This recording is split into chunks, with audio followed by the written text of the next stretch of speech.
Good morning, everyone. My name is Chauncey Goss. I'm chairman of the South Florida Water Management District's Governing Board.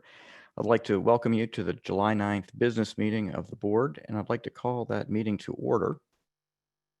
The first item on our agenda today is the Pledge of Allegiance, which is taking place just 5 days after our 244th birthday of this great nation. Mr. Bergeron, if you're available to do the pledge, that would be wonderful, and I'd like to ask our staff and board to unmute themselves for the pledge. Yes, thank you. Thank you, sir. I pledge the allegiance to the flag of the United States of America, to and the to the republic for which it stands, one one nation, nation, under God, God, indivisible, liberty and justice for all. for all. Thank you very much, Mr. Bergeron, and everyone else. You can please remute yourselves. This will be our 4th month of holding our board meetings via Zoom. The participation has been great. Thank you all for showing up virtually, and we appreciate everyone who joins these meetings. And I really want to thank our communication and our IT staff for making this possible. Members of the public who wish to address the board can use the raise your hand feature in Zoom. If members of the public are having any trouble or need help, please go to our website, which is sfwmd.gov, and then click the Ask Us button at the top of the page. Now, if you're using a phone and you'd like to comment, please press *9 to raise your hand. And then once you're recognized, *6 to mute and unmute. And as a courtesy to others who wish to speak, members of the public are asked to comment only once on each item.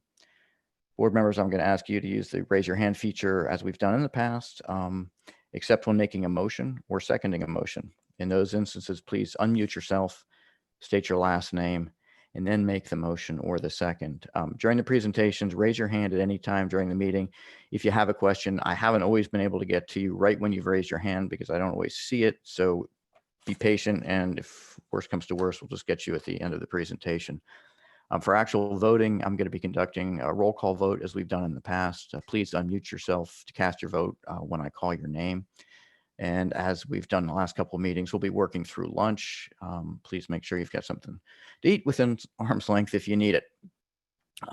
We're going to start off with the next item, which is Executive Director Bartlett. Welcome back, and you've got employee recognitions.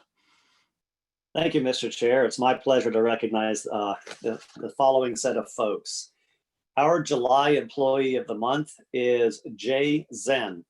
And this is a principal engineer in the Hydraulics and Hydrology Bureau.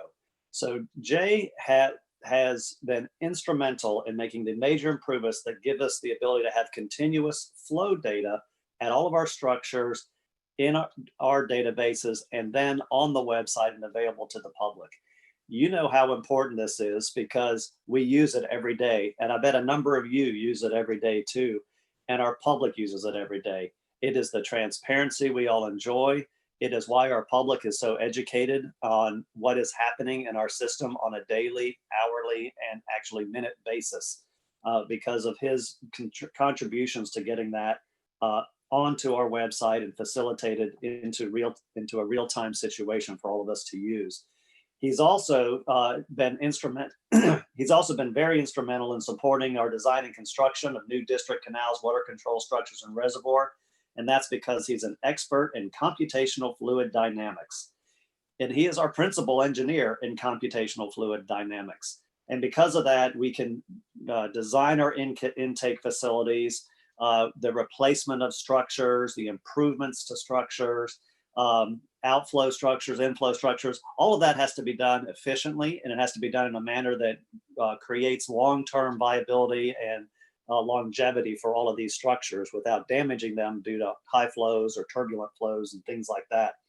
So not only has he helped us get our transparency of our flow in order, but he's also gotten us to a point where we are absolutely experts and knock it out of the park when it comes to making our water management facilities and infrastructure really sing. So I really am really happy to recognize Jay Zen. He's just a fabulous person to have on staff, and we would be a very different place without him. So thank you, Jay, and congratulations for being July's Employee of the Month. Now we have a team of the month. That is our Lower West Coast groundwater modeling team. And that consists of Yurigadalem Asugid, Uditha Bandera, Niza Bila, David Butler, Rob Earl, Jeff Giddings, Lexi Hoffert, Brian Moore, Anushi Obisikara, Michael Parrish, Kevin Rodberg, and Felipe Zamareno. Now, this team has built 2 groundwater models for the Lower West Coast, not 1, but 2. And these models, as you've heard in the past, are so critical for our water management decisions. These groundwater models help us look into the future to see whether we need to make changes, make improvements, plan for different conditions. They also help us with every one of our permitting decisions, so we can look at a groundwater withdrawal and figure out whether it affects neighbors or whether it affects our natural environment.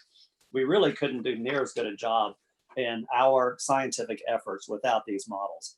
And I've been around the construction and building of models a long time, many different models, and it is not an easy task, which is why it takes a team of 12 to do it, because there's so many details. There's inputs, outputs, algorithms, calibration that goes on over and over again. It gets subject to public review, peer review, and it is quite an endeavor, and it's not always successful. But this team has made it successful for these two models, and they are absolutely necessary and critical for our groundwater protection efforts on the West Coast. You may recall just recently we had to put watering restrictions in Lee County. These models help us see what that's all about. And so I couldn't be more appreciative to this team and really our whole modeling group, but particularly this one for pulling these 2 models together and making them useful and making them publicly accessible. I know that is not an easy feat. So congratulations for July Team of the Month. We have one 30-year service award. Many of you have seen him present to you, Jose Otero, who is the section administrator in the Ecosystem Restoration and Planning Bureau. Jose came to us from George Washington University in 1990, where he started working in data management on stream gauging, and then taking that stream gauging data and developing the database access on that whole flow situation. He, in the early 90s, was part of the modeling team that developed the first one of the early Lake Okeechobee regulation schedules. It was called Run 25. That was the precursor to WSE, which is the precursor to LORS, which will be the precursor to LOSUM. So not an easy task, and he was an important part of that team that put that together. And then he also helped develop modeling tools for reservoir operations that are still being used today. In the southern part of the system, he planned to develop the S332B pump test, which is really the test where you take water and you pump it from the L31 West Canal back into detention areas so they can get back into Taylor Slough and Florida Bay, which of course was a successful test because we continue to do that today. In about 2000, he took a position in the Okeechobee Service Center, where he worked in partnership with the Corps of Engineers on the Nubbin Slough and Taylor Creek projects, ones that we'll be looking at and using very much in our Northern Everglades efforts. And then he moved back to headquarters, and he was tasked with managing the newly formed Interagency Modeling Center. And that modeling center is basically the partnership of models between the Water Management District and the Corps of Engineers.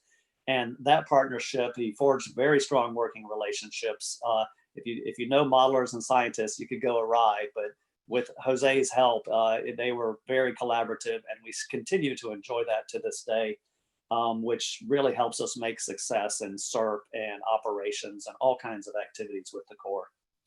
So right now he's the section lead of the hydrology, and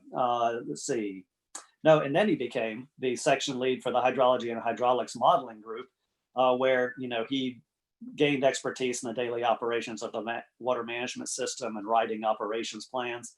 And now, of course, he's the section lead that really helps us. And you've seen him present on stormwater treatment areas and the management and improvement of those with respect to restoration strategies. So we are just so grateful for Jose's work, and he's just contributed so much to this agency. We wouldn't be where we are today without his contributions. He and his wife enjoy traveling to new places. I guess not currently, but Jose, hopefully you'll get back to that soon. And they've got 2 daughters And while everyone's at home, he's quite the family guy. They do, puzzles, brain teasers, playing cards as a family. It sounds like a great environment. And if any of you know Jose, he's like the nicest guy on the planet. Is just a wonderful person to be around. Everyone would agree. And so, Jose, thanks for coming to the district, and thanks you for your 30 years of service. All right, Mr. Chairman, that's all I got for employee recognitions. Back to you. Oh, thanks so much, Mr. Bartlett, and congratulations to you all. And thank you so much for your service to the district. We really appreciate it. Next, we're going to move on to agenda revisions. Ms. Bird, Rosie, you got anything? There were no revisions to the agenda. However, some minor edits were made. Okay, thank you. Next item will be abstentions by board members, if there are any. I'm going to start with Mr. Bergeron. I understand Mr. Martinez is not on the phone right now, but I'm going to come back to him. Is that correct, Rosie? No, sir, he's not on yet. Okay, I'm going to come back to him on this one then. Mr. Bergeron, do you have any abstentions or disclosures on the agenda items?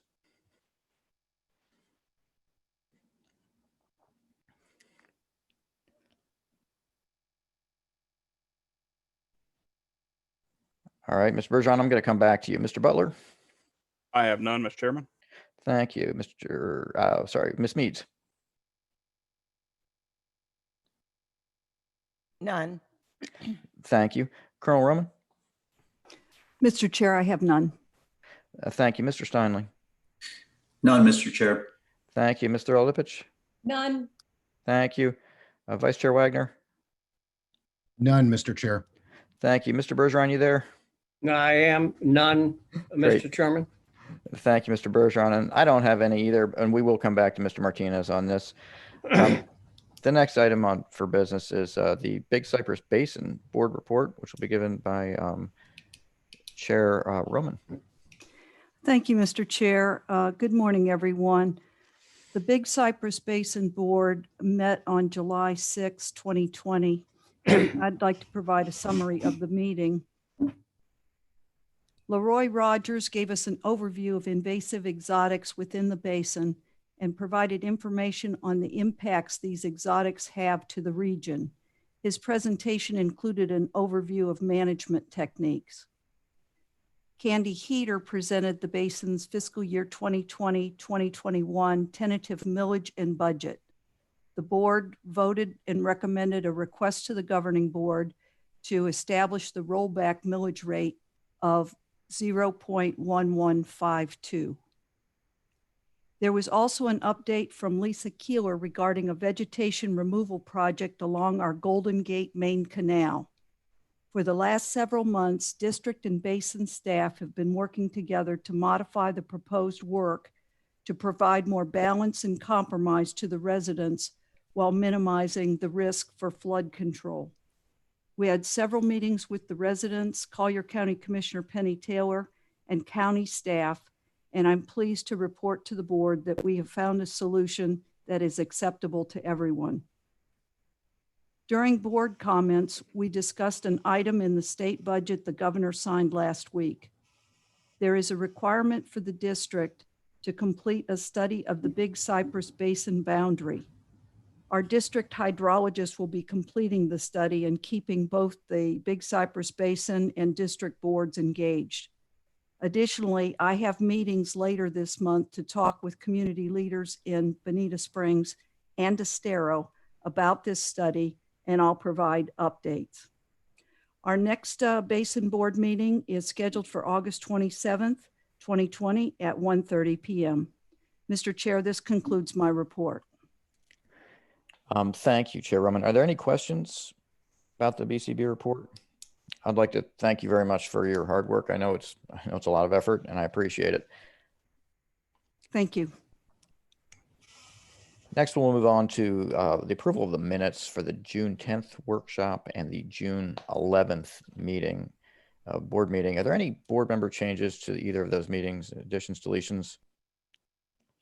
If not, could I have a motion and a second to approve those? I'll make Mr. the Chair, motion. I'll make. Okay, try that again. I missed both of them. This is Jay I'll make the Stein. motion. Make a motion. Okay, I got Mr. Steinle with a motion. I'll second it. Thank you, Mr. Bergeron. I have a motion and a second. Is there any discussion? Hearing none, all those in favor, actually, we're not doing it that way. I call the roll. Mr. Bergeron, Yes. thank you. Mr. Butler, Yes. Ms. Meads, Yes. Colonel Roman, Yes. Mr. Steinle, Yes. Mr. Lipich, Yes. Vice Chair Wagner, Yes. and I vote yes. That passes unanimously with Mr. Martinez not voting. Thank you. We're now going to go to public comment, which I'm looking forward to. Rosie, you want to take over? Thank you, Mr. Chair. First, I have a phone number ending in 0243.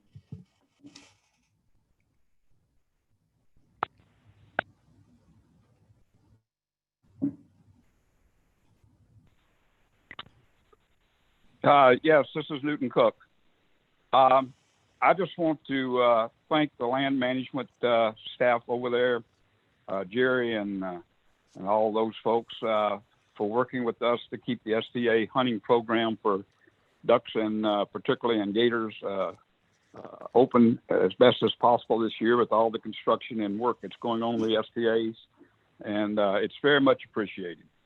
The second thing is we're hoping to have 2 wounded warrior hunts this year on the STAs. I think everyone knows what a great success the one that we've had the last 2 years has been. So I look forward to working with staff on doing that. Otherwise, thank you very much and have a good meeting. Thank you, Mr. Cook. Next, I have Ryan Rossi, followed by Mike Elfenbein.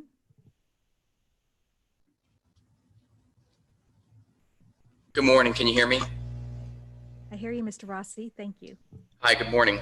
As always, thank you to you guys for allowing us, the public, a chance to provide comments to you directly. We certainly appreciate that. I'm Ryan Rossi, as you said, and as director of the South Florida Water Coalition, I've been working to raise attention to the Savings Clause issue, which I've spoken about many times, especially here at this forum. And of course, the Savings Clause was originally designed to offer baseline protections to South Florida's water supply when CERP was originally implemented. As you might be aware, I'm sure the future of this baseline protection is now in doubt. As I've said many times, both here and elsewhere, moving away from the Savings Clause is irresponsible, especially when 8 million users throughout South Florida depend on it for backup water supply. Our local environment depends on it. The thousands of residents I've spoken with most recently remain concerned that this is a basic need which will be neglected. And that's a huge concern for them throughout the Tri-County area. So please, just to keep it brief, for their sake and the sake of our local environment as well, make considerations to continue this discussion to protect the future of their water resources. I think that they certainly would appreciate that as we move forward and future plans are discussed, which will take place over the next, 5-10 years. Thank you very much for your time. Thank you, Mr. Rossi. Next, we have Mike Elfenbein. Good morning, everyone. Happy Thursday. I wanted to say thank you again to everyone, like I try to do every time, for the hard work you're doing, especially for the team working on the Western Everglades restoration project. I know they've been working very hard on obtaining elevations and verifying all the data to make better models as we go forward. So I'd like to thank all those teams for their hard work. More importantly, I'd like to touch on the email that I sent you all this morning prior to the beginning of this meeting. I'm sure many of you haven't had an opportunity to watch it yet. Its content is related to the Cape Sable Seaside Sparrow. I'm sure all of you by now are aware that on the 22nd of June, the Miccosukee Tribe of Indians submitted a letter of request to the Council on Environmental Quality, which answers to the White House to, for once and for all, finally review the status of the sparrow and all of the intricate nuances that surround it. If you all have an opportunity later today, the video that is attached to my email, it is about 12 or 13 minutes long. It's a wonderful video, mostly comprised of all of you speaking at the November governing board meeting with Larry Williams, and makes the case for why each and every one of you needs to reach out to the governor as his appointee and make sure that not only is he aware of this issue, but that he's doing everything within his power to ensure that the CEQ initiates a review of the Cape Sable Seaside Sparrow. In the short period of time, a decade or so, that I've been involved in specific water issues here in South Florida, every governing board meeting before you, and including yourselves, has raised the concerns of the sparrow, only to be shut down by groups like the Everglades Foundation and the Everglades Trust, who, despite all of the experts' concerns, continue to address it as a red herring. Again, I'm going to ask all of you to sidestep those concerns by the foundation that I'm sure has all of your hands tied, and please take this concern to the governor to ensure that he addresses this issue, and that the only body capable of mitigating these ESA issues actually has the opportunity to do that. I thank you all very much for your time. I appreciate all of your hard work, and I hope that after today you all enjoy your weekend. Thank you so much. Have a great day. Thank you, Mr. Elfenbein. Next, we have Nyla Pipes, followed by Jean Lawless. Good morning, Nyla Pipes, One Florida Foundation. I'm going to start by echoing much of what Mike just said about the Cape Sable Seaside Sparrow.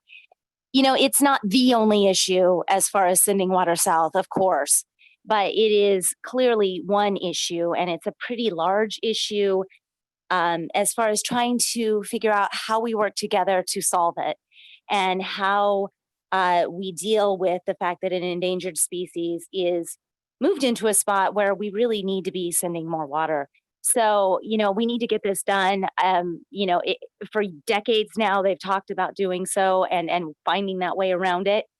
And this seems to be the answer. So again, I encourage you all to go ahead and encourage the governor to get involved and to make sure that the CEQ takes a look at this and reviews the situation. The other thing I wanted to talk about is the very fact that in spite of reminding everybody that we didn't really win by keeping LACO low, and I know that we did a deviation or a non-deviation, I'm not real sure what we're calling it, but we purposely lowered Lake Okeechobee, you know, year before this one. And then we had a drought. And we have to keep in mind that we really skirted the edges of a serious situation. And I just think that we have to be sure we don't rewrite history in our minds because we got lucky. Florida's weather, it doesn't always give us luck. You guys have been really lucky so far, both on the wet end and the dry end, but that doesn't always happen. And so when we're talking about how we manage the lake, I think we just need to be cognizant of the truth of the situation, which is, it really is finding that middle ground and hitting a sweet spot. Finally, I'm somebody who is going to be sending my daughter back to school online as we weather COVID. And as somebody who, you know, likes to be involved, absolutely appreciates the opportunity to speak, I think it's so incredibly important that now that we have this Zoom function, we keep it because it allows for more public involvement and more transparency. I know that it'll make my life easier as we start to reopen and everything goes back to whatever normal looks like, to have that option, you know, and I know I can't be the only one. So let's keep the online option, the Zoom option, even when we go back to meetings in person. Thank you very much. Thank you, Ms. Pipes. Next, we have Jean Lawless, followed by Emma Hadesy. Good morning. How are y'all today? Morning, Mr. Lawless. I just wanted to take a quick second to thank the board very much for this opportunity, and also to say, as incoming president of Florida Cattlemen's Association this year, we're going to stay on the same course that we started last year with past president Matt Pierce. We'd like to continue our working relationship. We want to thank each and every one of you that have come and put boots on the ground and have looked into what our lifestyle's all about. As we move into the future, we just hope that we continue with a collaborative approach. As we all know, our water systems is very complex. If you go all the way up to the northern part of Everglades, up the Boggy Creek, all the way down to Kissimmee River, all the way to the Everglades, it's a very complex system. And I just hope that we continue to work together. And, food production it could be no more proven today in our situation that we are pretty sustainable with our food production. We got to take that into consideration. As I said, I think about 6 months ago, let's not look 5 years, 10 years, 20 years down the road and wonder where our food is coming from. We have a very viable, strong agricultural presence here in Florida. And we need to make sure we save that on into the future for future generations. And only way I know how to achieve that is come to an understanding that all systems are complex, and the only way to solve the issues are to work together. I'd also like to really thank the land management team, Drew Bartlett and them, for coming to our, come across and looking at the landscape and working together and talking about how we can solve issues on exotic weed control and other things such as that. And with that, I thank you again and look forward to working with you into the future. Thank you. Thank you so much. Next, we have Emma Hadesy. Hi, good morning. Can you hear me? I hear you, Ms. Hadesy. All right. Good morning. Again, I'm Hadesy representing Florida Bay Forever. Mr. Chairman, Governing Board, thank you so much for hosting this meeting and offering the opportunity and platform for public comment once again. I want to start off by commending the Governing Board for continuing with the refrain of sending water south. In the last meeting, I heard call after call from the Governing Board members to keep a close eye on how we can continue to maximize flow south to Everglades National Park in Florida Bay, now in the wet season and into the dry season. Looking at the agenda, item number 26 and pressing forward with partnership on CEPP South in conjunction with these calls and the work of the district on existing CERP projects really demonstrate all of your commitment to this end. Last month, I also recall Governing Board member Thurlipich make a request to Executive Director Bartlett for a flow chart or an illustration of some kind to demonstrate the impediments to clean fresh water flow into Everglades National Park in Florida Bay. I think that this flow chart is a great idea, but I would just recommend that this is something that's revisited monthly. I think everybody knows that our conditions and the impediments and restrictions on flow change on a near daily basis, if not monthly and certainly seasonally. So I just think it would serve the entire district to look at how we can maximize flow every single month, and any way we can get to that is good. The wet season also compels us to be really mindful of what's going on in Lake Okeechobee and the estuaries to the east and the west, but we must continue to keep a close eye on what lies ahead and south this season, because we know that it will inevitably turn, it will get dry, and Florida Bay will inevitably face drought and hypersalinity. So from the community in the Florida Keys, we're excited to participate in the discussion on how to maximize water conveyed to the park in Florida Bay during every season, but in particular, of course, with a critical eye on the upcoming dry season when threats to the ecosystem in our Florida Bay community are greatest. Thank you. Thank you, Ms. Hadesy. Mr. Chairman, that's it for the hands that are raised or were raised. Thanks very much, Rosie. Thank you all for your public comments. We appreciate them. We appreciate you taking the time to make them, and we listen to them closely. I'm going to go now to board member comment. So we've got the raise your hand icon, and I'll call your name when you raise your hand. And we're supposed to try and keep this to 30 minutes total. I know we can do that. Who's going to raise their hand? Mr. Olipich. Thank you, Chair Goss, and I will try to keep it as short as possible. However, this is the only time that board members have a chance to speak, so I hope that everyone will keep that in mind, these meetings. I'm going to time myself, and I have a few things to go over, probably 5.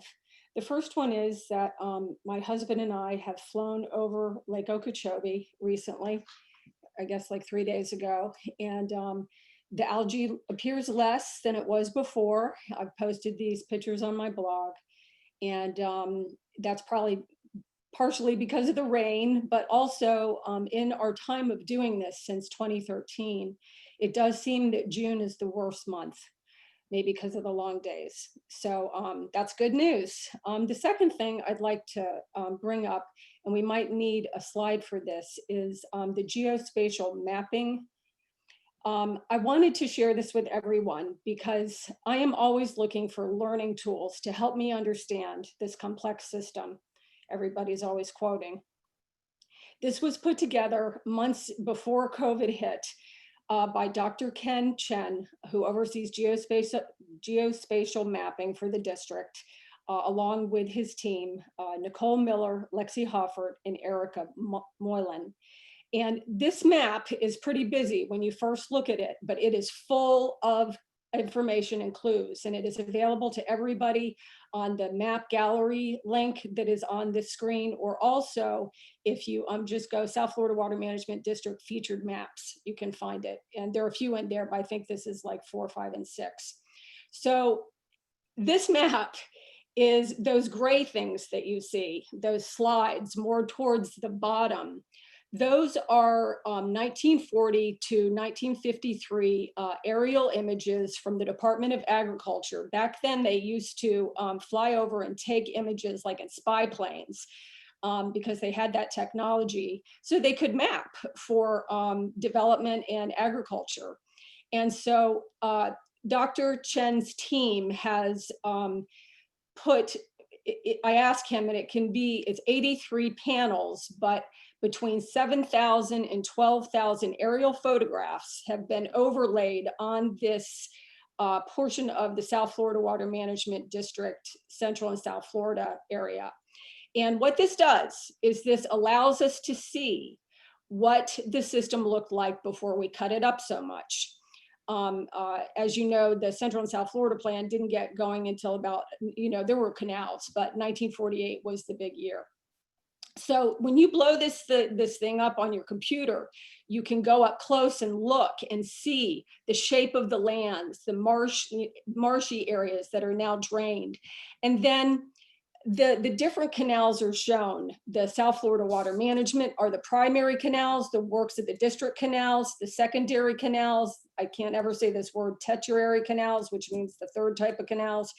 And those colors are the 298s, the special districts. And for me, it's really important to learn that the South Florida Water Management District isn't the only entity who's cut everything up and drained everything, and to this day in charge. And so this allows us to see these important partners, even though they're independents, in water.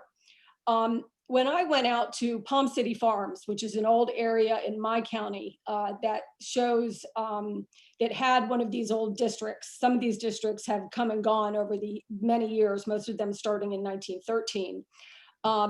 There was this ditch that was like just all this water was going into as they're building up, they're developing along Citrus Boulevard. And I said to the people I was with out there, where's this water going? And they go, oh, that's the old ditch that's been here, since the 1800s, and it's going into Danforth Creek. And you can see Danforth Creek on that slide. So that's, for instance, something that the district doesn't, the county is more in charge of that.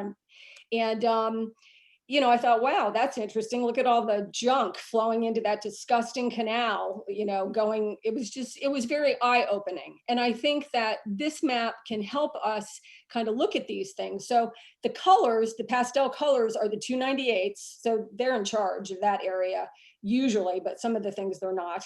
And then like, if you see that green box, I asked them if they had a pointer, but they may not. The green box that's over the St. Lucie Canal, that right underneath there, you'll see like the blue, that would be where agriculture is in Martin County for sure, along important agriculture, along the C44 Canal. You would go, I can't point to you, but see where it says St. Lucie Canal, along that canal, the big letters, St. Lucie Canal. Yes, so exactly, you're in the perfect place. So like those canals under there, those would be, I believe, the word I can't say, tertiary canals, which would be like the third type of canal. So who the heck is, looking at those? And is this works of the district? I'm trying to understand works of the district. Works of the district means canals that go into our canals, which would be that giant, horrid C44 canal, which connects to the St. Lucie Canal, or C44 canal, which connects to Lake Okeechobee and dumps into the St. Lucie River. So anyway, this is just something for my little area that I'm pointing on, meaning I live in Stewart and grew up in Stewart. But this map is for everyone and every part of the system. And I think it will be a great learning tool for all of us to trace the non-point pollution and what we can do ourselves to better it, because sometimes all of this is just so complicated. All right, thank you so much. I'm going to move on to the second thing. I have a map fetish, as you can tell. I'd like to thank Steve Collins. He updated the land interest and leased land maps. You may have gotten those earlier. He updated them with CERP and project components, because in my book, we shouldn't have all these lands and just act like they're there to lease out. We have them for a reason. I want to know what they're attached to and what projects they are supposed to be. So those are now listed in those maps. The next thing I wanted to briefly, wonderful thing is I went on a swamp buggy tour at Dupuy Wildlife. And of course, this would be available, I think, to anyone on the board, and I would hope to members of the public at some point. Steve Coughlin, Rory Feeney, Jim Schutte, Jim Cotter, and Gene Caldwell gave me the Queen's tour of these hunting, camping, and natural lands, the ancient shoreline of Lake Okeechobee.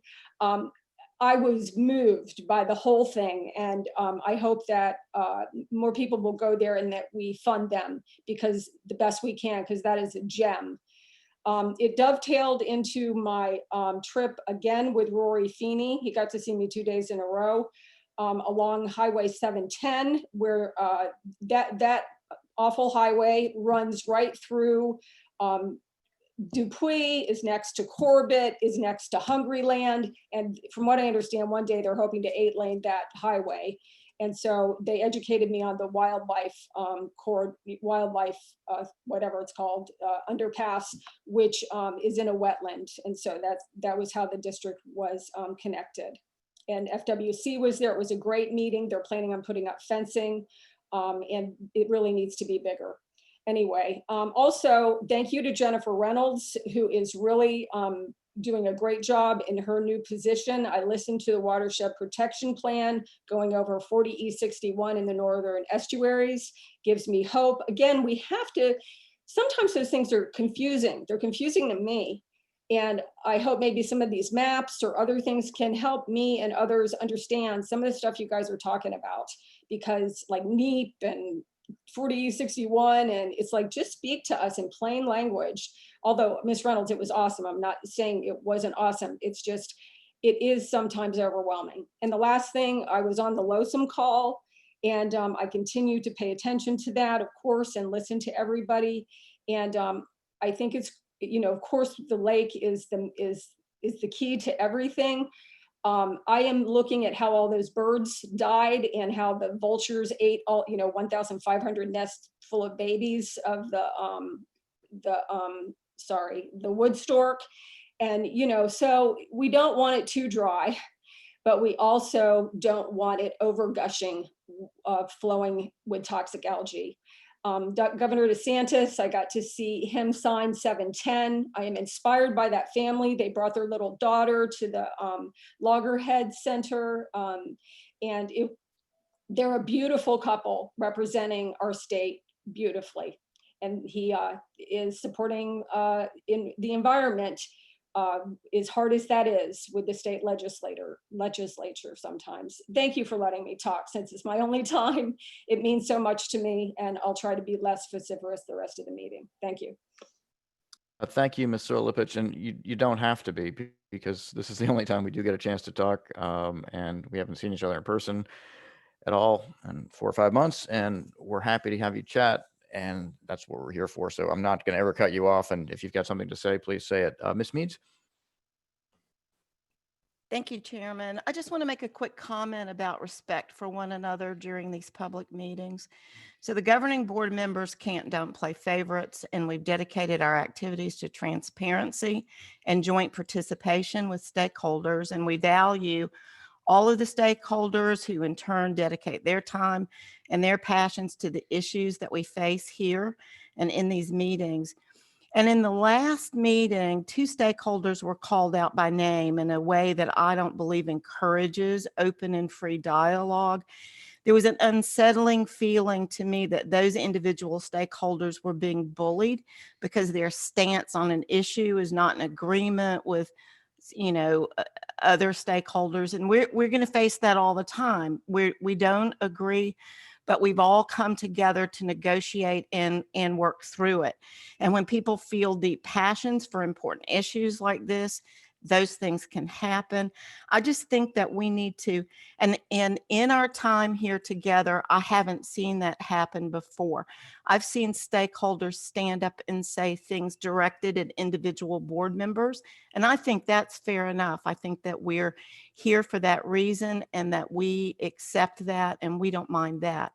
What I would like to see is I would like to see us stay focused on issues and not individual stakeholders from other organizations, because I want everyone to always feel free to participate, because each and every stakeholder who stands up and gives us information and gives us their opinion, I think that we are listening to you, that it matters to us, and I want to encourage each and every one of you to do that and stay focused on the issues. Thank you, Ms. Meads. I agree with you 100% that the issues speak for themselves, and we can keep the personalities out of the discussions. Mr. Bergeron, Alligator Ron. Can you hear me? Yes. Okay. Good morning. I'll try to be as brief as I can, but I would like us to consider, the conservation areas, the water management areas. I would like us to think about the proper name for this is the Central Everglades.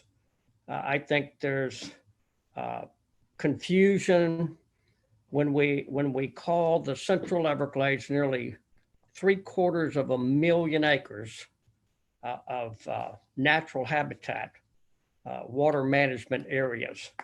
So I would like to see how we could call it what it really is. It's the Central Everglades.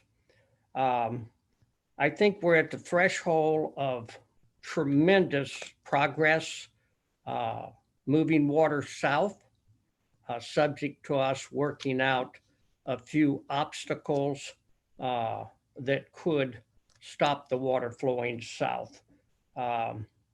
As we sit here today and within the next 15 minutes, good news, the Tamiami Trail raising, the bids will be read in the next 15 minutes to raise the Tamiami Trail to where we can raise the L29 to 9.7 and reestablish the natural sheet flow to Florida Bay.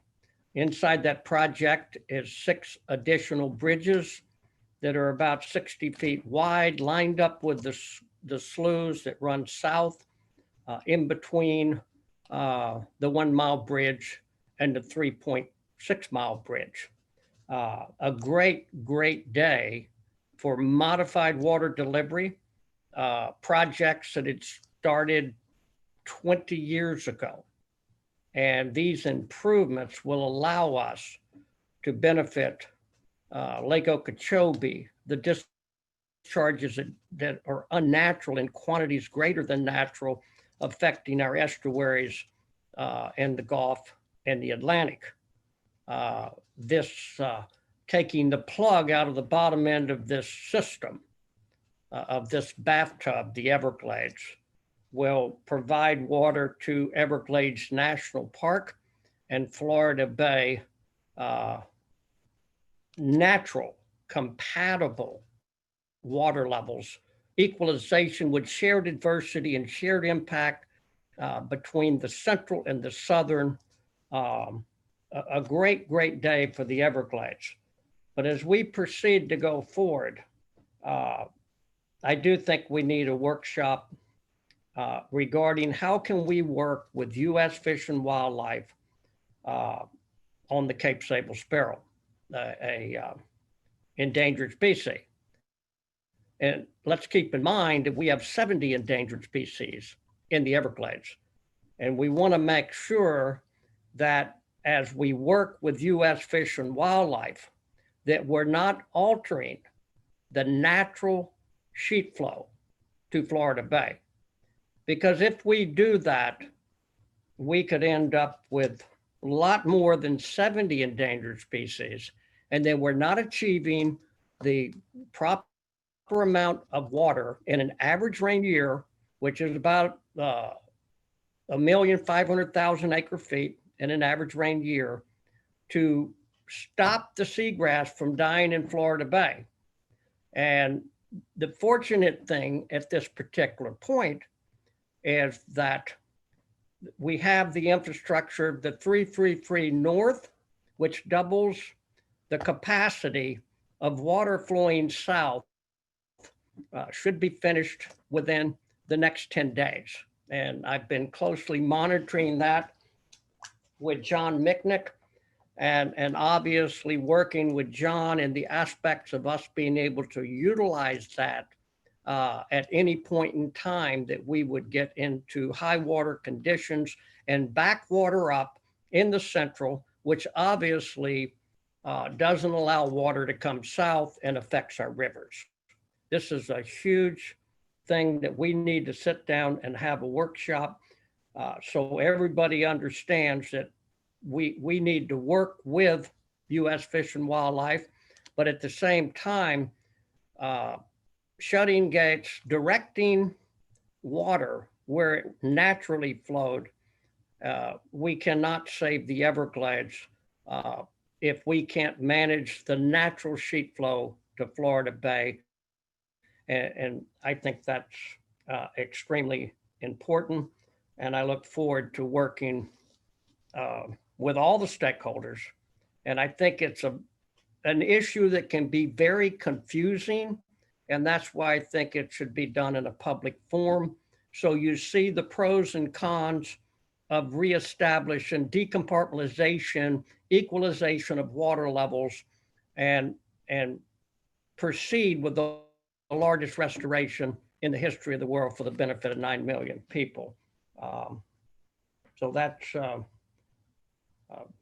apologize for being so long-winded, but we've got such great opportunities right now. We're in a position to raise the L29 to 8.5 and utilize the bridges. And I hope within 2 to 3 years in raising the Tamiami Trail that we can hit the second stage of modified water delivery and be able to proceed to save one of the natural wonders of the world.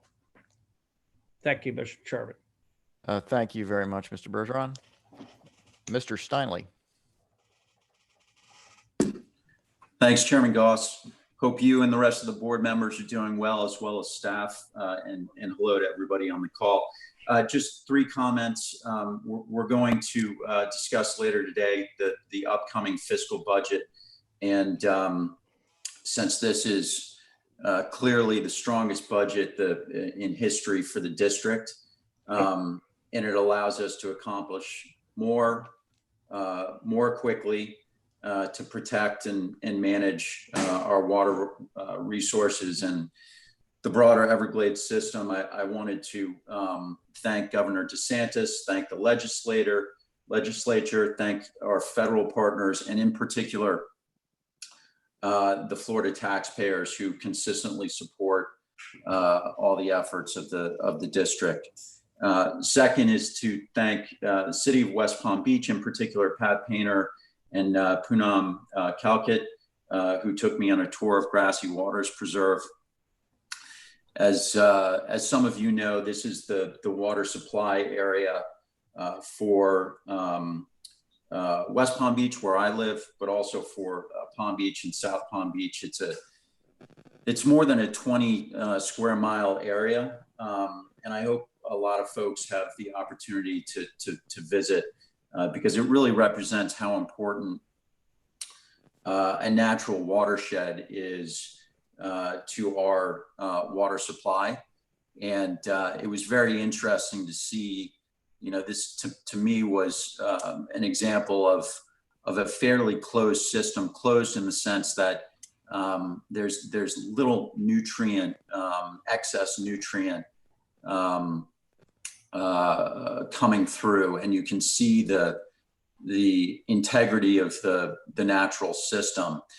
There's actually an area where there is some access to outside flow or where there are nutrients, and you can see the slow progression of exotic vegetation. So wanted to mention that and thank those folks. And then last comment that Audit and Finance Committee meeting will meet immediately after the board meeting. So board members are welcome to stay on to hear Lucy Weinberg, who's our treasurer, update the investment portfolio, and then Tim Burns, who is the Inspector General, on 2 audit reports. Thanks, Mr. Chair. Thank you, Mr. Steinle. Mr. Butler. Thank you, Mr. Chairman. I don't have too many comments, and most all my comments have already been talked about by everybody. But to begin with, Jackie, I appreciate that presentation and showing the geospatial mapping. I too love maps and love historical maps, and it's something my family's passed down on me. I look forward to using those maps and teaching my daughter some of the history of the state. So, but they're also a great resource for us to understand where we've been and help us to get where we're going. So I appreciate you bringing that to our attention.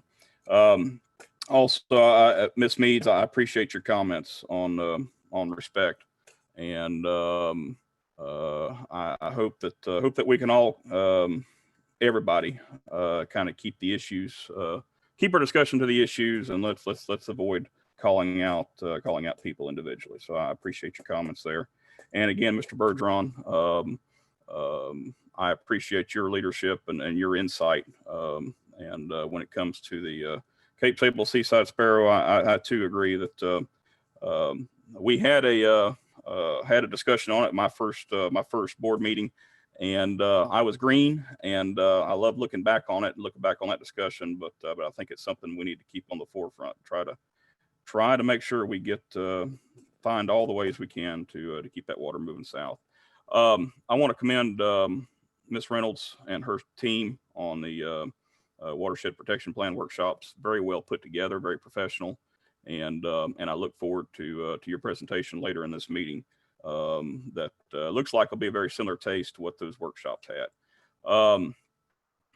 It was neat for me to myself, and I took my daughter along with me to the governor signing of Senate Bill 712. I'm appreciative of Governor DeSantis' leadership there and the legislature's leadership in continuing to put together some things that are continual improvement of working for our environment, and putting greater emphasis on nutrients coming from septic systems, strengthening our agriculture BMPs with biannual audits, and encouraging new innovations and technologies and continuous review of environmental data. So I look forward to seeing the fruits of that legislation, and hopefully we can kind of continue to make our state, make our Everglades, make our South Florida a lot better place. Finally, I just want to say a note on coronavirus. I don't know if y'all agree with me, but I did not expect to be in this place still on web meetings back in March.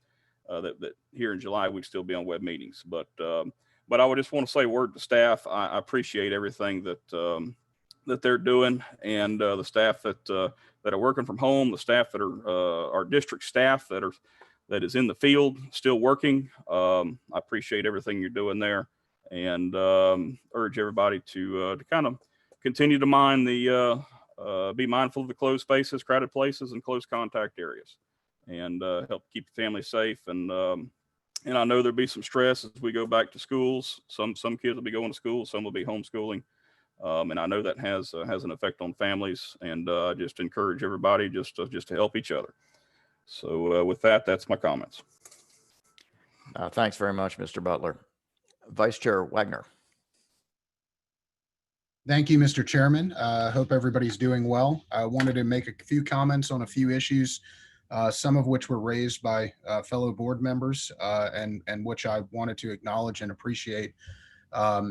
You know, it's very encouraging to be on this board and to watch a variety of different board members take active roles in areas of what I consider to be their expertise.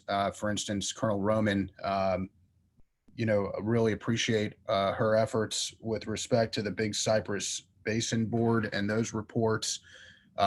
Jay Steinley continues to show his expertise with respect to the fiscal and budgetary efforts, and I really appreciate that. That's certainly not my area of expertise, but it's nice to know that we have everybody sort of manning their respective stations. Jackie, I'm really thankful for your continued efforts with respect to these providing these maps. I mean, every time I see another layered map like this, you know, I feel like I'm looking at a better MRI of the system that we're trying to heal. And you know, I appreciate you undertaking those kind of efforts, because those things are hugely helpful to me in working on an analysis of how we figure out where we're going and where we came from and how we get to where we want to be.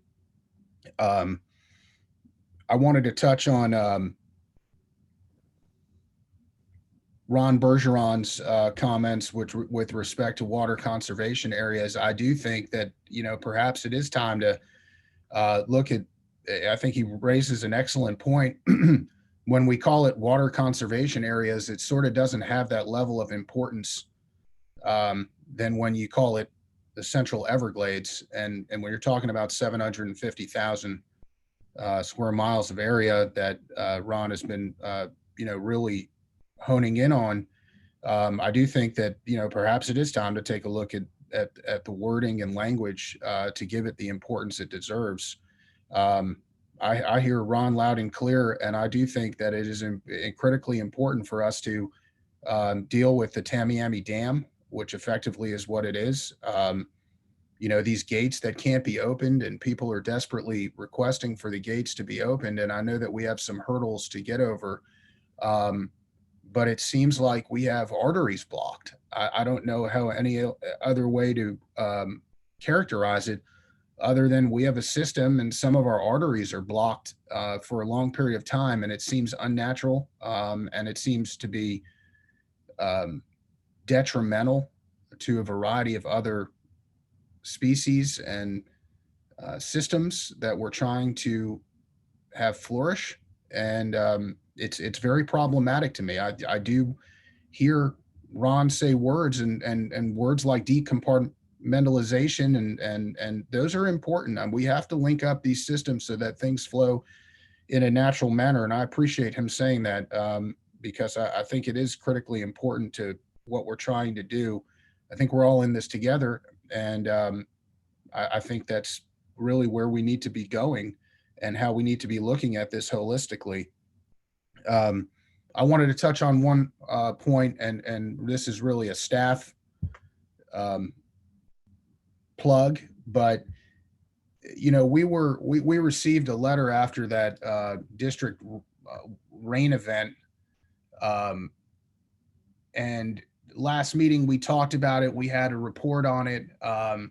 We were advised by John Mitnick and others about what had happened and how we were prepared. And I've been sort of, because it's a Miami-Dade issue, probably a little more in the weeds than most of you on finding out what happened and what we did. And I was very encouraged and heartened by the work that we do at the district, as typically tends to be the case. And we were effectively received a one-page letter initially that was, you know, not very kind in terms of accusations about what the district had done. And when we dug into it, the reality, based on evidence and not just sort of anecdotal comments, was very, very strong in terms of our preparation and our communication and our ability and our operational wherewithal to handle and receive water from others and to put it into places where we could keep ahead of the game. And not only was I encouraged by it, but we were charged by Miami-Dade County with coming up with a report. We had received a one-page letter without really any evidence attached to it, just sort of accusatory. And in response to that, I wanted to thank everybody who may be involved, from John Mitnick to Akeen to Armando Villaboy and anybody else really who was involved in preparing what effectively became a nearly 40-page report filled with evidence and detail and graphs and charts and a variety of fact-based, emotionally charged. It was just really a matter-of-fact, data-driven response that covered 37 pages, I think was the total report. And in the end, as far as I'm concerned, it really shows the level of professionalism, people who are at their station on holiday weekends and doing all the work. And I think it's notable and something that should be mentioned, because this staff is really goes above and beyond in terms of what they do and how they do it. And more importantly, how we respond and communicate to others, because we're in a situation where we're often at a crossroads between a variety of different stakeholders and governmental agencies and different overlapping areas of our community. And we are constantly, people are emotional about these issues, in a lot of ways justifiably emotional about the issues, but sometimes the blame comes unjustifiably to the district. And instead of reacting in a way that might, you might feel like you want to, I just want to commend the district staff for responding in what has always been, as far as I know, a very cordial, diplomatic, professional, evidence-based, data-driven dialogue. And I really think that is important to telling the story of why and how we get to certain situations or issues that cause people to have emotional heartache over certain things. But when the district is as transparent as it is, and the district is as evidence-based as it is, I think we really put a lot of explanation and behind the scenes context to where we are and how we get to where we are. And it's, it's very encouraging to see that. So I just wanted to thank the staff for their efforts to do it. I know you probably were not prepared to receive a letter and an order to write a report that, then takes time away from other things you're doing, but really wanted to commend you for this report. I thought it was spot on and very well written. So thank you. Thank you very much, Vice Chair Wagner. Colonel Roman. Yes, thank you, Mr. Chair, and I'll be brief. This is excellent discussion this morning, and I want to say that I concur with many of the comments that have already been made. A couple of brief points. One, Ms. Thurlow-Lipich at our last meeting asked about putting together an analysis and identification of the barriers to us moving water south. I think that that effort by staff will go a long way in helping us continue this discussion about how to best go about prioritizing and sequencing the efforts to get the biggest bang for the buck in moving that water south. So I hope staff is working on that, and that'll be coming back to us fairly soon. Also, Drew recognized the team early in this meeting that put together the new models for the lower West Coast water supply. And I want to commend that team. I attended the modeling presentations, and they were excellent and so instrumental to looking at our aquifers and making sure that we have enough water to meet our future population growth and needs. And it was a fascinating Zoom webinar on the subject. And my hat's off to the team that put it together and was able to make that forecast for the West Coast. Thank you so much. That's all I have. Thank you, Colonel Roman. I have just a couple of comments. I want to reiterate what some of my fellow board members said. Starting with Mr. Butler, comments on COVID. I did not expect we would be doing these meetings by Zoom at this point either. And I just want to thank staff and I don't know when this is going to end. I don't know if if we're going to be doing this for a long time until we have a vaccine, but I do want to thank staff for making it possible for us to do this. And I want to encourage everyone to stay safe and healthy. Mr. Steinle made a comment about the budget and the fact that we're in a very strong position. And the reason we're in a strong position is because of the Florida taxpayers. That's absolutely correct. And I want to sort of glom onto that a little bit. And I also want to thank Governor DeSantis for asking for such a significant amount of money from the legislature, and the legislature for giving us such a significant amount of money so that we can get the work done that we need to get done.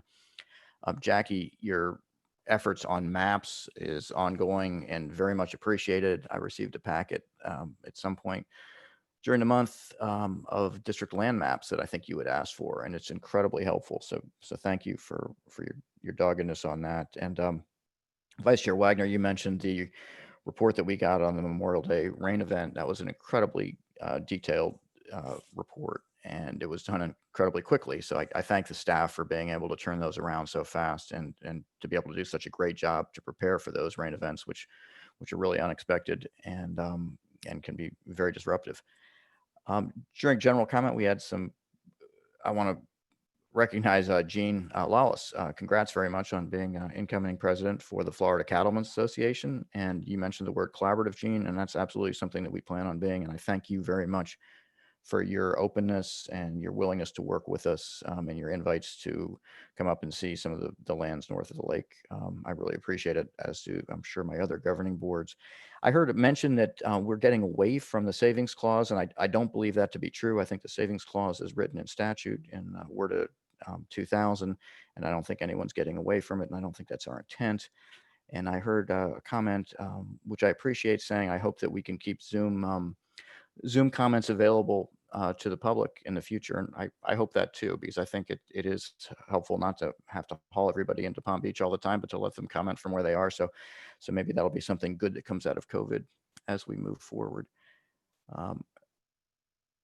We're going to move on now to the consent agenda. Are there any board members who want to move any consent agenda to discussion? Okay, seeing none, do we have any comments on the consent agenda from the public? Yes, Mr. Chairman. We're going to start with Mark Perry, followed by Lisa Interlandi. Yes, good morning, Governing Board. Thanks for taking my comment. It's on item number 16, basically monitoring Lake Okeechobee sediment discharges to the Caloosahatchee and St. Lucie estuaries. As a scientist, I'm always in favor of funding the science and getting the studies done.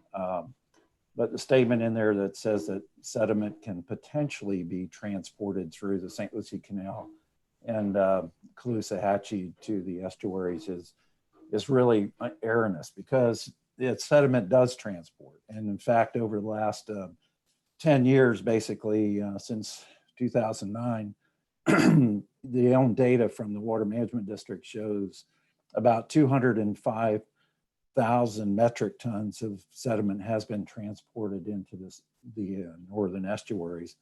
And that's along with the 9.3 million acre feet of discharges.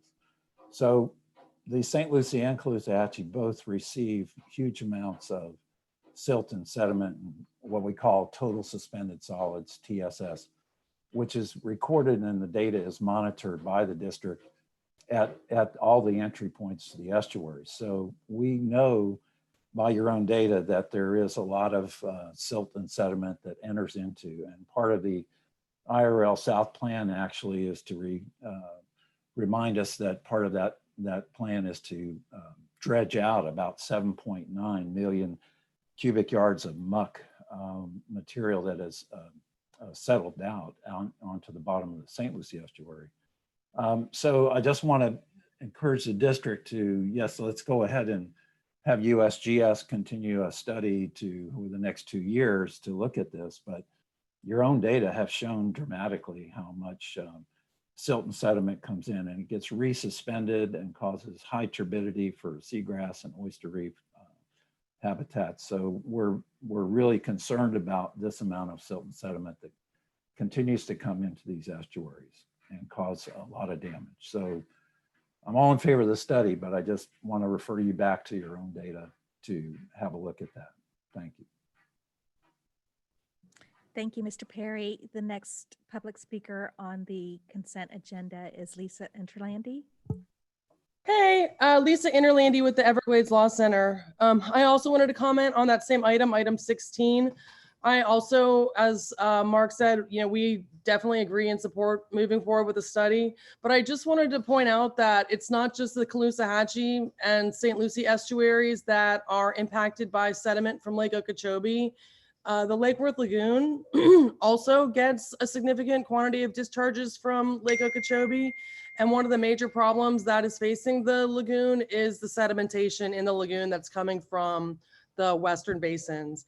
Palm Beach County has already done some analysis that's several years old that you all should consider, but I would hope that perhaps you would consider expanding this study to also include the impacts to the Lake Worth Lagoon, because this is a really important ecosystem here in Palm Beach County.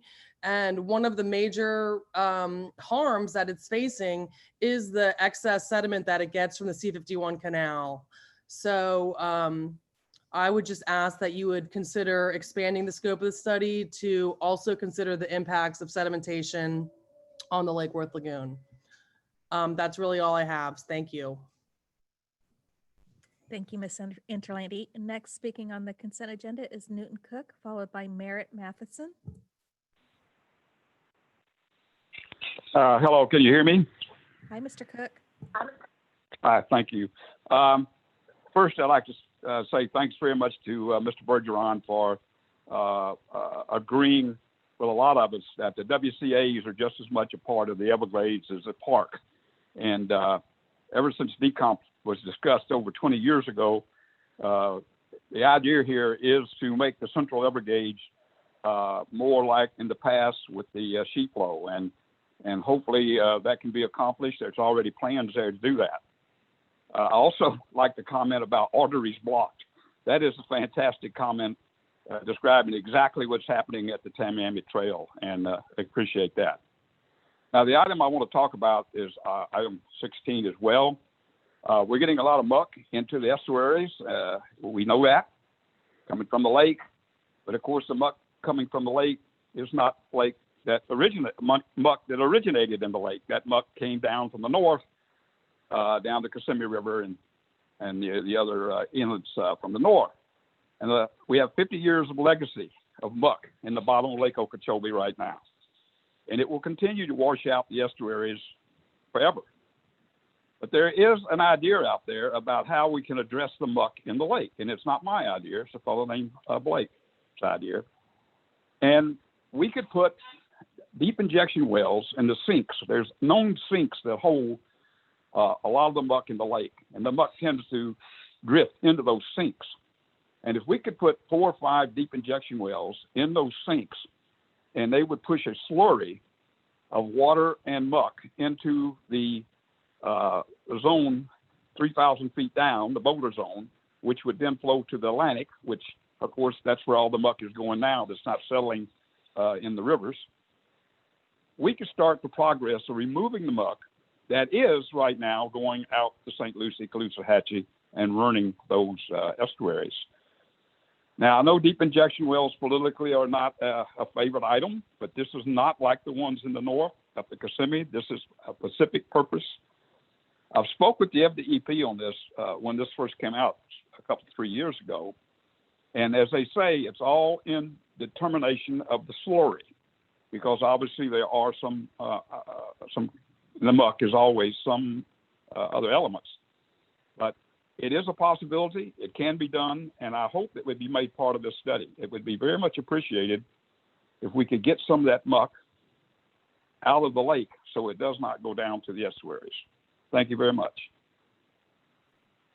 Thank you, Mr. Cook. Merritt Matheson.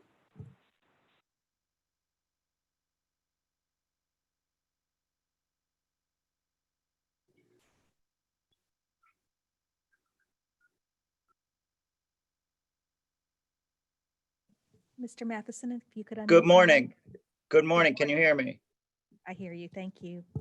Good morning. Merritt Matheson, Stewart City Commissioner. I'd like to thank all the board members for their comments. I love the way the topic of discussion is trending towards, focusing on one, considering renaming the water conservation areas, just calling it what they are, the Central Everglades. There is a lot in a name for the general public. And I think that would be a huge step in the right direction. And as many have already mentioned, addressing the clogged arteries or the plugs in the system at the bottom and prioritizing that so that the board members can, focus on the bigger issues first and, be expedient and relevant with all of our tax dollars in the top issues of opening up those arteries going south.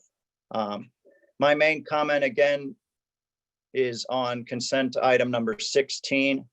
I agree with Mark Perry. The data is there. We know sediment is being discharged into the estuaries, but I am supportive of this study. I just want to be certain on behalf of the city of Stewart that this future study is never in any way a reason to open the S80, just to study the sediment discharges. We know they've come. I know government agencies need studies, and I'm all supportive of that data. This will certainly help in looking to the future to remove the legacy muck out of both the estuaries and the lake. I'm in support of that natural sheet flow south and addressing the muck, from North Florida before it gets into the lake, but also hopefully stopping any sediment discharges out of the S80 and reducing all flows out of the S80. So I want to thank Jennifer Reynolds for bringing this forward and all the work she's done for the Northern Everglades. Thank you. Thank you, Mr. Matheson. Continuing on with the consent agenda is Michael Connor, followed by Doug Gaston. Yes, good morning. Good morning, board, and to all participants on the call. I'm executive director of Indian River Keeper. I live in Stewart, Florida. I'm not necessarily against any study, particularly I'm talking about item 16, any study that would eventually help either the lake or both the lake and the estuary. I'm very much in favor of a study that actually arrives at that. As far as the data, yes, the district's own data reports that I believe it's 30,000 metric tons of total phosphorus may be residing in the top 10 centimeters of the sediment on the lake bottom as we speak. And that's a lot of phosphorus. The internal loading source, which is the lake, is a great concern to all of us on the coast when we get discharges. We're concerned about it. And we think Lake O residents should be concerned as well, due to the health impacts of possible toxicity of that water once the sediments are resuspended. I guess at this time, in this year of 2020, the phosphorus then load of the lake is still about 5 times what the TMDL allocation for the lake is. And that's kind of disappointing. We haven't really gained much ground in the last 40, 50 years as far as cutting that flow of phosphorus and nutrients off from the lake from the north.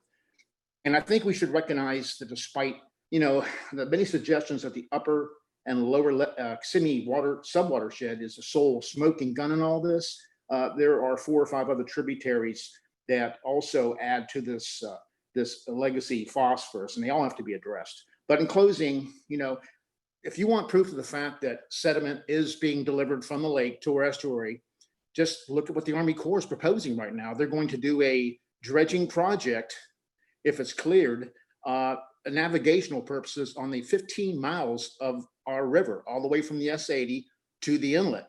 And that is sediment a great deal of which was deposited here by the lake discharges over the years. And we do have inflows of our own.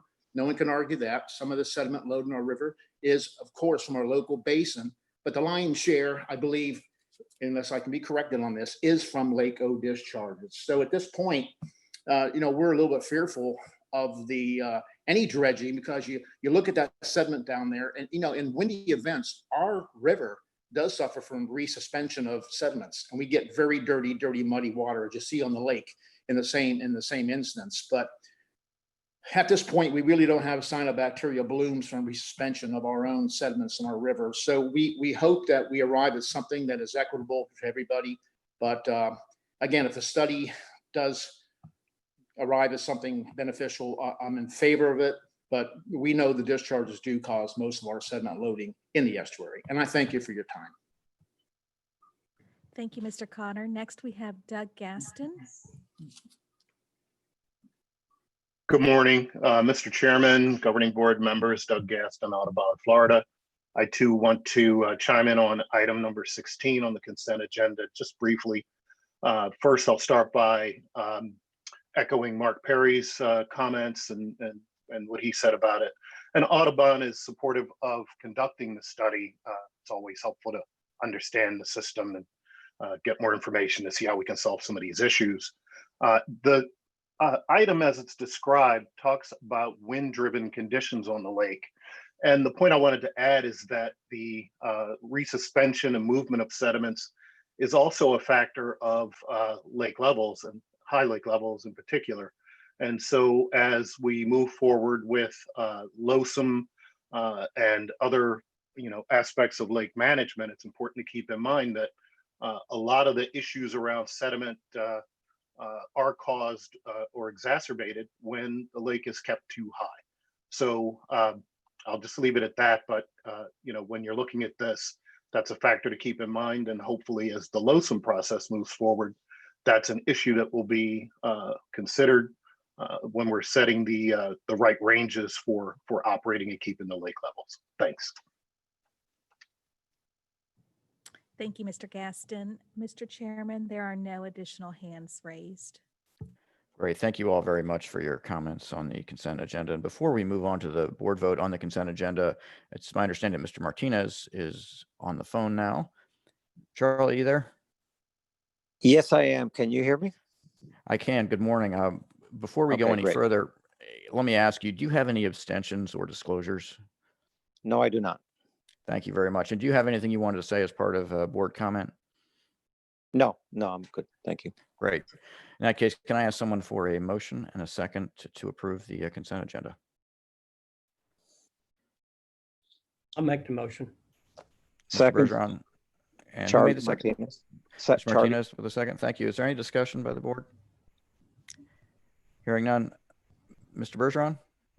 Yes. Mr. Butler? Yes. Mr. Martinez? Yes. Ms. Meads? Yes. Colonel Roman? Yes. Mr. Steinley? Yes. Mr. Olovich? Yes. Vice Chair Wagner? Yes. And I'm going to vote yes on that, and the consent agenda passes unanimously. Thank you all very much. We're now going to move on to the technical reports, and the first technical report is our water conditions report, which will be given by Mr. Mitnick.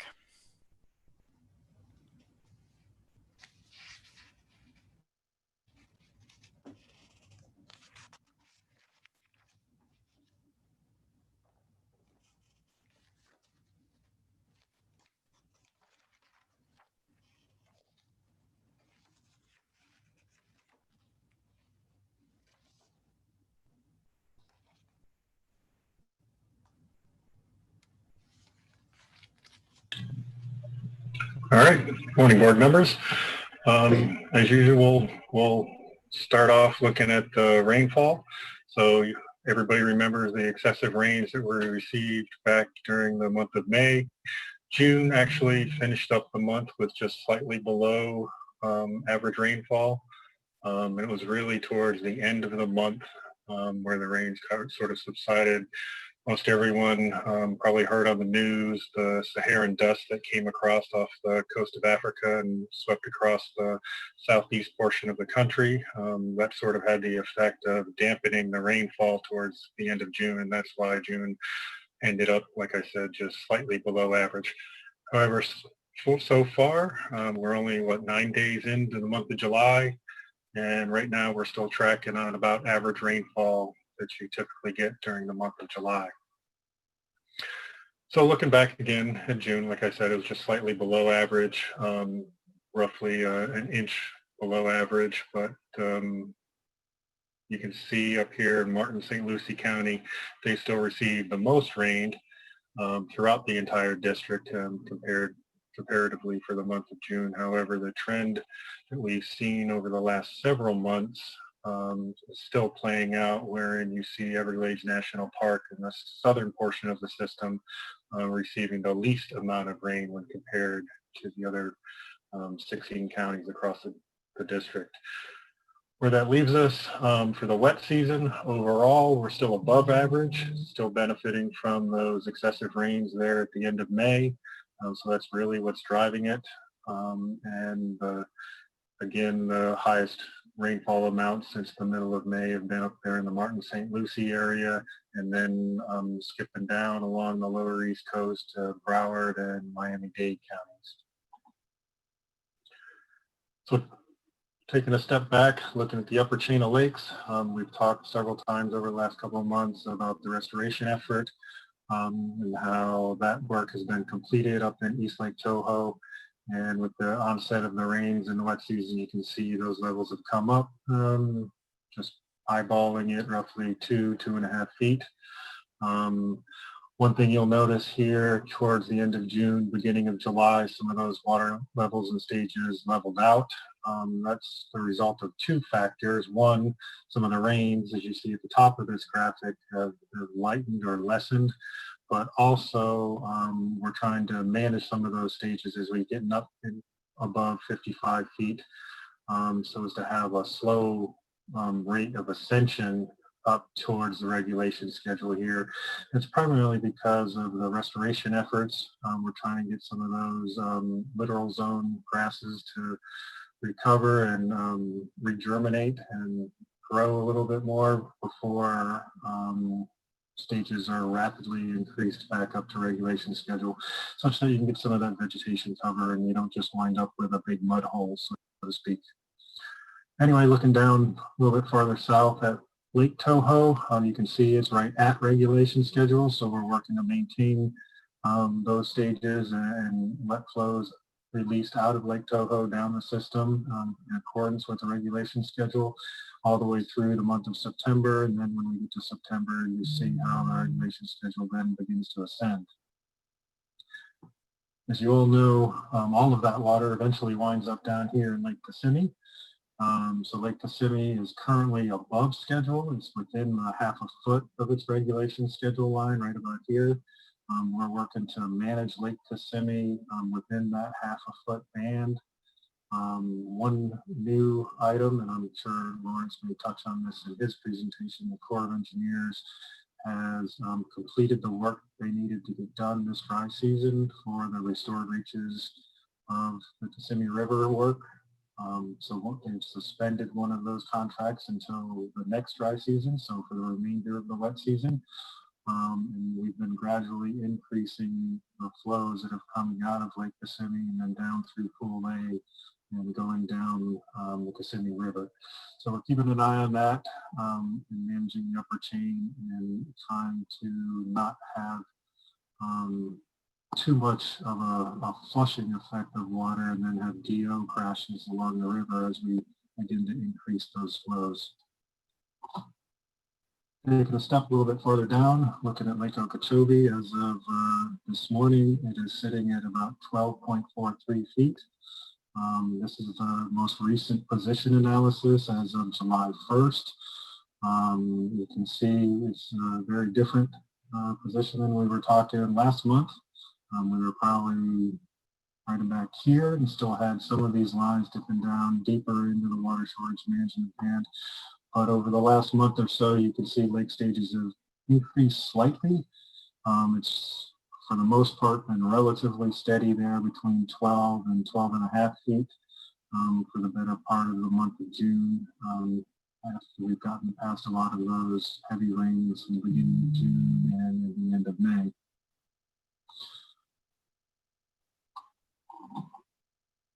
So with that, the next series of graphs I think everybody's used to pretty much seeing. As you can imagine, with the lake stages increasing, there's a higher chances and higher probabilities of the schedule, Laura's 2008, calling for regulatory releases both to the south, and that's what this graphic represents, and why you see those increasing probabilities as we go through the month of July, and we get closer to the middle of July. Right now, as I said, the lake is sitting at about 12.43 feet. It's been pretty much bouncing around 12.3, 12.4 for the better part of 2 weeks now. It would cross into the next higher regulatory band, which would be the base flow band. See if we can back up real quick. So right now we're down here in the beneficial use. 12.6 would be back up into this base flow band, this light green shaded band. So if the lake were to go up into that band, then the schedule would start calling for a regulatory release, not only south, but also to the estuaries. Primarily it would be directed towards the Caloosahatchee estuary and that base flow of about 650 CFS. So that's why you can see the chances of and probability of increasing regulatory discharges as we go through time is just driven by getting up into those higher bands of the schedule and the probability of getting into those higher bands. So once again, we've broken out that last graphic into a little bit more detail so people can get a feel for the magnitude of the releases. Once again, this tan orangish shaded color represents the probability of releases higher than 650 CFS, and then the gray areas for releases that are less than or equal to the 650 CFS. Similar story over to the St. Lucie estuary. As you progress up through those bands, deeper into the wet season, the increasing probabilities of the St. Lucie estuary receiving flows higher than 200 CFS. As we all know, the initial 200, although it's not reflected in the model output, but in practice, the 200 is directed over towards the west coast to get that full 650 CFS that people are used to talking about. So with that, I'll take a look at the southern end of the system, and we'll start up here in the northeast portion of the Central Everglades. Excuse me, John. It's Cheryl Meads. I'm sorry to bother you, but I'm having a hard time hearing you for some reason. I don't know if it's just me or if it's all of us, but it sounds a little muffled. Is everybody else okay? No, I'm having the same problem. Okay, is this better? Yes. All right, I'll go from here. So with that, I'll start up here in the northeast portion of the Central Everglades. You can see that that area stages are actually above regulation schedule. However, we're coming up on the time of year in the middle of July where the regulation schedule starts to increase up to its high point there in the middle of or end of September up at 17.5. So more than likely, the operational intent here, the Corps of Engineers has closed the S10s, which move water from Area 1 into Area 2. And we'll just be looking to transition horizontally across the schedule until we intersect that rising regulation line. That takes us down to Area 2. So with the S10s closed, the only inflows into Area 2 are coming from STA 2 and STA 3-4. And Area 2 still remains above schedule. You can see the heavy rains that brought it up, and then there were openings of the S11 structures that sit along here between Area 2 and Area 3. Hey, John, we're having a hard time hearing you, or I am. Are we getting It better? starts, it's good, but then as you go on, you start to drop out, John. So just pay attention to that. Okay.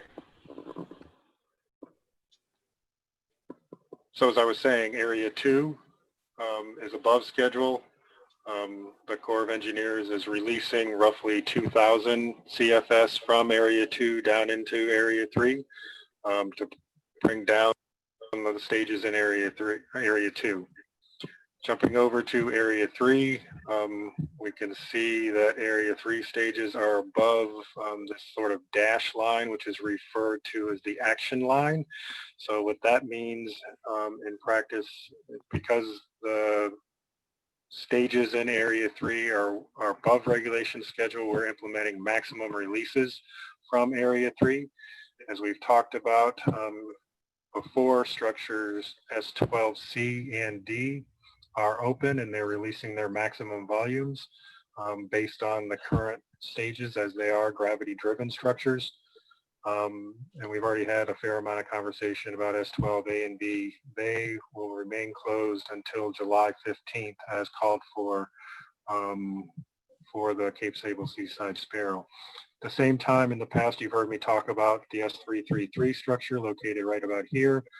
We've got that ongoing construction associated with the 333 North structure that Mr. Bergeron referred to a little bit earlier in the meeting. We are past some of that construction that requires the daily closures of the 333 structure. So pretty much since last Friday, I believe, that structure has been wide open, discharging somewhere on the order of 1,300 to 1,400 cubic feet per second into the L29.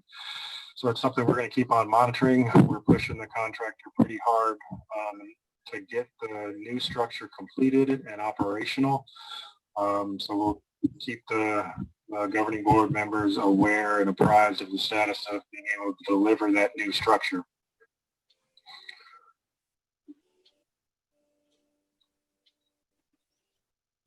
So looking a little bit closer at how water has kind of moved around in the upper portion of the system, you can see Lake Okeechobee inflows have been on the order of 362,000 acre feet since the onset of the wet season.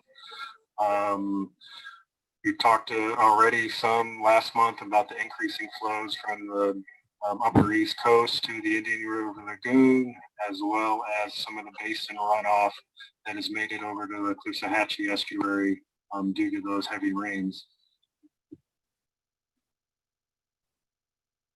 Won't spend too much time on this graphic because I've got a new graphic in the next slide that may be able to illustrate some of these water management operations a little bit better. But what I'll touch on for this particular graphic is just, as you would imagine, with the onset of the wet season, you can see the flows that are being directed to tide from the lower East Coast, and those urbanized areas have been increasing. So far to date, we've got roughly 750,000 acre feet have already been moved to tide from the landscape in the urbanized lower East Coast. One thing I will point out though, while we're on this slide, are these flows to Taylor Slough down here. So far they've been zero.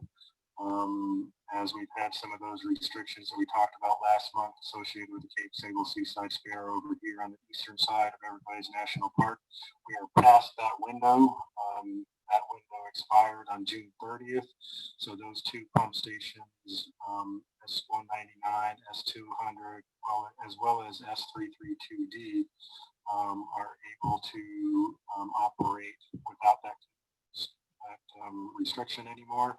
So as we move forward in time, next month you'll start to see increasing flows to Taylor Slough down here on this particular line. So then jumping forward to that new graphic that was included based on some of the discussion last month. A lot of this information is contained in the previous map, but I recognize that there's a lot of arrows all over the place on that map. It may be a little bit harder to piece together what's kind of going on. So what we attempted to do is just break it up into three general areas. This blue line representing the amount of water that's left Lake Okeechobee, either to the east, west, or to the south. And then this red line representing the amount of water that has entered the Central Everglades. And this green line representing the amount of water that has left the Central Everglades and entering Everglades National Park down here at the bottom. So a couple things real quick to point out. This 68,000 acre feet, that is the flow that is moving underneath the bridges. Sorry to interrupt, John. Sorry to interrupt. The audio is still really poor, and I think folks are having a hard time. Rosie or anybody, can we do anything from our side? What I'm thinking is that there is something we can do, but it's my understanding we need to sort of pause John's work on it. And maybe we should go to Lawrence's and have Lawrence do his presentation while we work on John's mic issues. That sounds like a good idea, Mr. Bartlett. Why don't we, John, Ms. Mitnick, thank you. Why don't we pause you, and Mr. Glenn, if you're ready, we'll go over to your presentation. Certainly, I am ready. Thank you.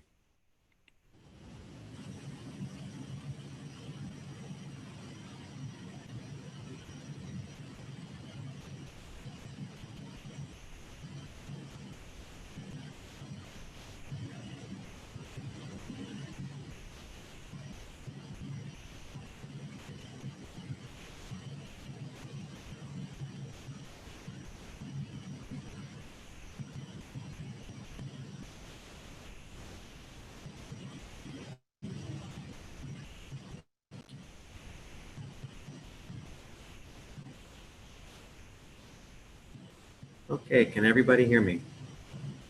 Thank you very much. I'm Lawrence Glenn. I'm going to give you the ecological updates for today, for the month of July.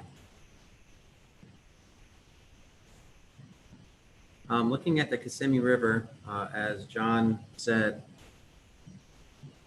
let's go back up one. Looking at the Kissimmee, we have increased discharge there. We did have a constraint until the end of construction by the Army Corps for a total CFS of 900 CFS to keep them working in the dry, but that constraint is no longer in place. We're seeing about 1865 cubic feet per second coming down. You see the floodplain is pretty well inundated.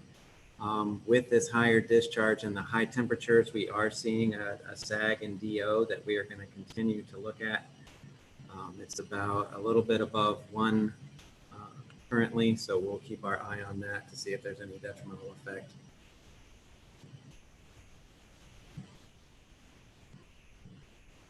Moving to Lake Okeechobee, as John had mentioned, the lake has been hovering right around 12.2 to 12.3. You'll see it's the interior marsh is a little bit more inundated than a month ago. It takes over 12 for the marsh to start filling for it to be inundated. But we are seeing some really good response around the littoral fringe, the deeper water in between the marsh and the open water area, where we have seen a very positive response in submerged aquatic vegetation. And we will be conducting, when we do our last count of the year, where we give a total acreage for SAV for this year, that survey will be conducted in August and September. And then we'll come back and tell you exactly the total acreage that we have had in response to water conditions for SAV in the lake. I'm looking at the stage envelope. You see, I was concerned last month because that rise that we were seeing in the red trace was going really high. I thought we might go out of the top, but we've leveled off. So from a lake ecology standpoint, we want that gradual ascension, and we're starting to see that gradual ascension. So if we can continue along 2017, we'll be doing, I think, very well, as the marsh will continue to refill, and we'll get those processes, ecological processes, kick-started back up in the marsh themselves. I wanted to walk you through, Ms. Thurlow Lippage had talked about she's flown over and she's been monitoring the bloom on Lake Okeechobee. This is a series of pictures of the bloom potential maps going back to 2016 at this same time of year. And you see in the upper left in 2016, it was pretty much around the littoral fringe. 2017, which is the one just to the right, same sort of condition. Then we had the lost summer of 2018 where the entire lake was pretty much covered with a pretty large, and that was the very serious bloom. 2019 conditions were a little ameliorated back to 2016 and 17. And we're just a little bit more, definitely some more coverage this year in 2020. I'm going to go through another slide or two to show you data on what we're finding and how our expanded water quality monitoring network, especially with the frequency of data that we collect, is allowing us to glean a lot more information on what's going on in the lake with blue-green algae.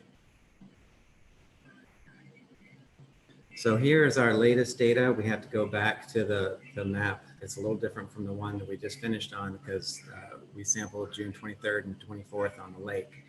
And what you're seeing in this table, CHLA, that's chlorophyll A, that's our proxy for if we are having a bloom. And we say that there are bloom conditions once we reach about 40 micrograms per liter. So you'll see there are some of the greens, the oranges, and reds where we are having a bloom in the lake, and that's very evident from the bloom potential map.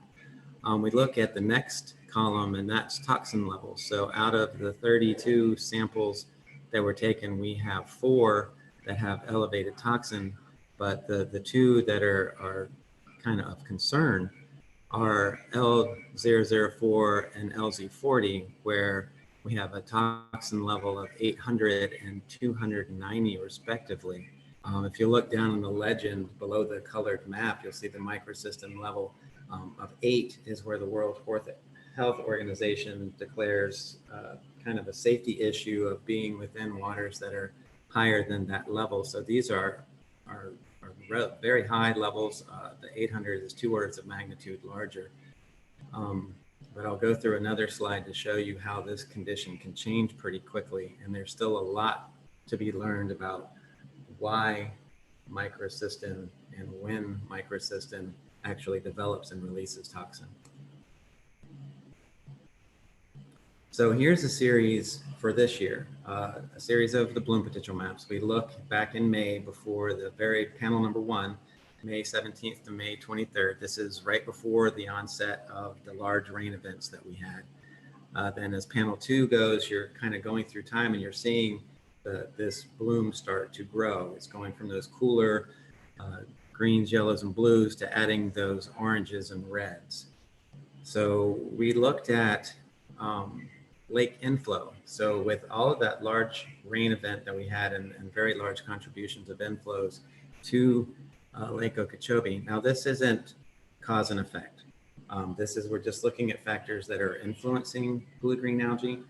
This isn't an experimental study that has a definite, this is why it's happening, but we're just trying to tease out factors from the data that we have of what might be promoting some of this growth.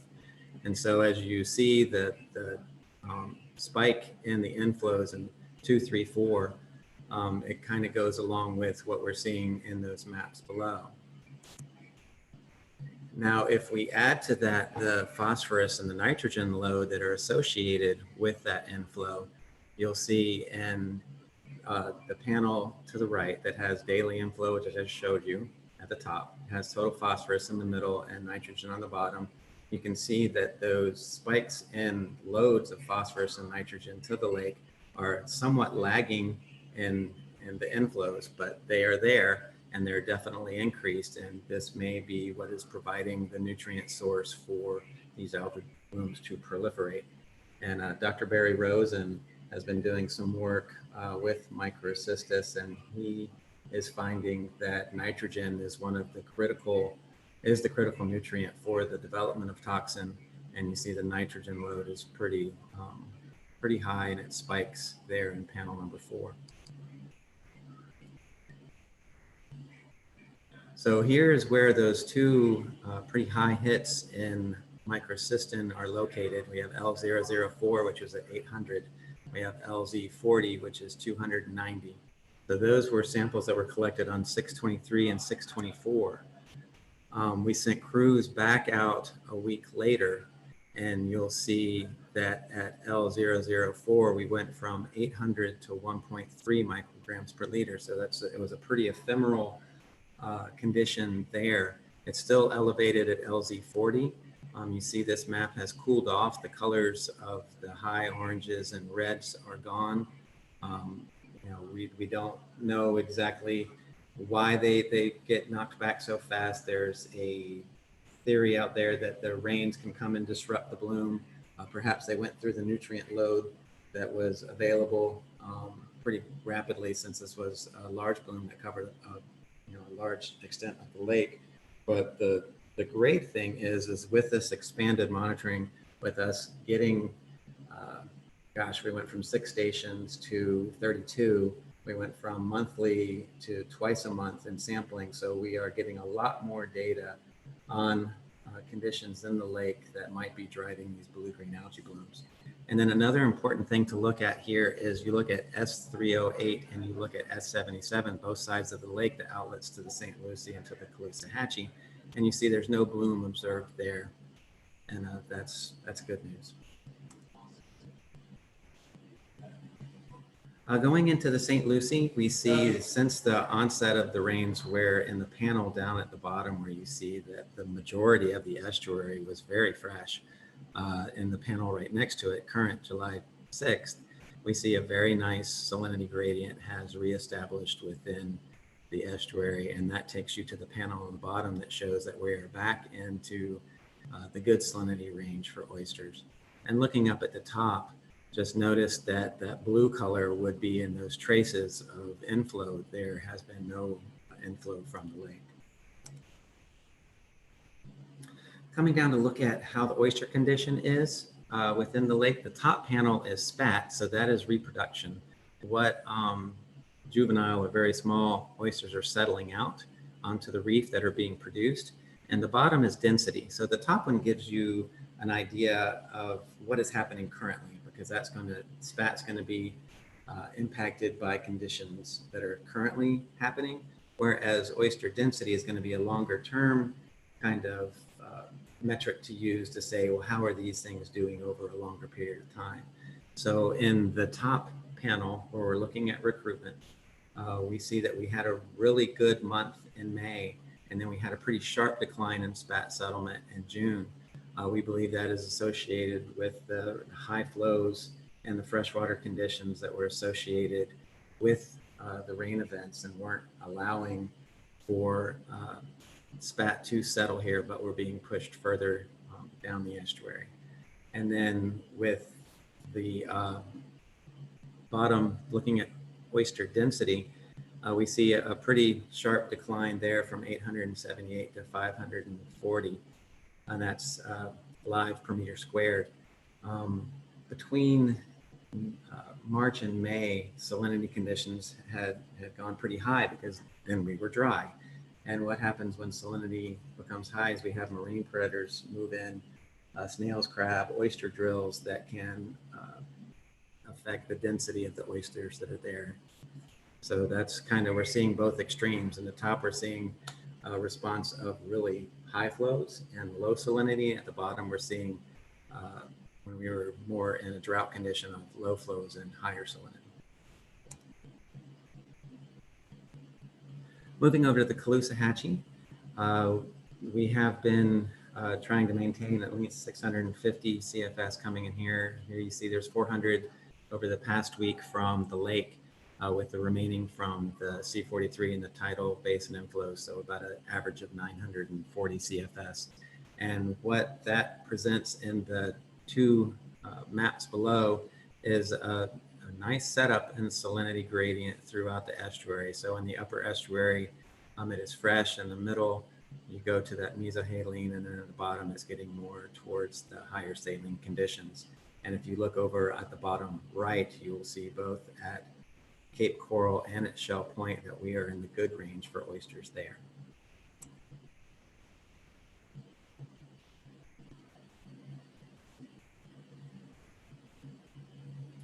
The Caloosahatchee and the St. Lucie don't behave exactly the same when it comes to oyster populations. Typically on the Caloosahatchee side, there's a little lag in reproduction compared to the St. Lucie side. If you look at the top, this is Iona Cove and Bird Island, and this is both oyster recruitment. So we're looking at spat. And if you look at the first couple of months for the past 2 years, we're typically on a kind of a slow start, and we really get going on this side a little later in the season. So we're hoping that that will be the case again this year, and we'll see a pretty large increase starting to happen over the next couple of months. And then again here with oyster density, these areas between March and May also where salinity was high, and we believe these decreases may have been to those salinity conditions and allowing marine predators to move in and feed on those oysters.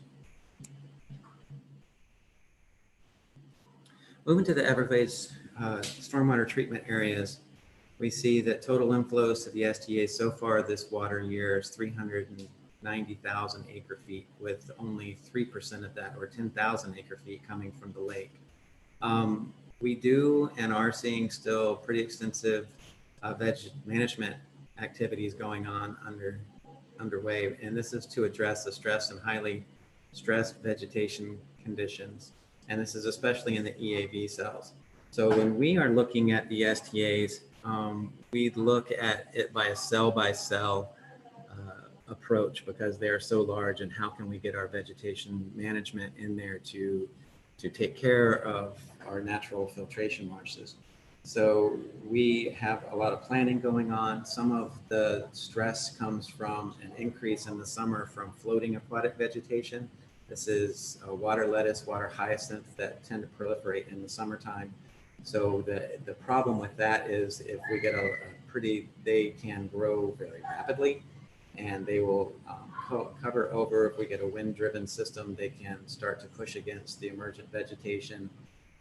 They will help, that can kind of rip some of that vegetation out, or if they are covering submerged aquatic vegetation, then that submerged aquatic vegetation isn't being able to do its job appropriately. So we have a very large effort out there right now to ensure that we can get cells that are stressed back into a non-stressed condition.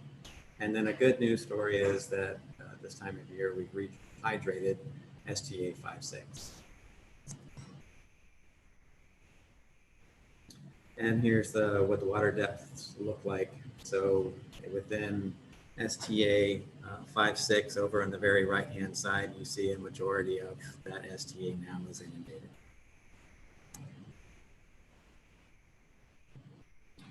Looking at Biscayne Bay, we did have the large rain events that did drive salinity down. We're seeing that creeping back up. We're in the July doldrums at the moment, so we are looking for some more rainfall to come to try to bring these salinity conditions down a little bit. We don't prefer to see them as high as this, as has been pointed out in the past.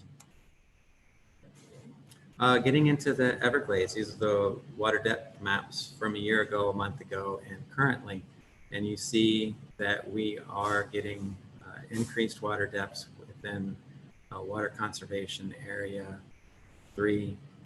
We're looking at Everglades National Park. You're seeing that exactly where the initials ENP are, that is Shark River Slough, and that is rehydrated, and that connectivity has been reestablished.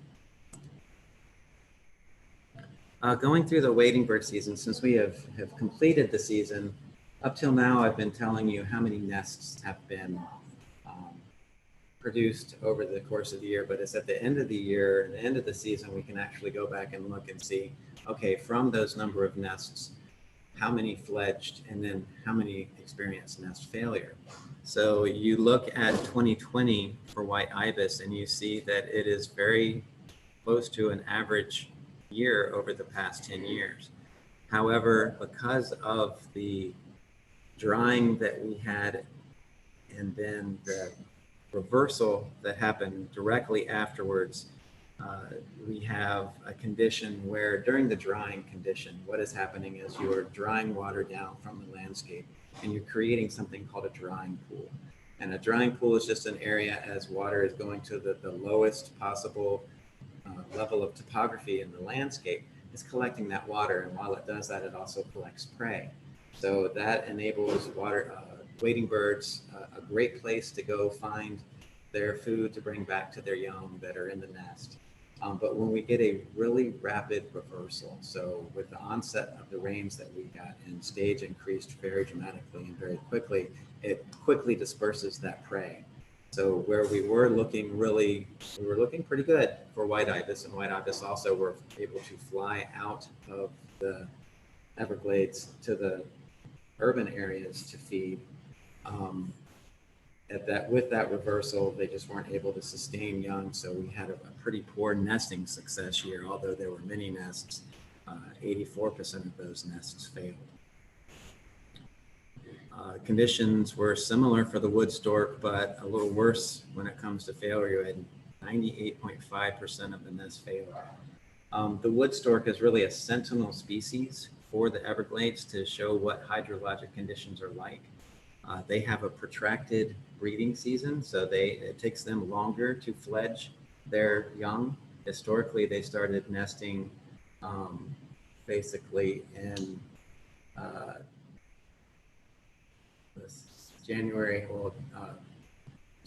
December, January. And that's been pushed later. And so we're seeing that the wood stork conditions just aren't right throughout the entire Everglades for nesting. They're a very specific feeder. They look for larger fish prey. So if the hydrology isn't there to provide that fish that is necessary, they can't, like ibis, they're not going to go move out into the urban areas as much to feed their young. The conditions just with them starting nesting later, it being dry, and then that reversal was pretty dramatic upon their ability to fledge their young. We're looking at tree island condition throughout the Everglades, and this is in water conservation areas 3A, 3B, and then Shark River Slough. And these maps show that there's 371 islands that have a known elevation. So each of those dots is a tree island. If you look on the left picture or panel, you're looking at water depth. And this water depth isn't the total depth, but it's the depth relative to the head of the tree island itself. So those blue dots in the center where it's a little deeper, those are inundated and up to 1.8 feet above the elevation of the head of the tree island. So the others are inundated, but they're not completely inundated. And then we look at inundation period. How long are these tree islands inundated? We start to get concerned when tree islands have been completely inundated for 90 to 120 days.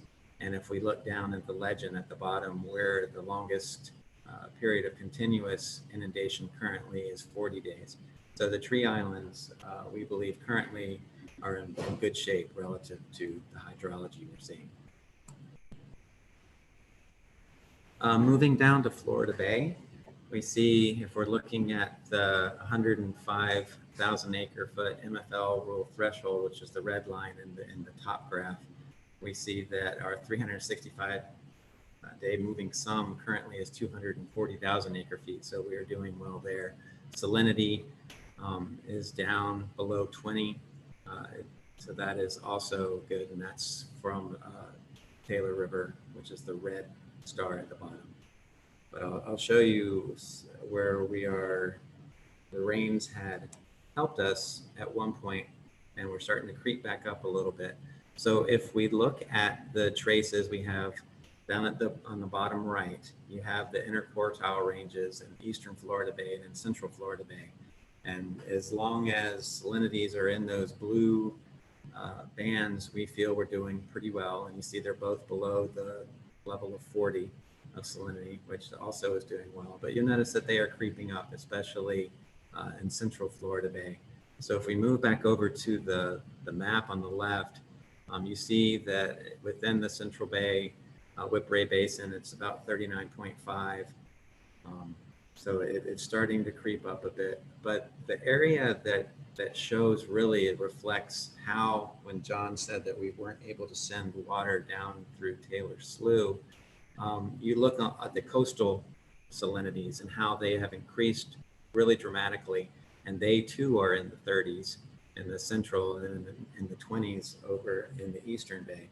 So what's that reflective of is that there aren't inflows coming into the bay overland currently. And if we go to this next map, you see on the left-hand side, you see what we like to see at this time of year is low salinities within the coastal area. And then if you move from the area, you see the greens and the yellows, and you see the gradient of light blue coming out into the bay. That's a good setup for salinity at this time of year. We weren't able to get the eastern portion done in this last trip, but we were able to get the central and the western. So we're seeing a higher salinity setup right now without rains, but we're not seeing that gradient. So hopefully, as John had just mentioned, that the constraint, June 30 constraint for 3 of those structures to move water into Taylor Slough is lifted. We hope that rains will cooperate and we'll be able to move water down here and ameliorate this salinity condition.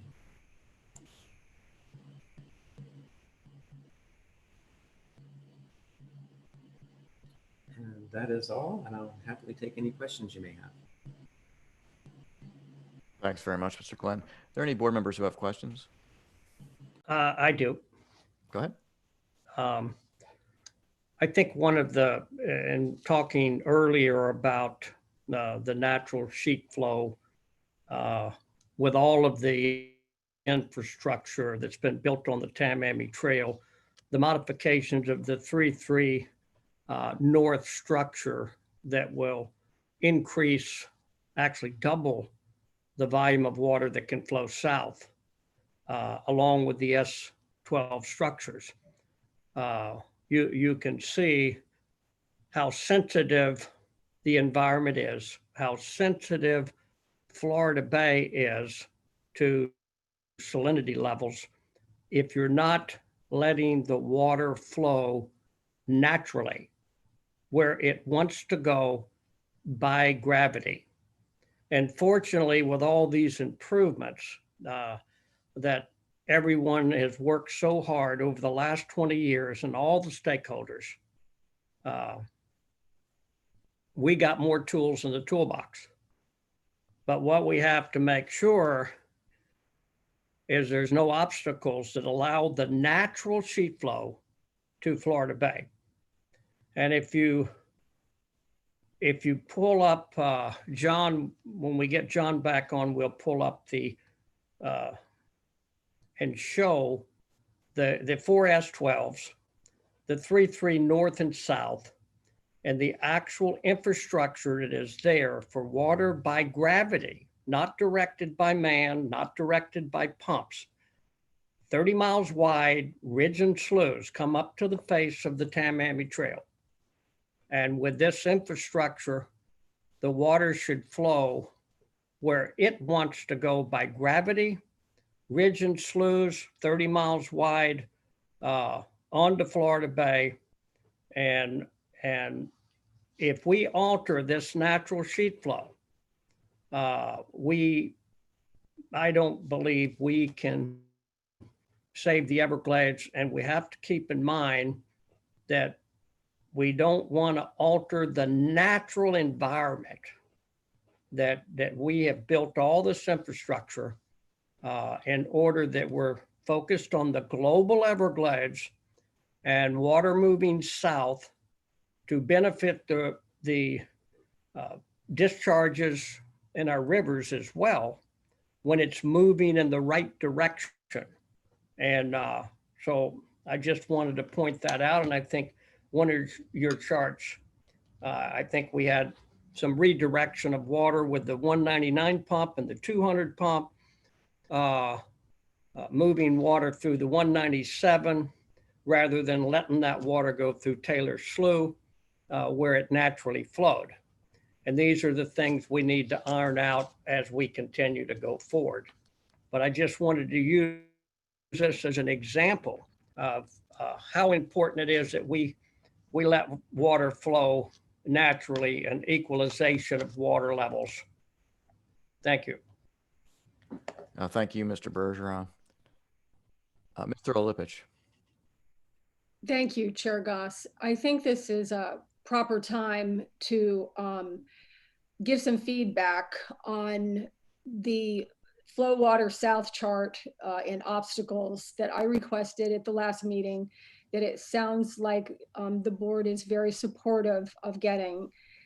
I received something, and then when I sent it back, you know, I thought that some things should be more specific, because what I received was something that was more, you know, just a total overview, which is good, but sometimes you have to hone in on like the bottom of the system in this case. And so they're working on that. I think that this is a good time, especially with the geospatial department showing us some of their talent, that we ask the geospatial mapping department or some other aspect of the water management district for us to really enter where we are today, not in a two-dimensional world of pen and paper, but we could have, you know, I hope it wouldn't take that long, but we should have a moving picture of what Mr. Bergeron is talking about, this natural environment that if we allowed it to flow, it could flow. But why are we so hesitant? What are the obstacles? Who could we accidentally flood? How would we hurt the poor little birds? Is there something we can do for those birds? You know, but I need help off the pen and paper. I need something that is three-dimensional to show me what Mr. Bergeron's dream is. And I believe there's a reason why Governor DeSantis has him on this board. And it's because he probably is more familiar with the landscape than any of us. So that is my request. Thank you. Thank you, Mr. Olipich. Does anyone else have questions or comments for Mr. Glenn? All right, thanks very much, Lawrence, Mr. Glenn, appreciate that. Let's see if Mr. Mitnick's back and how his sound is. Can you hear me better now? Yeah, thanks, John, very much for your patience, but what you've got to say is too important for us not to be able to hear it, and I know you spent a lot of time on it, so we'll turn it back over to you. No problem. Thank you, Chair. Rosie, yep, you're getting it done.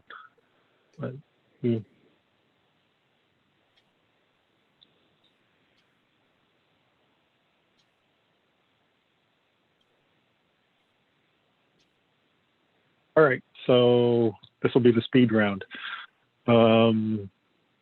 Excessive rains in May, June slightly below average.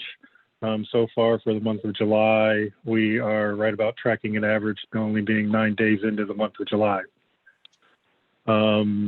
District-wide, we're still above average rainfall, primarily driven by those heavier rains in the month of May. And the highest have been up here in Martin and St. Lucie County. So it's continuing to track that Martin and St. Lucie County are well above average rain so far for this wet season. And then you jump down to Broward and Miami-Dade counties following close suit. So the majority of the rains that we have seen since the middle of May have either been here down on the lower East Coast, in the southern lower East Coast, or up here in the upper East Coast. Looking at the northern portion of the system, East Lake Toho, there's all the restoration efforts that have completed their work. You can see those lakes level rising. We're trying to hold and manage that ascension rate here at about 55 feet to give some of those restored areas time to revegetate and get some vegetation growth back into those littoral zones and not have it just be a big mud hole because we filled it up with water too fast. So that's sort of the operations that you see going on in East Lake Toho. Down to Lake Toho, it's at schedule. We're just tracking, managing that lake as we progress through the remainder of the wet season until we get to September when you see the schedule start rising. Of course, all that water winds up down in Lake Kissimmee over here on the left-hand side of the graphic. Lake Kissimmee is still above schedule. It's within a half a foot of its regulation schedule. The good news here is the Corps of Engineers has completed one of their construction works that they had planned on getting done for this last dry season and suspended that work for the upcoming wet season. And will resume once again at the next dry season. So we've been gradually increasing those flows down the Kissimmee River. Lake Okeechobee sitting there at 12.43. As of this morning, we're still down here in the beneficial use zone. The next zone up is the base flow zone, and we would cross into that base flow zone once Lake Okeechobee gets above 12.6 feet. When that happens, you would see the regulation schedule start to call for some of those regulatory releases to the south, as you can see depicted in this graphic here, as well as then down to the estuaries, both east and west. As in the previous months, we've broken out that between the Caloosahatchee and St. Lucie estuaries to give everybody a feel for the magnitude of those releases. And when you cross into base flow, the first level of release would be that 650 CFS directed towards the Caloosahatchee. And here is just a quick snapshot of the St. Lucie estuary and the probabilities of having regulatory discharges off to the east coast. Looking overall at the southern portion of the system, starting up there in the northeast portion of the Central Everglades, you can see it's above schedule, but we're pretty close to the time of year here in July when the schedule starts rising up. So the Corps of Engineers has actually closed the S10s that move water from Area 1 down into Area 2. And we're looking to hold on to some of that water and just track horizontally until current stages meet the rising regulation schedule. So looking down at farther down in the Everglades, Area 2, Corps of Engineers is currently moving about 2,000 cubic feet per second through the S11s from Area 2 down into Area 3. And you can see sort of the response in stages for Area 2 as they track back towards regulation schedule. With that, Area 3 is still above schedule. So the rainfall plan, which we're still operating under at this point in time, hopefully that gets replaced by the combined operating plan later this year in about a month or so. Right now, the rainfall plan is calling for maximum releases from the conservation area, or I'm sorry, the Central Everglades down into Everglades National Park. So right now, the Corps of Engineers has both S12C and D open to their maximum, and they're releasing their maximum amounts at this point in time. And we've already had a fair amount of discussion on S12A and B. The criteria for opening S12A and B will kick in come July 15th, so roughly 6 days from now. And then I would anticipate the Corps of Engineers being able to open up S12A and D and thereby getting some additional flow out of the Everglades down into Everglades National Park. At the same time, I've talked in the past about the 333 structure and some of the daily closures that we had associated with the construction that's been going on that Mr. Bergeron has referred to a couple different times during the day. We've gotten past a significant portion of that construction, and as of last Friday, that structure has been wide open, moving about 1,300 to 1,400 cubic feet per second, 24 hours a day into the L29, and then that water would flow underneath the bridges and underneath Tamiami Trail and down into Northeast Shark River Slough. So with that, I'll jump to some of the maps, just I'll highlight real quick. Again, inflows to Lake Okeechobee have been on the order of 360,000 acre feet so far since the onset of the wet season. And with that onset of the wet season, as we've talked about already, you can see the increasing flows being moved from the upper East Coast to the Indian River Lagoon and to tide, as well as to the Caloosahatchee estuary from some of that basin runoff. And there's been a smaller amount of Lake Okeechobee water that has made it to the Caloosahatchee estuary since the middle of May. Won't spend too much time on this graphic, just again highlighting with those increasing rains along the lower East Coast. You can see those numbers of the amount of water discharged from the urbanized areas off to the intercoastal and off to tide. We're somewhere around 750,000 acre-feet just in the last 2 months or so. One thing I will point out, I think there was some discussion on this just a moment ago, those flows to Taylor Slough. That criteria for the Cape Sable Seaside Sparrow has already lapsed and expired on June 30th. So we are once again able to operate unconstrained S199, S200, and 332D pump stations. So as of a couple days ago, the structure that was built under the district's Florida Bay plan that moves water from some of those detention areas into the headwaters or directed towards the headwaters of Taylor Slough has been opened. So next month, you're likely to see these numbers for the flows to Taylor Slough will start increasing. With that, I think this is where I left off last time. Real quick, we're trying to simplify the previous graphic because all this information is contained in that previous graphic, but with the arrows all over the place, I know it can be hard to read and piece together at times.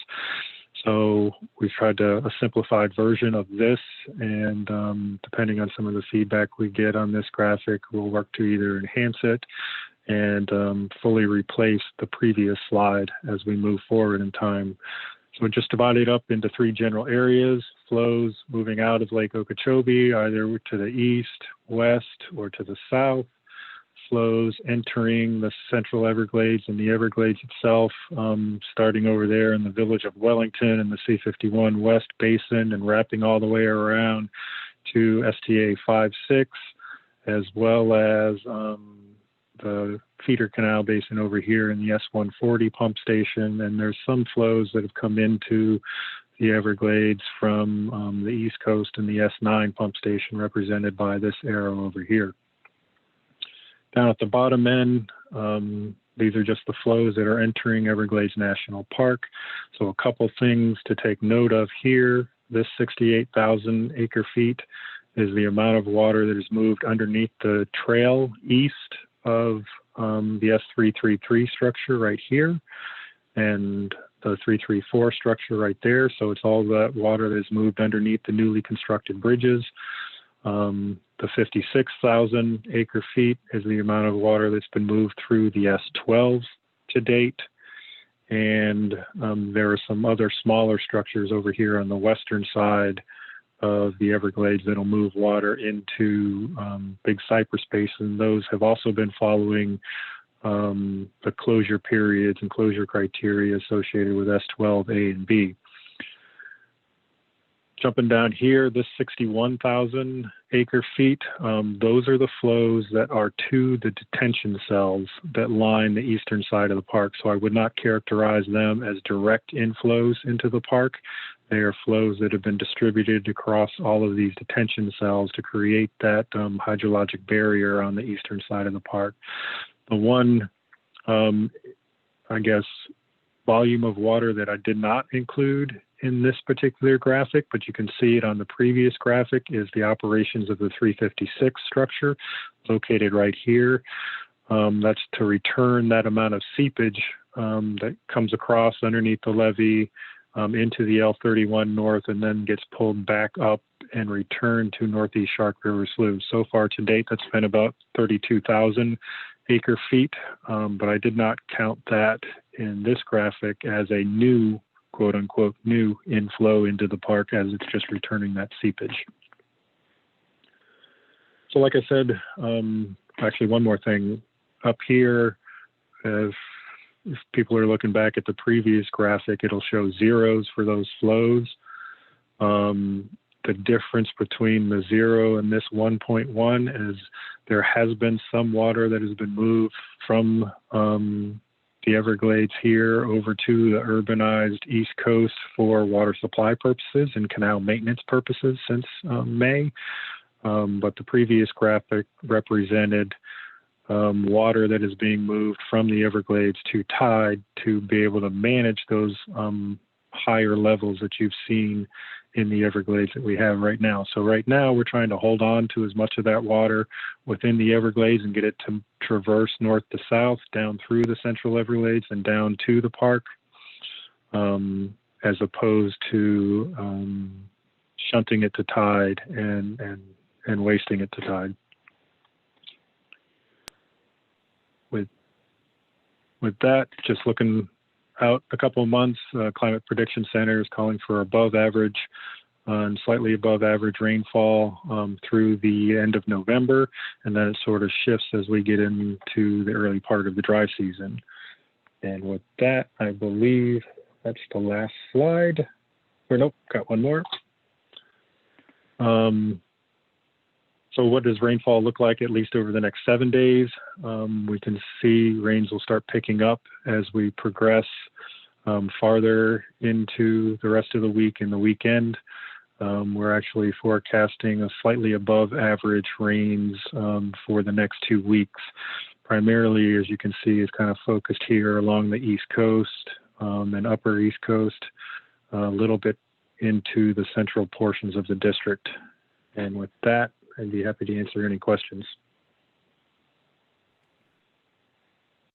Thanks very much, Ms. Mitnick. Mr. Steinle. Thanks, John, for that. A couple questions. Can this might be a tough question to handle in short form, but how would wet season today? How would how would COP, had it been initiated, changed that flow data that you just showed?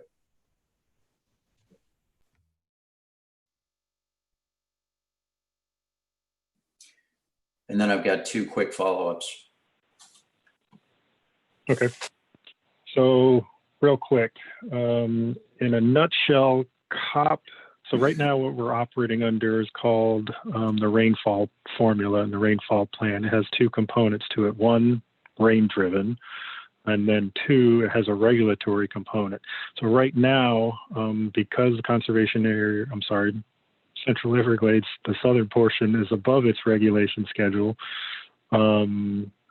it's just calling for maximum releases because that regulatory portion is dominating the calculation, and it just pushes it to maximum releases to get it back down towards its regulation schedule. So what the combined operations plan does is it comes up with a new formula. It's called the Tamiami Trail Flow Formula, where it has a number of different factors that it takes into consideration. It looks at those stages, not only in the conservation areas, but also the stages down in Northeast Shark River Slough and Everglades National Park.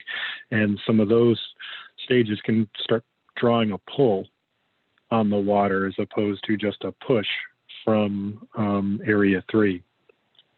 So how much of a magnitude of difference I'd have to follow back up on and look at the numbers a little bit, but my initial supposition would be under COP, it would have started calling for increasing flows down through the system in advance of what the rainfall plan has done over the past couple months. Okay, that's helpful. And then can you just update on the study? I guess it's the study to connect, because we saw Lawrence's, as we do every month, conditions report on the STA, specifically 5-6. So can you update us on the progress of the lake connection to 5-6? Honestly, sir, I think you got me on that one. I'm not quite sure what the current status of it is since the last time we talked. I'll have to either follow up with you or maybe if Jennifer Reynolds is on the line and she knows offhand. And we can wait on that. The reason I'm asking is I thought it was around this summer that we were going to have some results. So we can follow up on that. And then I'm just forgetting my third, sorry. Fred Scalar's report. I think that was also maybe this summer that we expected it on the important sort of data or more information on water flow through the park. The dynamics of that. Right.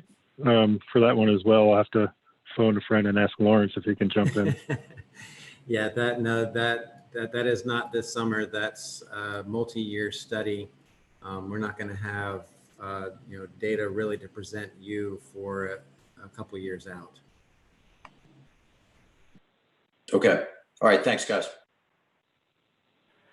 Thanks, Mr. Steinle. Let's see, who do we have? Mr. Bergeron, your hand is still raised. Is that from earlier?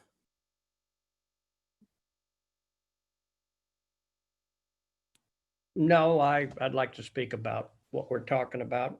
Go ahead. Okay, thank you, Mr. Chairman. John, can you put up where we can see the S12 structures and the 333 structures and the face of the Tamiami Trail as water moves? Once we decompartmentalize the Tamiami Trail.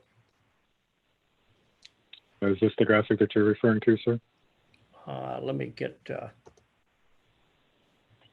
hold on here a minute.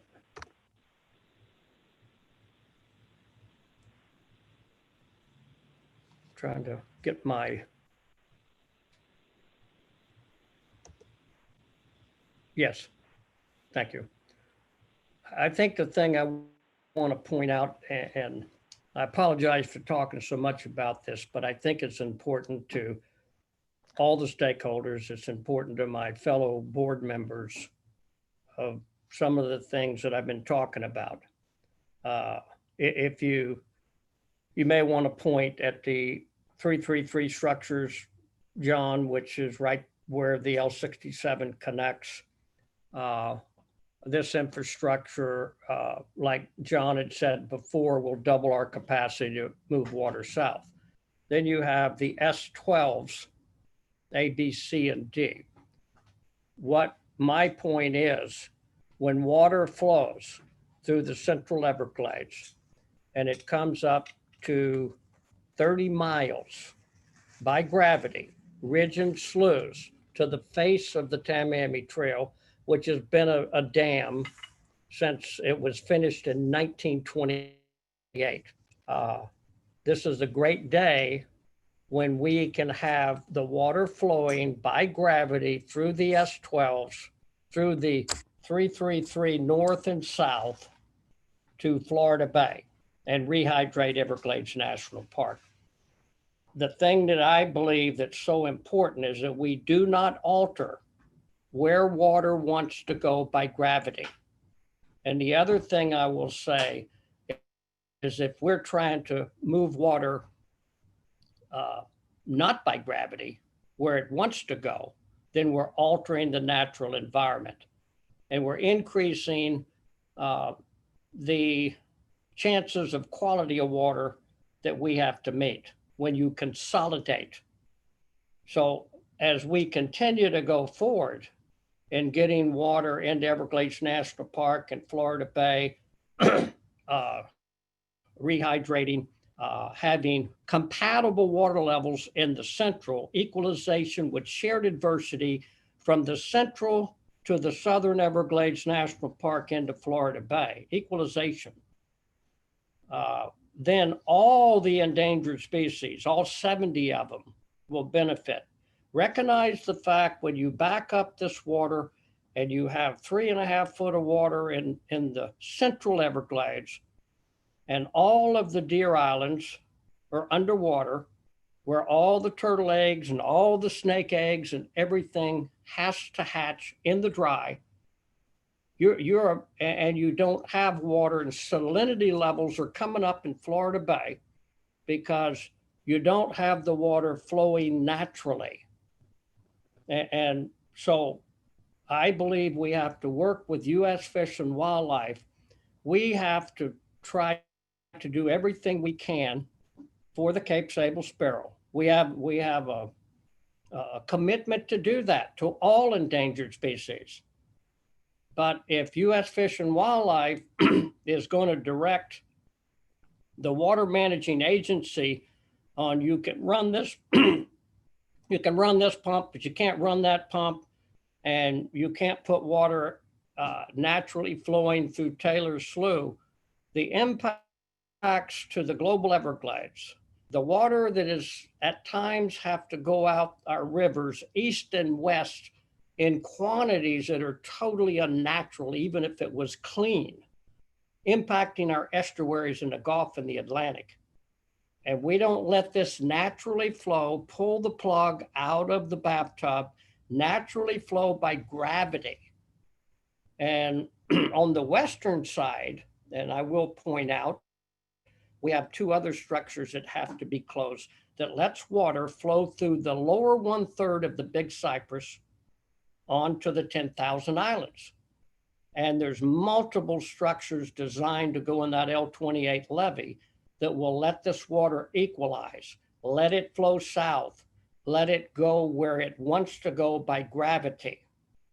And if we don't do that, I don't really know why we built all these bridges, why we designed all these structures. And so I think it's important that everybody recognizes the global Everglades, from the northern to Lake Okeechobee, to the central, to the southern, to Florida Bay. This water has to flow, the river of grass. It's got to flow. And I apologize, Mr. Chairman, but this to me is a very important that we let this water start flowing, and any obstacles that allow the natural sheet flow, natural. We cannot alter the natural sheet flow by gravity. And I think that there'll be a big day for all 70 endangered species, and we won't end up with 170 endangered species.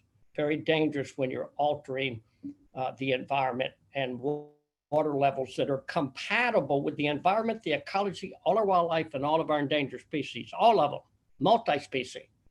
And so thank you for the opportunity to speak to this.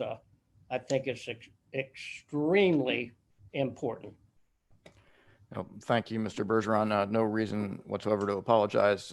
I learn from you every time you speak, as I'm sure the other governing board members do as well. Mr. Lipich, your hand is raised. Thank you, Chair Goss. Mr. Mitnick, can you please turn to on my handout, page 13, only because it shows the whole southern part. Okay, it kind of cuts it off for me, but I can still see most of it. So if we're comparing back to what Mr. Bergeron was just referring to with that other image, it appears to me that the top of basically of Water Conservation Area 3 would be about where that 340.8 number is. Is that right? Yes, that's the top of the Everglades, going across, like I said, from the village of Wellington, wrapping around over to STA 56. Okay, and but this I'm red talking line represented. specifically, excuse me, about Water Conservation Area 3 and 4, whatever they are. So that would be where the big red arrow is going down to the left of the 340.8, right? Area 3 starts, that's the northern edge of Area 3, going all the way down to here in the green line. So when Mr. Bergeron is talking about the 30 miles with natural tree islands and all of that, he's talking about Water Conservation Area 3, is that right? 3A and 3B. Okay, to make it more complicated, but it's that whole big section, the top and the bottom. Correct. Right? Okay. Correct. So he's talking about letting the water follow the gravity when you take the plug out of the tub. So just to make sure I'm understanding right, the plug in the tub is the Tamiami Trail, which is that green line over the 56. Is that correct? That is one of the plugs, yes. And let me back up here and I can give you a better feel for it. So on this graphic, that green line would be right here running along Tamiami Trail. You also notice that this line is the L67 levee that runs up, that separates area 3A from area 3B. You can kind of see it on this aerial, and if folks are able in their spare time to pull up the maps that you were just talking about earlier in the meeting, you can get a really good feel for what it would look like. And what you're looking for is the orientation of the tree islands from those historical images. And what you'll see is as the tree, as you progress down through area 3 from the north going to south, you're looking at the orientation of the tree lines. They start to take on a little shape. You can see it somewhat on this image, but not as well, how they sort of slant off to the southeast and into area 3B, and then they start turning back around towards Northeast Shark River Slough down through the park, kind of like that. So Tamiami Trail down here is definitely one of those plugs. The L67A and L67 series of levees is another one. So that's why under the Central Everglades Planning Project that everybody is working towards is you're opening up this portion of it over here to be able to get some of that southeast and then turn southwest movement of that water as it transitions down to where it naturally used to go, as Mr. Bergeron is talking about. Okay, thank you. So when your microphone got kind of hard to hear, I don't know if you were on or not, but I did ask for a consideration of a 3D geospatial mapping tool in the future that would allow us to look at these kinds of things where we are today, not in 2 dimensions. But I want to ask you, now that I have you here, and we're all talking about this, and it's very important, and there's nothing wrong with talking about things that are difficult. That's what we do all the time. So if you're looking at this area, Mr. Mitnick, I'm going to ask you some things, and you can tell me if they're an obstacle or not. So you said that the Tamiami Trail is kind of a plug obstacle. You said kind of that the L67 is a plug obstacle. Is the sparrow an obstacle? During certain times of the year, under certain conditions, yes, it is. Okay, do you consider the STA an obstacle, even though it's above that? I would characterize the STAs as a consideration to meet water quality standards going into the Everglades protection area, yes. Okay, would you consider the EAA an obstacle? The ability to move water through the EAA is what you're talking about? Yeah. So passing water down through the EAA from that basin runoff, that's what those canals are designed to do. If you're looking to pass additional flows, you have to, just like when we talk about certain times of the year, even just looking at the graphic that's on the screen, you see all 3 of these stoplights down in the Everglades are red. So right now, even if right now there is capacity to be able to move water from the lake down to the Everglades, but the Everglades is already full of water and can't take it. So it's a timing thing. Earlier in the meeting, you had referred to some of that additional information that I had sent you following the last governing board meeting. And it speaks to that particular issue of where it rains, how it rains, and what quantities it rains. So all of that stuff together is what dictates when there are issues in moving water north to south. Okay, and I appreciate it, Mr. Mitnick. So the water conservation areas themselves can become obstacles if they're really full. Yes, ma'am. Okay. Now, the, where's Homestead?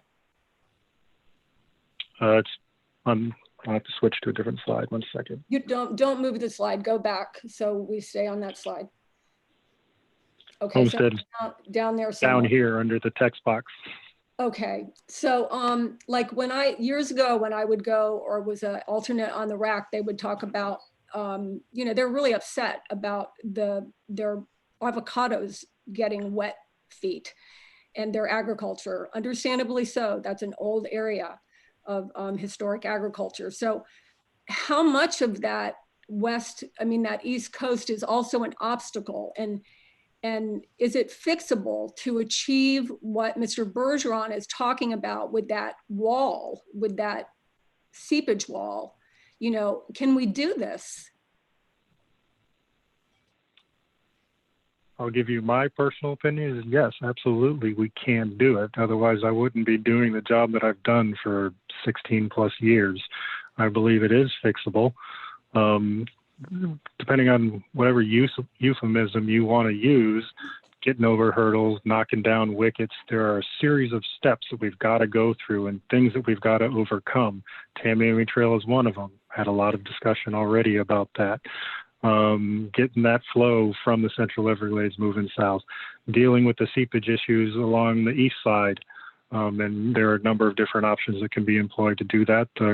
The wall that you had mentioned is one of them, and we'll be having those public workshops and those conversations over the coming months. But yes, I do think it is fixable. Okay, well, I appreciate it, and I hope you'll consider a computer-generated geospatial mapping tool that would show us exactly what would happen if we unplugged the tub, and then we can work to fix the things that might be in the way of the water coming out of the tub. Thank you. Yes, Thanks, absolutely.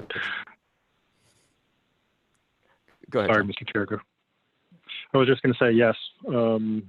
We've taken that to heart, and we've already got a couple of different ideas on how to illustrate that in a more animated, three-dimensional way. Between some of our modeling products and the good work that Sean and his folks can do from a visual perspective. Thank you very much. Executive Director Bartlett. Yeah, thank you, Mr. Chair. I just thought I would give folks an update on where we are with water levels in Conservation Area 3A. And Mr. Bergeron has been very engaged with staff and DEP and Fish and Wildlife and the Corps on the water levels in 3A because we think they are too high for where we are at this time of year. And so we have actually deployed temporary pumps to move water from 3A over that L67 levee into 3B to try to get water levels down. And we have advanced construction, done a lot of work with the contractors for 333 North so that we can have double capacity in July, and then working with DEP to make sure we can use that new structure as soon as it's ready. As soon as we can operate it and open it, we're all getting on the same page that we can keep it open and move water into the park.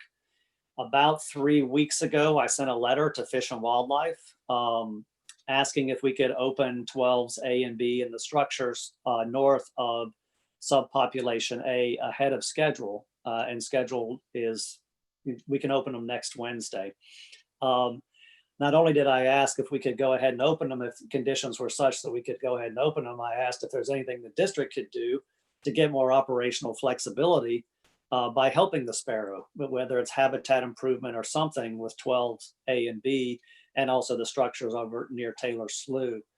I did get a letter back from Larry Williams, and that he, said that the data shows that he wasn't able to allow us to open any structures ahead of the schedule. So we need to wait till next Wednesday to open them. But he did conclude by saying he wants to take us up on the offer to figure out if there are ways that we can work with habitat or the operations or anything so that they're, and I'm quoting, working towards a future condition where there would be no constraints on 12A and B structures, nor the S199 or S200, which are over associated with Taylor Slough. So, you know, while he said no this year, he did open the door to try to do something between us, the Water Management District, the Corps, Fish and Wildlife, and Everglades National Park to try to relax the operational constraints. So we have already started working internally to see what kind of ideas. I've talked with Mr. Bergeron about that to see if there is something we can do that does two things. One, helps the sparrow, because nobody I know on this board is against that bird. But two, gives us more operational flexibility so that we can manage these water levels in 3A, which need to be lowered right now. So anyway, thank you, Mr. Chair. I just wanted to give that update on some of our efforts. Yeah, thanks, Mr. Bartlett, and let us know how we can be helpful in those discussions going forward. Ms. Meads.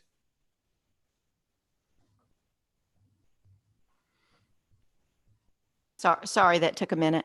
I have a question for Lawrence. Lawrence, can you hear me? Yes, ma'am. Okay. On your oyster report, in those areas where we have issues with oysters, where either the water has been too saline or now it's gone in the other direction, just clarify for me that this is a result of the dry season and the situation that we had with the dry season as it switched over to the wet season. My question is there anything to be done in those areas that are struggling that we aren't already doing? That's a really good question. And I think where we see the setup that is most dramatic is in the St. Lucie. And the St. Lucie, I mean, we were not giving it any fresh water from Lake Okeechobee, and conditions were looking pretty good, a little on the saline side towards the end of the drought. But from an oyster perspective, it just went from drought to, you know, from more saline to very fresh extremely quickly.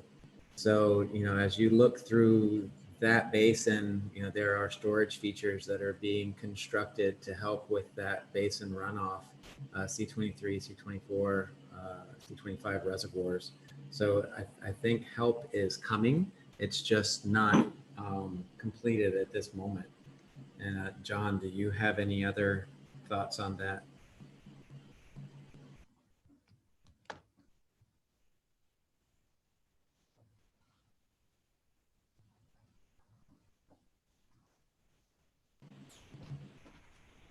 I apologize, my connection tripped out. What'd you ask, Lawrence?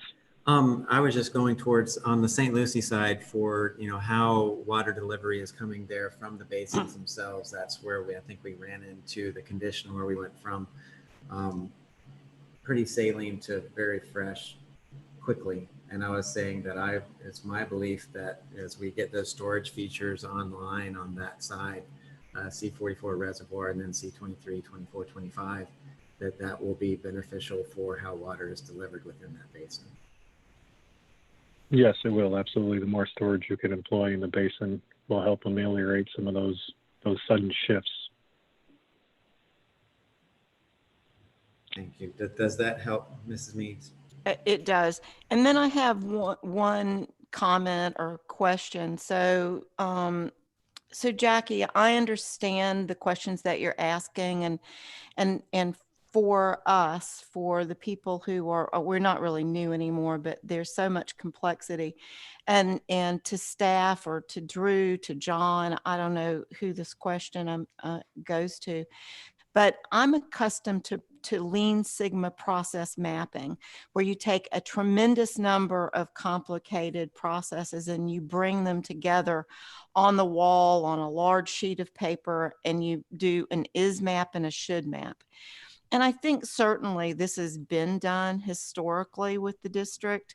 So here's your current situation, and this is what it should look like. And in that process, you lay out what all of your disconnects and your obstacles are, and your plans, but you do it in one way. You do it in a way where you can see everything at once instead, and it kind of tears down some of the extreme difficulties. And I'm from the pharmaceutical industry, and we're so highly regulated and we're so complicated that only the nuclear power industry is more regulated and complicated than we were. So we were able to put together in one place on one wall all of these unit processes and all of these systems, and we bring it together so that we all, made sense of it. So my struggle too is the knowledge that staff has. It's very difficult for me to not ask you. And in my board briefing, I actually said, I know I ask you the same questions all the time, but it's the complexity.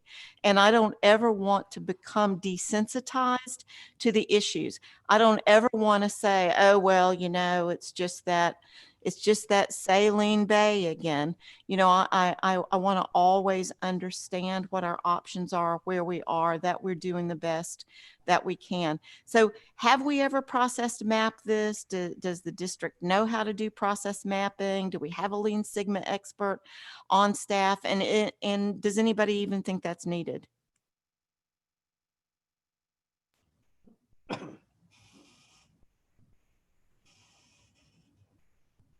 John, do you have, I don't know the history. I know that process mapping is something we do routinely, whether it's Lean Sigma or not. I'm certain that the district has engaged in Lean Sigma in the past, because it was, as you know, it was very much a management tool throughout government. I would envision that when the Corps goes through like a planning process for like the Central Everglades plan, that is kind of essentially what is happening. And there are sticky notes, and there's all that kind of goes up on a board, and they look at it and figure out how to better move water with respect to the Central Everglades plan into Everglades National Park. I'm not sure whether that was done with a combined operating plan, possibly. I think it's a very good question that I can start to investigate, but I don't know, John or Jen Reynolds, whether there's any kind of insight you guys have in that. Yeah, Drew, as you referred to, the sticky note, the little sticky bubbles or things, that is exactly one of the things that the combined operating plan during its plan formulation went through. And there were several meetings where various stakeholders got to weigh in on and put a little red dots, blue dots, orange dots, whatever the case may be, as to what the goals and objectives they were trying to achieve and what mattered to them.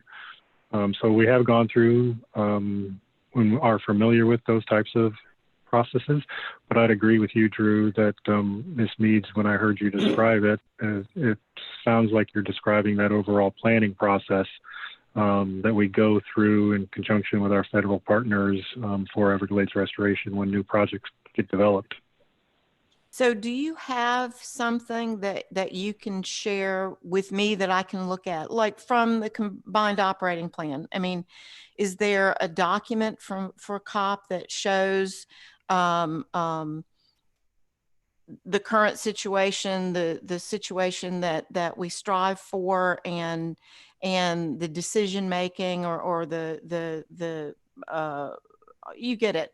Is there a document like that I can look at that's actually typed up and kind of a final version of what happened in those planning meetings at a level that I wasn't there for? Yes, I believe there is, and Drew and I can take that back to staff and come up with some good examples for you to. Yeah, what I'm afraid of, Ms. Meads, and I know that document exists, but it's probably not simple, right? So, but maybe there is, and maybe I'm mistaken. But let me see if we can find something, and if not, create something. Yeah, right? and I know what you mean when you say not simple. Then it's never simple.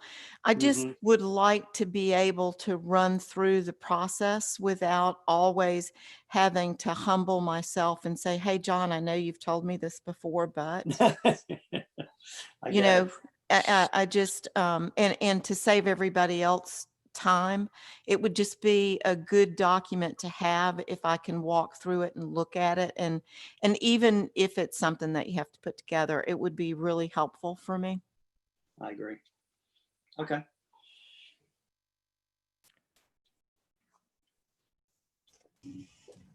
Well, thanks, Ms. Meeks. Those are good recommendations. Rosie, are there raised hands for technical reports from the public? Yes, Mr. Chair, we have Mark Perry, followed by Thomas Van Lent.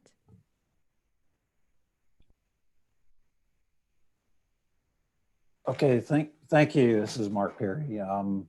Wanted just to kind of the comment on the St. Lucie estuary and freshwater coming into the system for the oyster recruitment.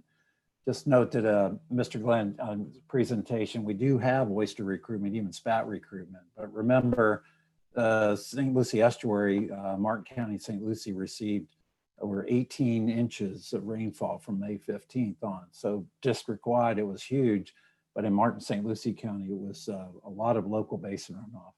The salinity will recover and recruitment will begin. And there's also a November recruitment that sometimes happens. But concerning, I'm basically really wanting to comment as well on specifically sending water south or from the lake south. And as both John Mitnick and Lawrence Glenn reported, I mean, is showing that from the lake south was about 76,000 acre feet from May 1st to June 30. And the EAA, though, basin runoff was about 341,000 acre feet. And as Mr. Glenn kind of reported in the 2 months period, the STA report showed that about 10,000 acre feet came from the lake through the STAs, whereas 309,000 acre feet came through the STAs from the basin runoff. So what happens here is we're getting a lot of the basin runoff from EAA sending it south. And those canals are kept right now, all the S351, 352, and 354, they're all kept. The headwaters are up at 12.5, where the lake is at 12.42, but the tailwaters are down at 10.3 feet. And the EAA likes to keep those canals down at 10.5 feet in order for the crops to work. And what's unfortunate is all of that basin runoff going through the STAs and into the Water Conservation Area 3A has raised it up to 10.3 feet above its schedule, which was supposed to be at 9.26. So we are getting flooding in the water conservation areas, and there's not enough can be sent south right now, perhaps through Tamiami Trail to Everglades National Park and so forth. So what we're ending up with is a lot more water coming into the system from the EA basin runoff than what we really want to do. We really need to store and treat and hold that water in the EA basin, whether it's privately on property or through EA reservoir or other projects. We've got to store and treat it there before we send it south and flood out the water conservation areas and not be able to get it south. Because then we used up our capacity. And if we ever got a storm event, we wouldn't have anywhere to send it but east and west to the coastal and northern estuaries. So let's keep in mind, we got to store and treat this water in the EA basin and let it go south gradually and slowly and not fill up the water conservation areas. So let's just keep that in mind as we look at these ecological reports. I do want to compliment both John and Lawrence Glenn on their presentations. Thank you. Thank you, Mr. Perry. The next public comment on the technical reports is Thomas Van Lent. Thank you very much, Mr. Chairman and Governing Board. I too would like to commend the two last talks. They were full of information and really excellent updates. I also would like to say I think Mr. Bergeron is exactly on the right track of focusing on restoring natural flows in the global Everglades. That's the holy grail. That's the focus of CERP. That's what we need to be doing. However, we have a water management system that moves water in highly unnatural ways. And it's not just at the S12s. It's pretty much all across the system. The rains in EAA were sent almost immediately into the conservation areas, whereas historically that would have stayed up there for weeks or months, and you wouldn't have seen the big shock of water move through the system. Also, L67A shunts water that in from conservation area 3A that would have gone to water conservation area 3B. That's the natural flow of water, but instead all that water is shunted to the S12s. That's a highly unnatural flow that, as Mr. Mitnick pointed out, is the goal of CEPP to correct. So I would say that when we're looking at situations like today, I would encourage you not to just simply jump to those operations, the unnatural operations that resulted in ecological damage, but look for ways that are compatible with restoration. And I didn't know it, but I want to commend the district and what Mr. The immediately going out there, putting pumps in to move water from 3A to 3B. That's an example of something that is compatible with restoration, a good example of how to take action that improves things rather than doing damage. We should look for more things like that in the immediate future, like can 151, which is currently under construction, can that be sped up? What actions can we take that are compatible with restoration? So I think we agree on the goals. I think the district is, and Mr. Bartley pointed out, several actions you're taking that are compatible with restoration. We shouldn't just jump to those actions that cause the damage or are wholly unnatural as the way out of what's happening in the Everglades. So thank you very much for your time. Thank you, Mr. Van Lent. Next, we have Newton Cook, followed by Kara Kapp. Thank you very much. Just a couple of things. As normal, John makes a great presentation. We've talked about restrictions. There was a great presentation on restrictions a few years ago. The district put a lot of work into it. And there's one restriction that has not been mentioned today. And I think John can either confirm that it's still there, but all the capacity out of the south end of the lake, everything added together, is only about 6,000 CFS. And even with the January 2016 storm, we were getting 18,000 CFS into the top of the lake. And with Irma, we were getting 30,000 CFS into the top of the lake. So there is a restriction at the south end of the lake. And I do believe it's around 6,000 CFS. John can give you the right number if it's different. That dooms the estuaries, because if you can't drain the lake, obviously the lake's going to go up and the estuaries are going to get bombed. That's one that's not on your list today. Larry Williams said that we cannot open the S12s earlier, just a few days early, here in July. And yet for 20 years, I've heard the line, the park has never refused water and the district will only to send it south. And for 20 years, I've known it's a lie. And it is. You can't even open the S12s. And it's only a week before, theoretically, you're supposed to be able to open them under normal conditions. But some years that runs into August 13th, about 3 years ago. So there are restrictions. And we need to address the restrictions that we have in order to move the water south. And thank you again, Mr. Bergeron, for recognizing where the restrictions are at the south end. Great meeting, guys. I love you guys. You're talking about things that we've been trying to get boards to talk about for over a decade. And I do wish we could get back to personal meetings, but this Zoom is nice because I can be working and also make comments. Thank you very much. Thank you, Mr. Cook. Next, we have Kara Kapp, followed by a phone number that ends in 1307. Hi, everyone. Good afternoon. This is Kara Kapp with the National Parks Conservation Association. I have been out for a few months on family leave with a new baby, jumping back into this virtual world of restoration on Zoom. The meeting format is new, but the issues are very much the same. It's always good to hear continued passionate discussion about sending clean water south. I want to especially thank Mr. Bergeron, Ms. Thurlow-Lippisch, Ms. Meads for leading the conversation today about sending more water south, and John Mitnick especially for your expertise in laying out constraints. I think something that has been so helpful from the district over the past year or so are kind of the shift in how graphics are presented and how maps are presented. It's so helpful in really clearly seeing where the water's moving, where it's not moving. So I want to thank you for that. Our passion for sending water south has for years aligned with discussions about the Cape Sable seaside sparrow. And for years, our position at MPCA has been a very simple one. What's good for the bird is good for the park. The struggling sparrow population is a symptom of a broken Everglades, and the solution for both the bird and the ecosystem is one and the same.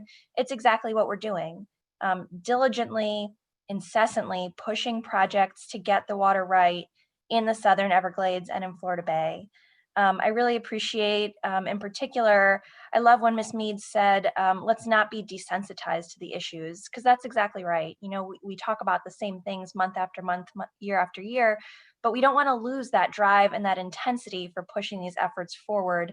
And this board and your team have certainly made tremendous progress already and are certainly not letting up. Earlier this week, I was talking to some of the folks at the Corps about how we're going to virtually be celebrating accomplishments that are coming up. You know, I came back from family leave and I had a bunch of events on my calendar that I was looking forward to, you know, celebrating construction contracts being led and groundbreakings and ribbon cuttings. And we're going to find ways to still celebrate that amid this new virtual world. We know that Everglades National Park is ready to take as much water as we can flow. We have heard that unequivocally from Superintendent Ramos, and that's what we're all working toward together. So thank you for the discussion today. Thank you for your continued work, and I'm looking forward to continuing to jump back in after a couple months away. Thanks, everyone. Thank you, Ms. Kapp. The next public commenter on technical reports is by phone and ends in 1307. Yeah, can you hear me? I can hear you. All right, it's Mike Collins. My internet crashed. I'm sitting out in the woods here. Couple of issues. Mr. Bergeron, I think you're spot on when you say there needs to be a meeting on the sparrow. I don't think Fish and Wildlife's going to do anything different about the sparrow until somebody convinces them they should, and that's going to take contact between the district and the service. I wanted to support Ms. Thurlow-Lippisch and Ms. Espinosa's call for a regular review of the restrictions on sending water south. As has been pointed out, they change almost daily. On some of them are making good progress. Infrastructure, you know, leaps and bounds. On some of them are making no progress. The Cape Sable sparrow, there are a dozen other issues that rest somewhere between the two. And I think reviewing them will give the board a lot better idea of where to focus their energies. And if you're going to send water south, one of the things you have to have is water. I haven't seen anything on the agenda. I haven't heard a word about the proposed deviation the Corps is talking about. But my review of it over the last couple of days, it just looks like business as usual. And that means a lot less water going south. The Corps' own models show that lower lake stages mean more discharges. We've been lucky with the rain. You know, there haven't been the same number of damaging discharges we've had in the past, but there's no guarantee that's going to last. And it disturbs me a little when I look at this that I don't see more clear-cut criteria on when the Corps is going to do discharges or what they're going to need to see. They sort of take a pass at it. But, you know, a regular lake schedule would be fairly specific on where, when, and how discharges would take place in every direction. We're not getting that. And while the Corps isn't telling us that they're going to do more discharges to maintain a lower lake, they're not telling us that they're not going to do it. It's pretty much we'll let you know when we do it. I don't feel that's appropriate. I think it sort of hamstrings this board's role in managing the lake and the rest of those systems. I think you should be more engaged. Not that you aren't, but I think the Corps should be allowing a larger role for the governing board in this, and I don't see that in the deviation. So again, great presentations. I appreciate all your great work, and thanks for the opportunity to speak. Thank you, Mr. Collins. Next, we have Mike Elfenbein.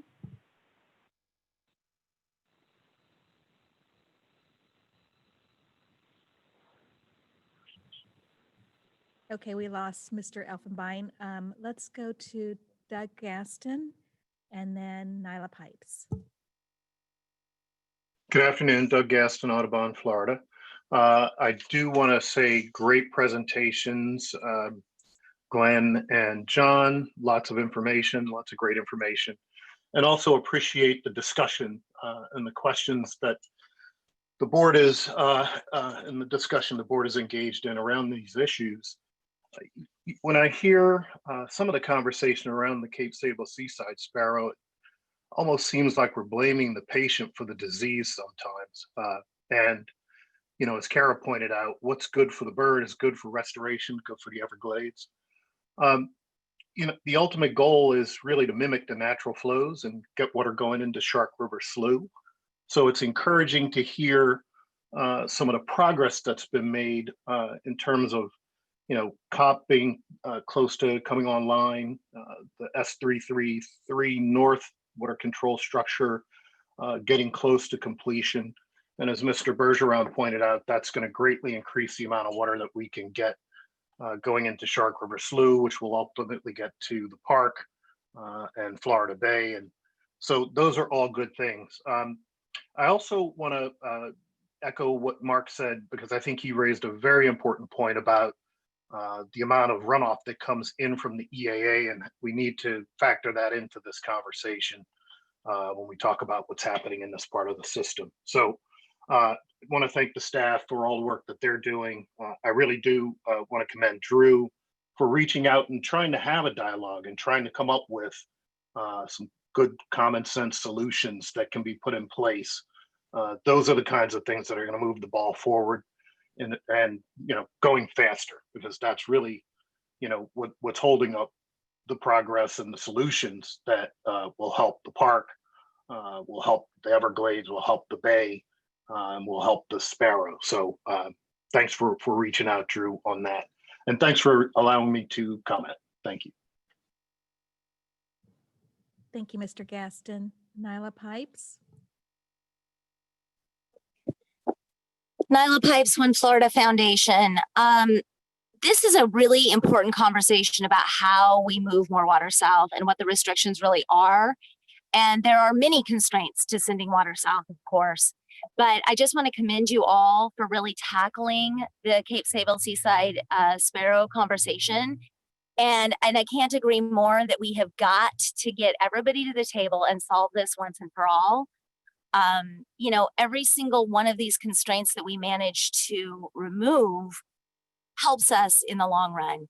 And in regards to what's good for the park is good for the sparrow, that's all fine and dandy and great, except for one of the conversations that constantly comes up is if we send more water south, they are afraid that the vegetation is going to change in a place where the sparrow, quite honestly, is not thriving anyway.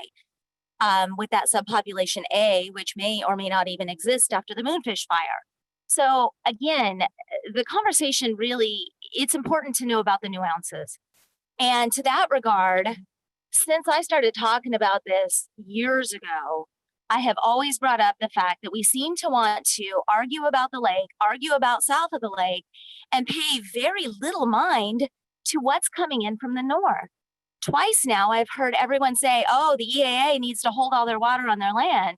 You know, I get it. I understand what you're saying. I don't disagree that we can revisit some things. But if you don't know your history, you're bound to step on toes and you're bound to get yourself in a tough spot. And you have to keep in mind the Everglades Forever Act created those SDAs. And the way that we move water south today, it was in itself a compromise and a way to work together. Bottom line is, if we don't do more north of the lake, if we don't get at not just the quality issues north of the lake, but also the quantity issues north of the lake, we're going to forever be revisiting what we're doing south of the lake and fighting about it amongst ourselves and amongst the stakeholders. And it's just not healthy. It's like this repetitive conversation that we've got to move past. So let's do more north of the lake and let's look at this Cape Sable Seaside Sparrow issue and the other constraints in a really realistic way and really get some stuff done. Let's quit talking about it all. Thank you. Thank you, Ms. Pipes. We have Mike Elfenbein, followed by Lisa Interlandi. Good afternoon. Can you hear me now? I can hear you, Mr. Elfenbein. Awesome. Thank you. So thank you to Lawrence and John. I'm always amazed at their ability to convey the technical message in layman's terms and help us understand it. But I have a hard time wrapping my head around it. But I'm grateful to watch the governing board members learn and ask these important questions that you guys are asking. But I can't stress upon you how clear it is and evident from the experts at your own agency who are telling you that the sparrow is a constraint to sending water south. The sparrow is a constraint to sending water south. It's been a constraint for 30 years.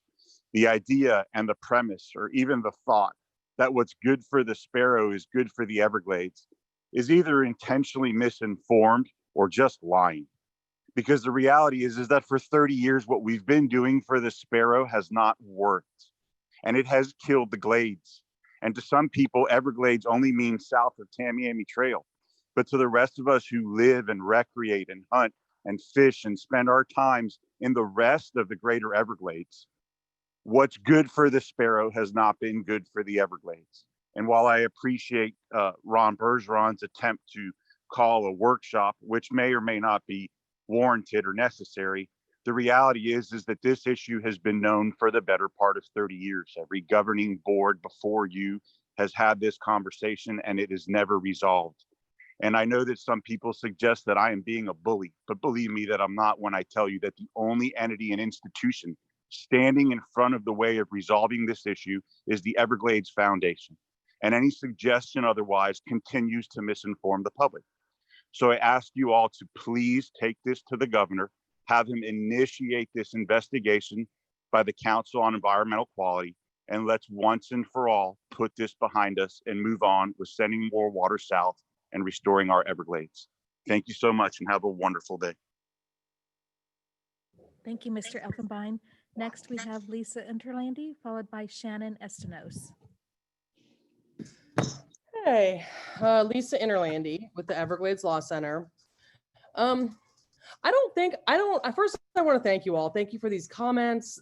Thank you for the board's comments, and these presentations are fantastic and they provide so much information, and I really appreciate the depth that you guys are going into here. And, I didn't really hear anyone, and I haven't heard anyone suggest that our existing condition is good for the Everglades or good for the sparrow. It's the restored condition that we need to get to that is going to be good for both. So that's where we're trying to get. And so restoration is good for both the Everglades and the sparrow. I think you can be assured of that. But, it seems like every year we have this problem where no or very little water flows under the bridges for months during the dry season. And that is really when we need to be sending the water south. And, every summer, after months of kind of missing these opportunities to send water during the dry season, this narrative arises, which just puts the blame on the sparrow. But the problem isn't the sparrow. The problem is these structures that are old infrastructure. And so the faster that we can implement the restoration projects that we have on the books, the faster that we're going to be able to reduce our reliance on these structures. So, and then the other thing is, short of expediting restoration projects, there really isn't a lot that you can do to change this. There's not a lot of discretion in the Endangered Species Act. This is a federal law. That law is not changing. The discretion of the Fish and Wildlife Service is extremely limited. There's been a jeopardy opinion for this bird, and that even further limits the discretion that is available to the agency. The operations that the Fish and Wildlife Service requires are determined by federal law, and the law is just not going to change. So, the Fish and Wildlife Service doesn't have the ability to ignore the sparrow or make this problem go away. This problem is going to exist, or I should say problem in quotes, is going to exist until we move forward with these restoration projects as we've been doing. So I would urge you just to move forward in that direction and don't buy into the narrative that the problem is the bird. The problem is the structures, and we need to move beyond them. Thank you. Thank you, Ms. Interlandi. Next, we have Shannon Estenos.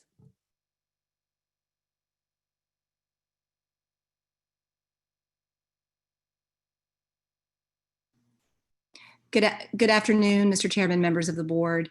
Thank you for the opportunity. For the record, Shannon Estenos with the Everglades Foundation. First, let me start by commending and thanking in particular Mr. Bergeron, Ms. Thurlow-Lippisch, and Ms. Meads. Mr. Bergeron for really decades and decades of his work and leadership in trying to restore flow to Everglades National Park. And we're so grateful that that voice has been elevated to the governing board. And we look forward to working with him to meet our shared objectives. To Ms. Meads and Ms. Thurlow-Lippisch, let me just commend in the strongest possible way that I can your willingness to embrace the complexity of the issues that we're talking about. It is oversimplification that causes confusion. And that might sound like a paradox, right? Because our instinct often is to simplify in order to illuminate. But in the case of the Everglades, when one oversimplifies, it doesn't tend to help folks understand more. It tends to confuse and obfuscate. I think this discussion has been fascinating. Your staff, in response to Ms. Thurlow-Lippisch's questions, is telling you there are a number of obstacles, and yet the conversation keeps coming back to one. And to Lisa Interlandi's point, for those of us who've been doing this for a really long time, this is a ritual in June and the first 2 weeks of July. In November, December, January, February, March, April, May, when there's no water flowing into Everglades National Park, there's no beating around the bushes to flow water into Everglades National Park. As soon as the wet season starts and it starts to rain, then suddenly there's this clamoring about one of the many obstacles that the Everglades faces. I want to underscore a point that's now been made by a couple of folks. It is the existing infrastructure that threatens the Everglades and threatens the sparrow. That's it. It's the existing infrastructure, and we cannot rely on the existing infrastructure to get us out of this mess. It's your new investments that are going to get us, that are going to move us forward, and that are ultimately going to save the sparrow and going to restore the Everglades. We appreciate your leadership at the foundation. We appreciate your willingness to embrace the complexity and to ask tough questions, and we look forward to hearing more from the board and from the staff in the weeks and months ahead. Thank you so much again for the opportunity. Thank you, Ms. Estenos. Mr. Chairman, for this item, there are no more hands raised. Great, thank you very much. That concludes our technical report section. And we'll move on the agenda to discussion items, or to the discussion agenda. And the first one is the Northern Everglades and Estuaries Protection Program. Mr. Chairman, can I, this is Scott Wagner. Can I make one comment on some of the last comments there? Yeah, you can. Just a quick one. I just wanted to invite, over time, we've talked about sort of the artificial closing of the structures with respect to the sparrow, and how the sparrow's numbers have not necessarily increased. And I just want to invite or talk to the executive staff about possibly providing some information on the benefits to the sparrow, or any of the stakeholders out there that do have that evidence. I would like to be able to review some of the evidence over time to show how this has been, in fact, benefiting the sparrow. Thank you. Fair enough. Thanks, Vice Chair Wagner. Mr. Bartlett, your hand's up. Is that left over or is that new? Sorry, it's left over. Okay. All right. We're going to now move on to the Northern Everglades and Estuaries Protection Program. Jennifer Reynolds will be leading us through this. This is a board briefing only. There's not going to be voting on this item. Ms. Reynolds. Good afternoon, Chairman Goss. The first thing I just wanted to do is provide a quick update for the STA 5-6 status that Mr. Steinley had asked about. So for that project, we're currently conducting a hydraulic study in order to analyze the hydraulic, seepage, and geotechnical issues associated with the proposed route to connect the lake to STA 56. And that study is expected to be completed in December. And so once that study is completed, then we will be able to give a briefing to the governing board on the results prior to proceeding with any kind of detailed design.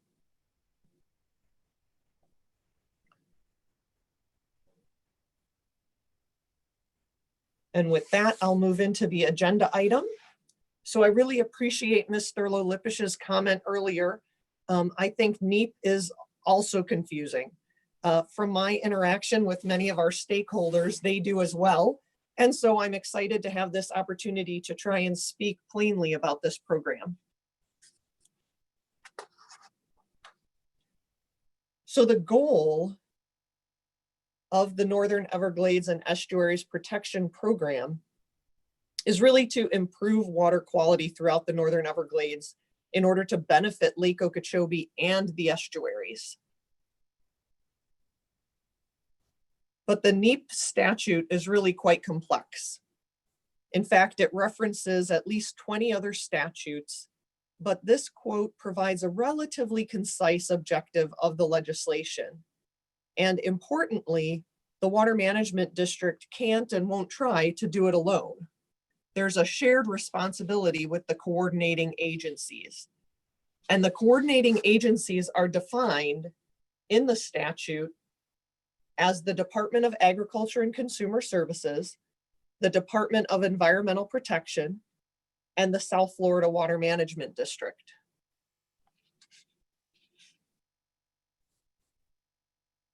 The NEEP directive is that BMAPs shall be the pollution control program to achieve the restoration goals.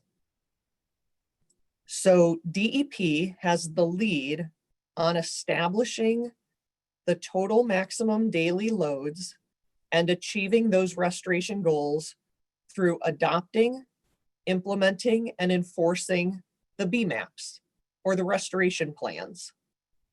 DEP also has the responsibility for controlling urban and non-agricultural sources of pollutants. The Florida Department of Agriculture and Consumer Services has the lead on agricultural programs.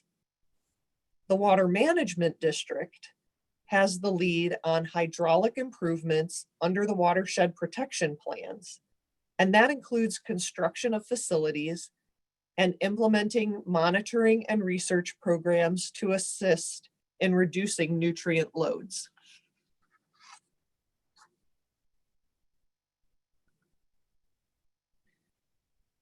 So most of you have probably seen this slide before.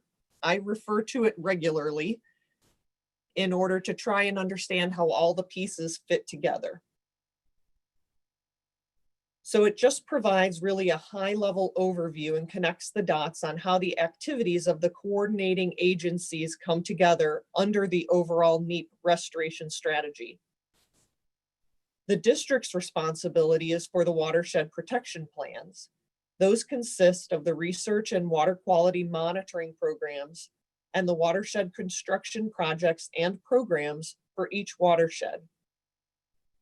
And those are in support of the BMAPs in achieving the overall goals. And if you recall, those goals have to do with the TMDLs.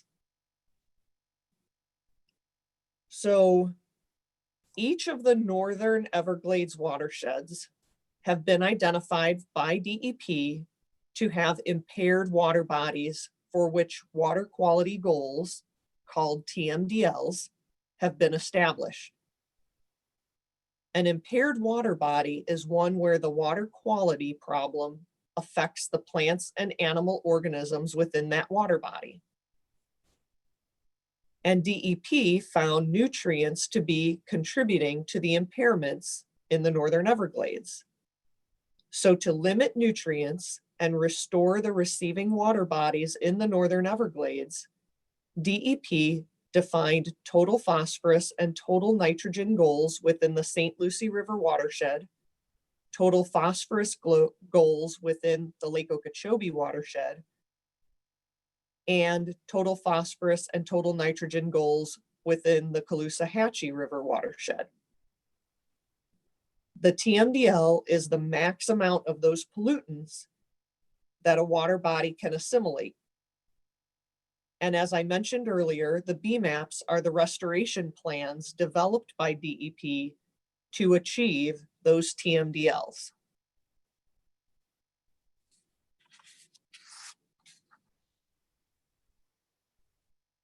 So how do the BMAPs actually achieve these TMDLs? They include projects and programs and their estimated nutrient reductions.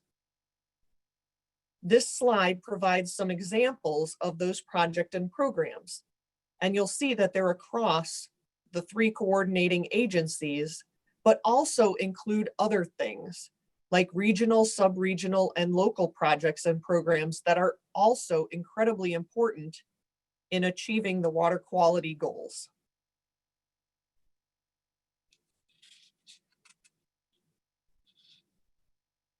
Finally, our watershed protection plans are one component, although a very significant one.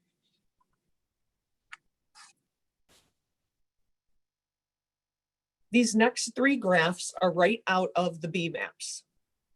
The BMAPs currently represent the estimated reductions through the iterative approach with incremental reductions. This figure from the Lake Okeechobee Watershed 2020 BMAP shows progress toward the total phosphorus load reductions based on the activities completed through June of 2019. The starting loads were estimated by DEP using models based on typical nutrient loads generated for the land uses at that time. Milestone progress is based on the cumulative total of the estimated nutrient reductions calculated for the projects and programs completed each year to eventually achieve the nutrient levels needed for restoration. The completed activities and projects in the BMAP were estimated to achieve a total reduction of 95 metric tons per year toward the nutrient load reductions needed to meet the TMDL. Clearly, additional activities are needed. And we'll talk a little bit more about that when I tell you about the watershed protection plan workshops that we are working on during this quarter.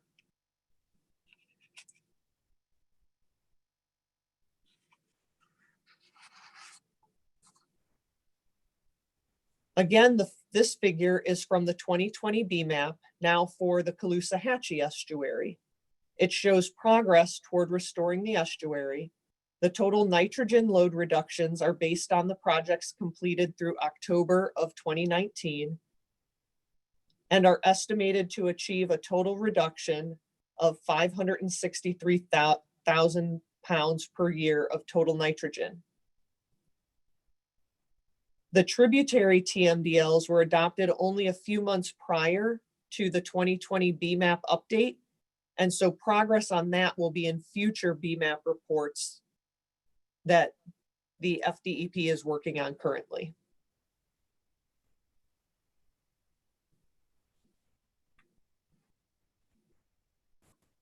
And here are the figures for the St. Lucie River watershed. They show progress toward achieving the total phosphorus and total nitrogen load reductions based on the projects completed through June of 2019. These results are all based on modeled performance. However, the measured data will be presented later and confirms the need to do more and may assist with ground truthing some of the estimated information for future reports.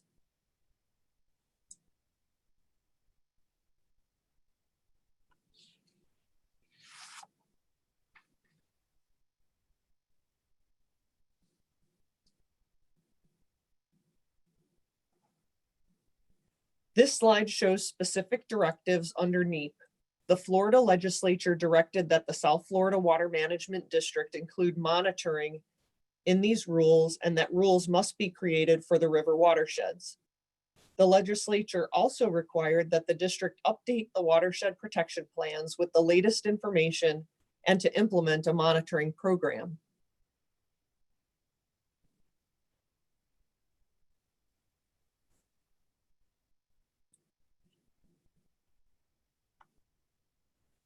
Next, I'll provide just a brief update on where we are with the 40 East 61 rulemaking. We provided the draft rules and conducted the round 2 of public workshops. The rule text, which consists of 2 parts, was made available on the district's website on April 30th. And we conducted those round 2 workshops via Zoom in May and June in order to engage the public and obtain feedback. We also collected public comments on our website, and that public comment period ended on July 3rd. We received several letters just in the last week, right before the public comment period ended at the beginning of July. And we're working on updating the comment matrix found on our website, which will allow the public to view all the letters and all the comments that we received. The recordings of the public workshops are also available on our website and can be reviewed by the public. As a summary of the public comments, they fell into a couple of different buckets. First were some very technical comments that we received that had to do with things like clarifying the terminology, our sampling methodology, and information about the nutrients and where they were found, and making sure that it's clear in how we describe nutrients in our rule, that it's consistent with other legislative language. We also received some comments that were not applicable to the rule, but that are applicable to other programs and projects that we have across the district, such as comments about other contaminants like pesticides and herbicides. And we have shared those comments with the appropriate staff within the agency and with our coordinating agency partners. The second group of comments that we received has to do more with policy level issues and questions. And these comments really expanded along a full range of comments from the public. There were comments about the scope, and those comments varied from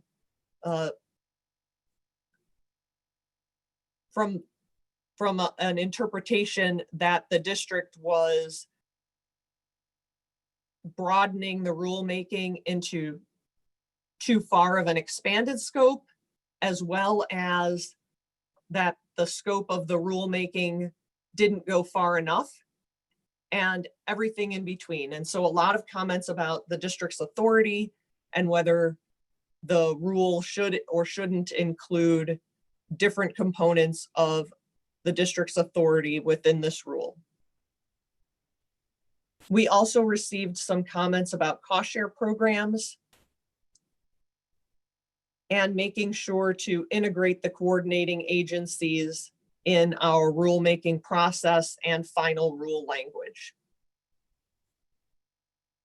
The last thing that I wanted to update you on was a recent legislative change in Section 85 of House Bill 5003, and this is the implementing bill associated with the budget.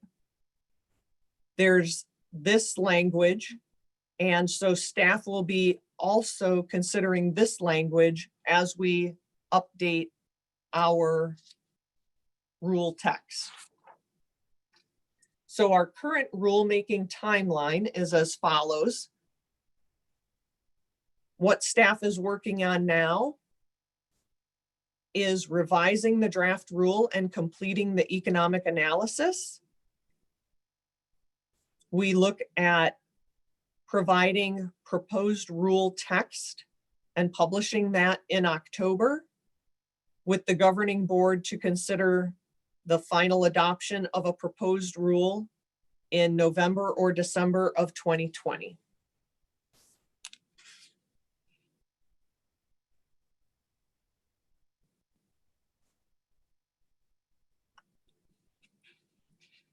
The next thing I want to give you an overview of are our watershed protection plans and the watershed protection plan workshops that we are engaging in over the coming months. The BMAPs were clear in recognizing that additional nutrient reductions are needed, and these statements are taken directly from the BMAPs. The watershed protection plans include the district's recommended projects and programs for assisting in achieving water quality goals as laid out by DEP.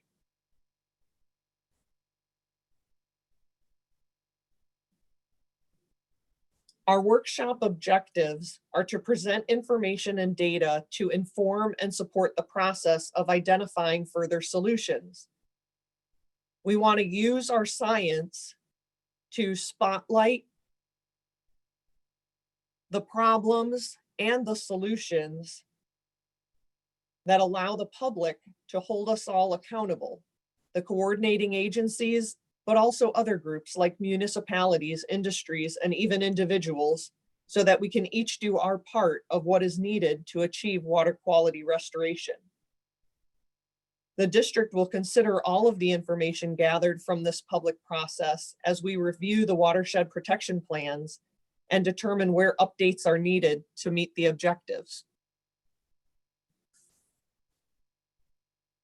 Our workshop approach is to present the information to the public in order to be considered in identifying solutions, including things like reviewing the water quality data to identify problems and problem areas, to determine what's already being done,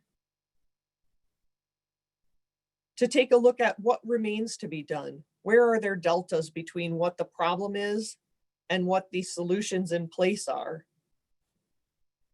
To look at if there are any quick solutions that we can immediately implement.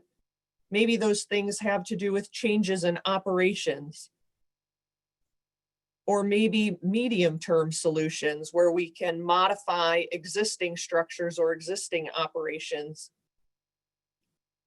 And then long-term solutions for the bigger problems. We want to facilitate discussions to include all the interested, contributing, and affected parties in order to solve the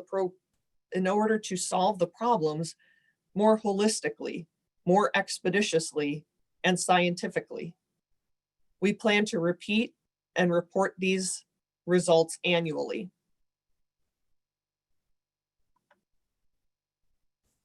This is our current schedule for the public workshops. We had the kickoff workshop where we talked about what we planned to do. We gave the public some examples of the existing data and tried to provide access to the tools necessary for the public to feel engaged and informed in the process. We look forward to the Lake Okeechobee Watershed Workshop, which will be on July 21st, starting at 9 o'clock. And then subsequent workshops in August and September on the St. Lucie River Watershed and the Caloosahatchee River Watershed. Finally, I wanted to give you an update on our water quality data. As you know, the Northern Everglades is a very large area.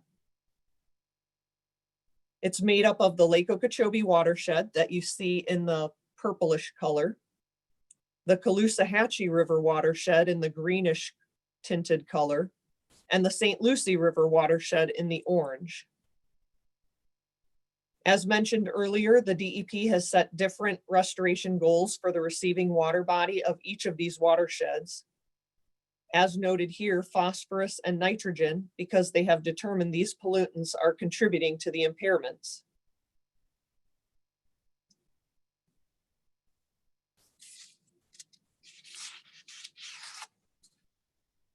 In August of 2019, the governing board approved the effort to expand the district's monitoring network in response to the governor's executive order in order to expedite nutrient reductions in the Northern Everglades.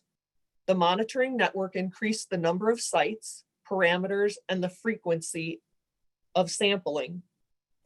Prior to this expanded monitoring network, the district's upstream monitoring sites included 113 sites in the Lake O watershed, 31 sites in the St. Lucie, and no existing upstream monitoring network by the district for the Caloosahatchee River watershed. The expanded monitoring includes a total of 67 additional upstream sampling locations throughout the 3 watersheds.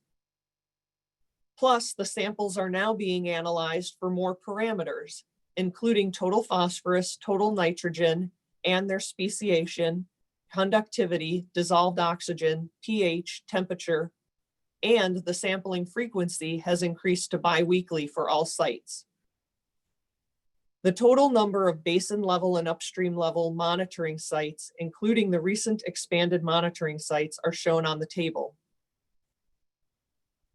We can also consider water quality data collected by other entities in areas the South Florida Water Management District may not be collecting. There may also be monitoring data to consider, such as the monitoring networks listed in the updated BMAPs. I also wanted to note that this map doesn't include everything. There are also project monitoring sites, downstream research sites, and some other permit-related monitoring. And staff is working on one map that includes the entire picture of our monitoring network.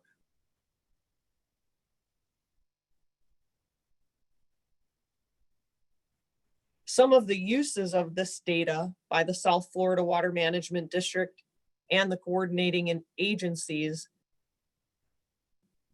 include the items that are listed on this slide. We use the data to inform our decisions on planning, operations, project types and locations, and how successful the activities in place are. So the next steps for NEEP are to update the draft rule text for Chapter 4061. We will publish that notice of proposed rule scheduled for October of 2020. Then governing board will consider adoption of the rule. We are also doing the watershed protection planning workshops, as I mentioned. The next one is July 21st. We will draft the update of the watershed protection plans, but I can assure you we will not wait to act on activities, projects, and programs that can have improvements in real time as we do those updates. We will take information that we glean from the workshops and work diligently across the staff in order to implement improvements in real time. And we will continue the use of our expanded water quality monitoring network in order to support decision-making and in order to allow the public to shine a spotlight on where the problems are and hold all of the agencies and other entities accountable for our pieces associated with water quality restoration. With that, I will brace myself for your questions. Thanks very much. I think the way we've got this set up is we're going to do public comment first, so we'll come back to governing board in a second. Rosie, do we have any public comments? We do, Mr. Chairman. Jim Burney, followed by Christopher Pettit.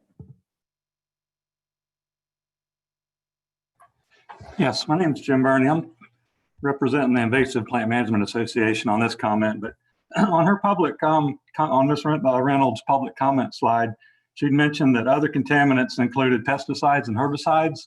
And I would just like to see if there's a clarification that the herbicides she is referring to as contaminants are terrestrial herbicides, agricultural use herbicides that have washed in, and hopefully not referring to legally applied aquatic use registered herbicides. That's all I have. Thank you. Thank you, Mr. Burney. Next for the item is Mark Perry, followed by Mike Collins.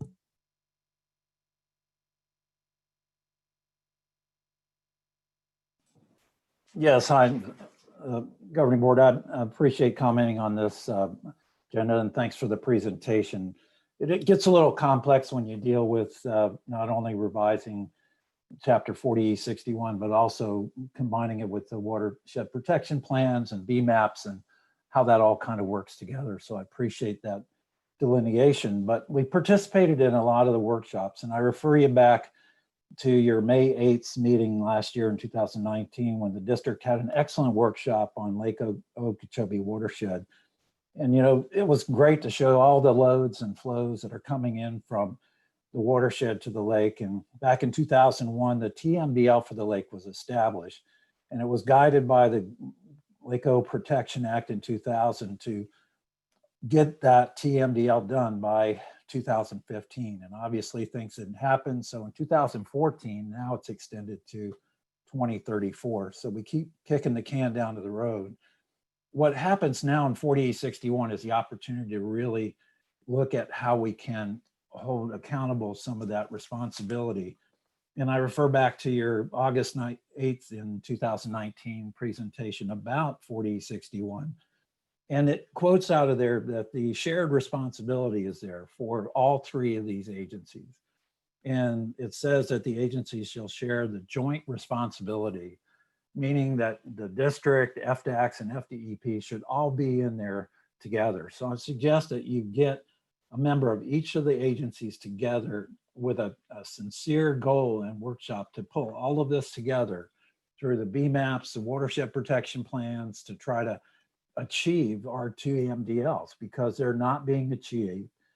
We were established, the ones at the northern estuaries were established in 2012 and 13. The BMAPs are not working. I can demonstrate and give you your own data and the data that shows that even the calculated data, we're giving credits for agricultural runoff to meet 90% target BMPs, and also for land use changes, and they're getting credits for the pounds of nitrogen and phosphorus decrease. And I don't think once we get the calculated and the real data, and you look at the real data coming off of the watersheds, we really can pinpoint where the sources are. And that's what it's all about, is source control. And in the 2009 presentation, the district, you all were really up there to be one of the 3 agencies and a part of that agencies to regulate and get into that source control for phosphorus and nitrogen in all of the watershed into works of the district. So I hope you continue that effort into this 40E61 now, and I hope we have time to get this before October. Thank you. Thank you, Mr. Perry. Continuing public comment on the NEEP update item is Mike Collins, followed by Doug Gaston. Hey there. You know, a couple things in this discussion. And by the way, Mr. Reynolds' synopsis was great. Very far-reaching, detailed, and kind of made a very complex problem look a little bit simpler. Mr. But Collins, you know, I'm sorry to interrupt you, but we're having trouble hearing you. Okay, how's this? That's much better, thank you. All right. This may imply.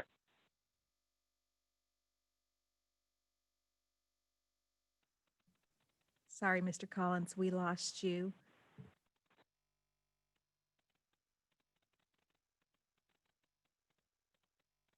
Mr. Collins, if you wouldn't mind calling back or raising your hand again, I'm going to go on to Doug Gaston, followed by Benita Whalen.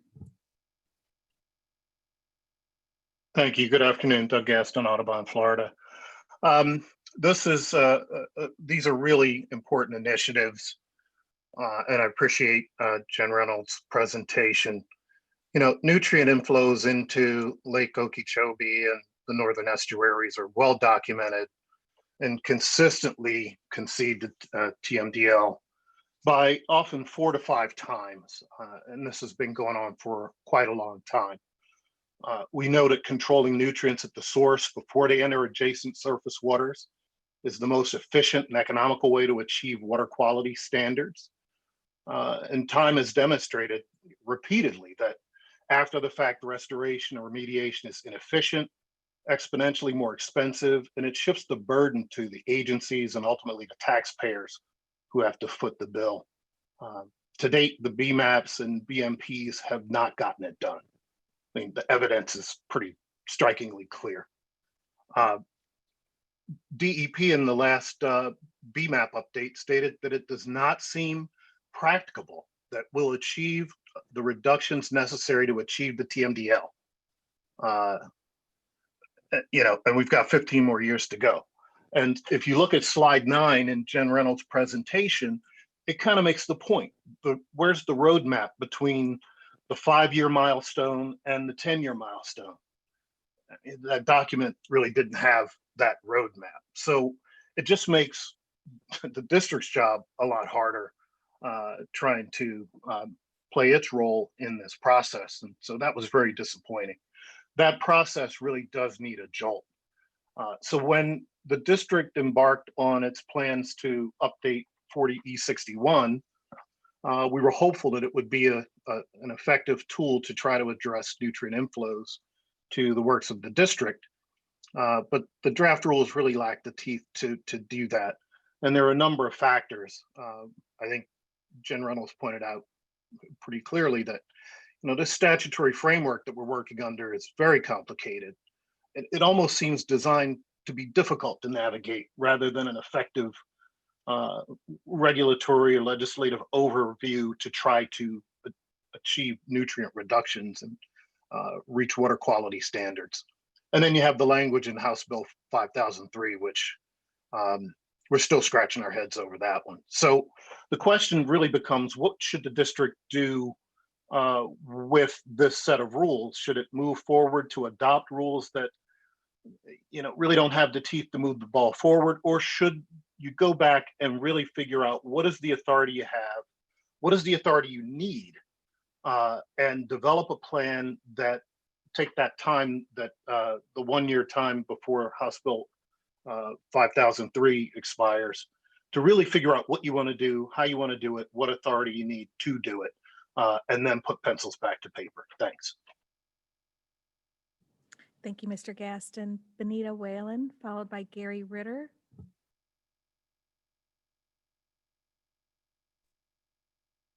Thank you very much for that great presentation, Jennifer, and the comprehensive presentation. Also want to mention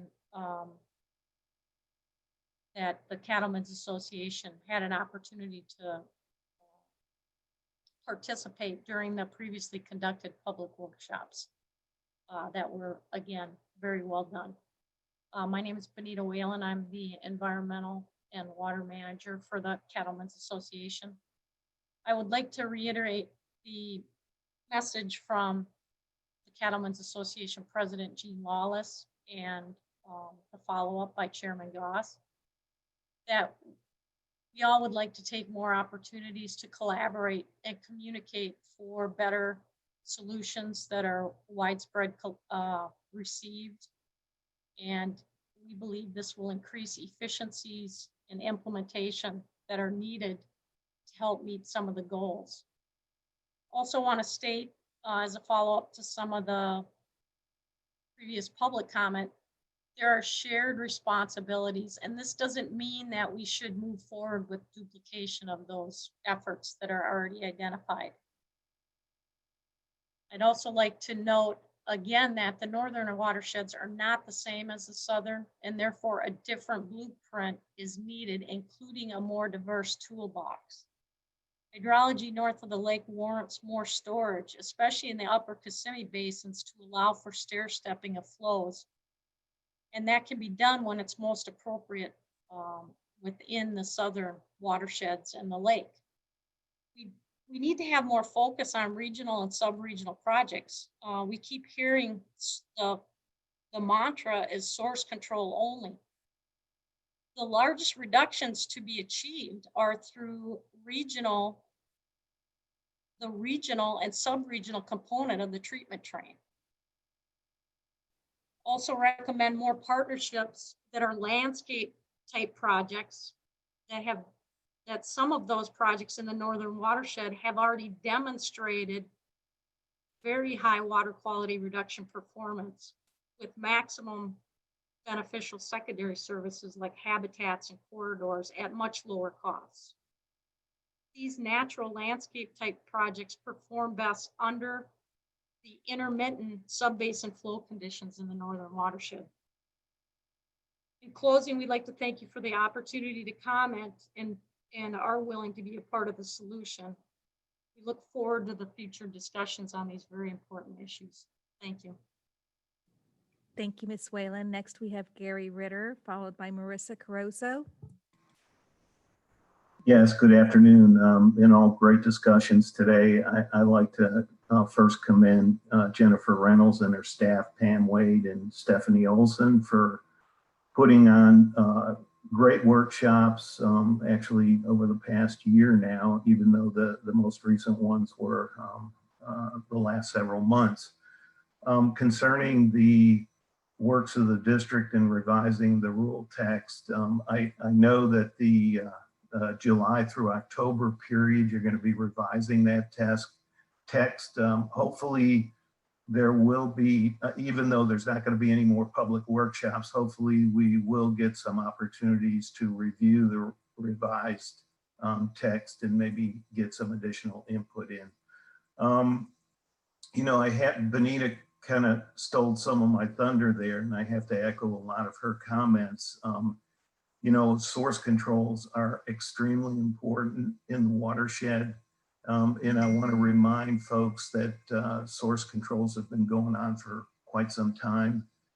In the northern watershed, one of the differences, besides what Benita had brought up about the soils and the hydrology in the north, is that we don't have regional projects really that are 100% completed in the northern watersheds, and we need more regional projects to complement what's going on with source control. So I think what the program that Jennifer has just outlined in this watershed protection program, I think this is an opportunity for us to look at areas where we can implement those regional projects and complement the BMPs. I think this board also has the opportunity with the $50 million that the legislature, I believe back in 2019, provided them to look at aquifer storage and recovery. I've said it time and time again, I think aquifer storage and recovery can be a great regional tool to provide not only water storage, but provide some water quality treatment in areas that are a little bit higher in loading, that may have a higher legacy load, and may have issues with water management district canals and the legacy load within those canals. And with that, I thank you all for the great opportunity to give us, help us comment and be partners in this process. And we look forward to continue working with staff as we move forward in the northern watersheds. Thank you very much. Thank you, Mr. Ritter. Next, we have Marissa Caroso. Good afternoon, everyone. This is Marissa Caroso on behalf of the Conservancy of Southwest Florida. Appreciate the opportunity to comment and also the numerous workshops the district hosted on this draft rule for the public over the past year. And thank you also to Jennifer Reynolds for the very comprehensive presentation today. I'd like to echo many of the comments on 40E 61 that Mark and Doug already made today. And first of all, I do want to say that clearly a robust monitoring networks throughout the Lake Okeechobee, St. Lucie, and Caloosahatchee watersheds are a critical component for assessing where we are and where we need to be in terms of achieving nutrient reduction goals. And from that standpoint, section 1 of the proposed draft will certainly be helpful in identifying targeted restoration areas and prioritizing projects and resources. The finer the geographic scale that can be achieved by the monitoring program, the better the prioritization will be. That being said, as it currently stands, we do feel that the proposed rule is missing that source control component of the program. And source control does need to be addressed in order to meet the TMDL and BMAP goals that were outlined in the presentation. And I think it was Doug earlier that mentioned that the January Lake Okeechobee BMAP update acknowledged that the due to the fact that the necessary local and regional nutrient reduction projects are still being identified, and as a result of insufficient agricultural BMP enrollment, BMP implementation verification, and other management strategies, it does not seem practicable to achieve the reduction sufficient to meet the TMDL within 20 years, unquote. So that's not welcome news for the timeline or for the health of the lake and its watershed, nor is it good for everything downstream, because the success of the estuaries BMAPs, both the St. Lucie and the Caloosahatchee, are predicated on the assumption that the lake will meet its TMDL. The coordinating agencies all have a role to play in this effort, and this is an area where the district really does have the opportunity to make significant progress. We know that regional projects will be required as part of the overall watershed plans, but the more effective the source control programs, the more effective the regional projects will be. So we really do hope that the district staff and governing board will consider taking a look at this and how this rule can be strengthened going forward. Thank you for your consideration of our comments. Thank you, Ms. Caruso. Next, we have Mike Collins. Hey there, try it again. I'm back outside. I'm not going to sit here and criticize the concept of source control. The entire Clean Water Act is based on it. But I do want to point out that, you know, what we've got here is a question of scale, where you're dealing with enormous areas with very complex drainages, and you're never going to be able to tailor 300 different kinds of source control programs to solve them. One of the things that stands out to me when I look at the data on this is 90% of the nutrient input that comes into this basin comes in during 10% of the rain events. If you look at 2016, 15 inches, you know, from Hurricane Irma. Was it 16 or 17? And you look at the other spikes, 2004, 2005, parts of 4 or 5 different hurricanes washed through the basin. And that tells me, you know, you need to have regional facilities and regional projects. I'm not arguing against source control, but I don't think it's ever going to take us where we need to go, just purely because of the scale that's involved, you know, in this basin. It's been hanging fire for 30 years. Nobody wants to, you know, look at the possibility of large regional projects north of the lake, but you know, everybody and their grandmother knows that you know, some part of that component needs to be there. When we did Accelerate back in the early 2000s, our plan was to finish 10 of the projects, and that about this time, the board, which probably would have been you folks, would have gotten to look at new projects. You know, lawsuits and other interferences blocked us from getting that done, and you guys unfortunately are doing mop-up on stuff that should have been finished before you got here. But having said that, when you do Jen Reynolds looking at near-term, mid-term, and long-term projects, don't forget the long-term, and don't forget the big ones, because I don't think you're going to get where you want to go without them. And thank you for your patience. Thank you, Mr. Collins. The next public commenter on the NEEP update is Christopher Pettit, followed by Ernie Barnett. Good afternoon, Mr. Chair, governing board members, Drew, Jennifer, great presentation. Thank you. Chris Pettit, Director of Office of Ag Water Policy for FDACS. Just wanted to chime in and say thank you for the presentation, as well as just kind of give you, an update as to where we're at with the signing of the Senate Bill 712. Obviously, there are some updated provisions in law that need to be implemented. We are undertaking our responsibilities and have kind of pivoted to the every 2-year IV matrix in terms of the site visits. We were directed to prioritize those visits in the southern BMAPs. In a related piece, given the directions in those BMAPs, we have undertaken a phased approach letter effort to reach out to those folks who are classified as agriculture in the BMAPs to get those enrollment numbers up to the levels that we can with, given the terminology and the requirements of BMAPs. Anybody remaining will go on a list that will go to the Department of Environmental Protection per those requirements. February of next year, we continue to coordinate on that. We are working very, very hard to continue to coordinate with your staff and DEP on the BMAPs and the associated regulatory efforts. To that point, we have been providing comments and thoughts to both Drew and Jennifer and your staff as it relates to 40E61 under the framework of the 2017 agreement regarding the way in which the coordinating agencies are looking to undertake their responsibilities and implement their lanes under the statute.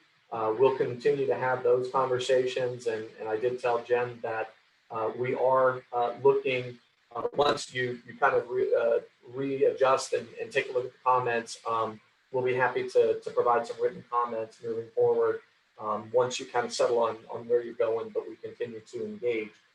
With that, I did want to make myself available if there were any questions from the board. Happy to take anything, but good to continue to work with you and looking forward to working with your staff and implementing the 712 requirements and moving forward.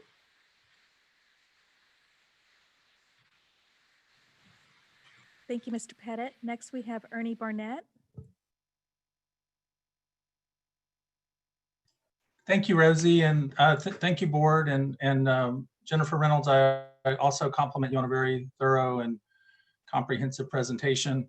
A lot of what I was going to say has been said by some of my colleagues in the agricultural community, but I did want to also highlight a couple of just factors that I think are important to take consideration as you go forward. There's an awful lot of discussion of source controls, and the agricultural community welcomes source controls. We are already regulated through, in many instances, through the ERP process, and then every producer within the watershed that in questions have to implement BMPs. I think what's important is that the Governor DeSantis's Blue-Green Algae Task Force looked very thoroughly and hard at this issue and came to the same conclusion that we need to redouble our efforts on making sure that we have full implementation, thorough implementation, verifiable and accountable implementation of BMPs in the landscape.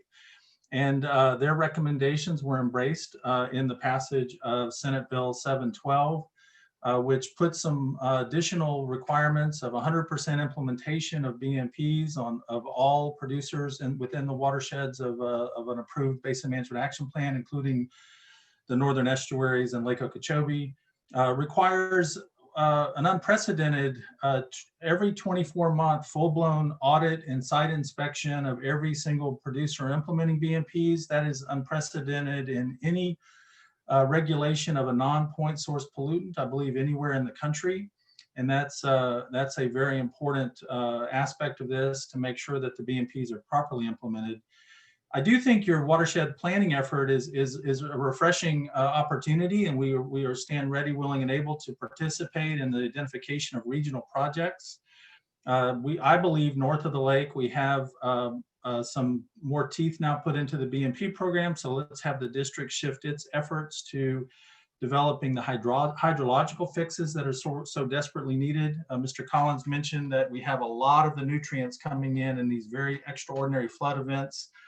Gary Ritter mentioned the ASR funding from 2 years ago, but to complement that, the legislature provided the second increment of an additional $50 million in this year's budget as well.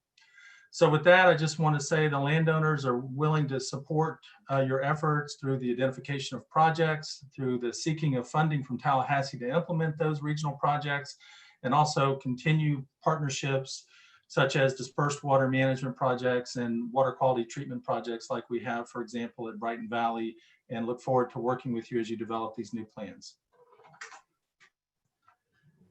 Thank you, Mr. Barnett. Mr. Chairman, there are no additional raised hands. Thank you, Rosie. Thank you all for your comments. I appreciate them. The board appreciates them. I'm going to turn now to the governing board to see if you have any questions or comments for discussion on this item with Ms. Reynolds. Ms. Lipich. Thank you very much, Chair Goss. This is not a question for Ms. Reynolds, but this is something that pertains to what she has shared with us. And I think it's really important that we're very aware of it and that we watch it. That House Bill 5003 implementing bill can be found on the Florida channel, and it happened on 3/19/20. And I'd like to read this exchange that I asked for through the district for clarification of what this was, because I didn't understand how all of a sudden something came out of the legislature. Well, I do understand that, how something can come out of it and change everything, but it really happened at the last minute. So I think before we do anything, we have to really watch this on TV if we haven't, think about what they've said and what it does and where we can go from here. And I don't like it. I can't stand that the legislature can function like this. I feel like it's something from the 1930s, but hopefully one day that'll change. When the House was considering House Bill 5003, implementing the 2020-2021 General Appropriations Act, questions regarding the bill language related to Rule 40E61 were raised by Representative Javier Fernandez. He questioned the purpose of the language, to which Representative Holly Rathschein responded that the program no longer exists due to the Northern Everglades and Estuaries legislation, NEEP legislation, creating the Basin Management Action Plan program.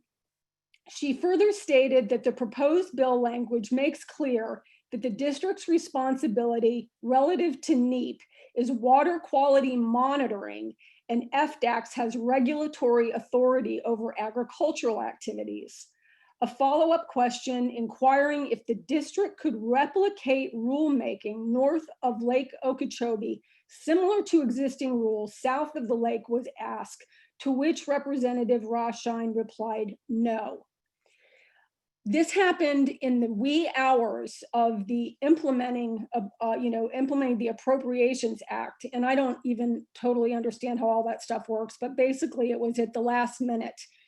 And I don't think that, I know that the district is in a situation where we're part of agencies and all that, but the public can speak up and say whether they approve of this or not. And the second thing I want to say is that, I really appreciate all of the comments, and nothing has moved me more than going on the field trips north of the lake. Nonetheless, I think there has to be some type of accountability showing exactly those improvements and best management practices for each watershed before the district just starts helping with regional projects. We cannot just be socializing pollution help. And that should go for all of us in our own yards too. We have to show that we're doing better before we receive. So Jennifer Reynolds, thank you very, very much. And thank you for everyone for your comments. And I do hope some of you will go look at that Florida channel situation that changed everything for 40E61. Thank you, Ms. Lipich. We'll go now to Mr. Butler. Oh, thank you, Mr. Chairman. Let's see. Okay, make sure I'm off mute here. Ms. Reynolds, I appreciate the presentation. Great, thorough presentation on things that are happening north of the Everglades. And I guess this is the first time since I've been on the governing board that we've been able to have a water quality NEEP discussion. talking about the area north of the lake and the watershed. And I think it's an important discussion that we have, and it's important that it's an important part of the entire system of being able to get water to head south and all the way down and end up in Florida Bay. But I think we've got a lot of tools in our toolbox, and I think the key is continuous improvement. And I think that we've got the ball rolling on some things that where we are pushing for continuous improvement from all areas, from the district, from DEP, from FDACs, from the legislature, and guidance from the governor. And hopefully that one day we're going to get there, but it's going to take time, and it's going to take continuous improvements.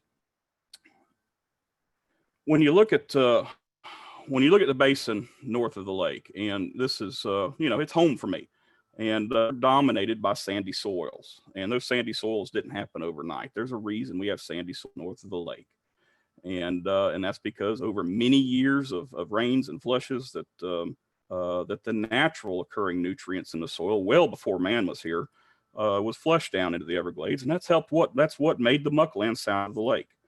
And it's it's a flashy basin. We've heard the comments. 90% of the nutrients moved during 10% of the rain events. Just for example, you take, for example, STA 5.6, where we've had a lot of problems with getting that STA going. And the reason being is we don't have a steady flow of water. We recognize that STAs are probably one of the most premier projects we have for controlling nutrients and using them up and keeping them from further heading down the water. But we just don't have, with flashiness, we don't have the ability to keep these STAs hydrated. And it's some of these problems that are the problems north of the lake. And it's what I'm learning and what I've seen throughout my life. But being a part of this, being a part of the district now, I'm studying even more. And, we've got some small regional projects going north of the lake, Nub and Slough, Taylor Creek. But some of their problems is they just don't have the steady flow of water to make them the most effective way for controlling nutrients. When we look at BMPs, we talk agricultural lands. We know now that BMPs are no longer, they are no longer voluntary guidance. It's within the BMAP. It's required that landowners implement BMPs. But the BMPs are designed to control 20% of the nutrients, and there's a reason. It's the flashiness of the entire basin, and that's the reason we need to continue to push on regional projects to help control these nutrients. And I think we've got to keep our eye on the ball there. I can go on, but those are just a couple points I wanted to get in. Thank you, Mr. Butler. Mr. Bergeron.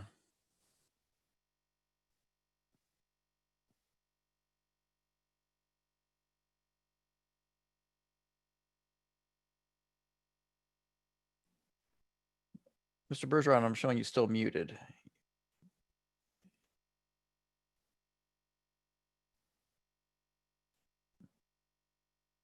All right, Mr. Bergeron, we're going to come back to you. Ms. Meads.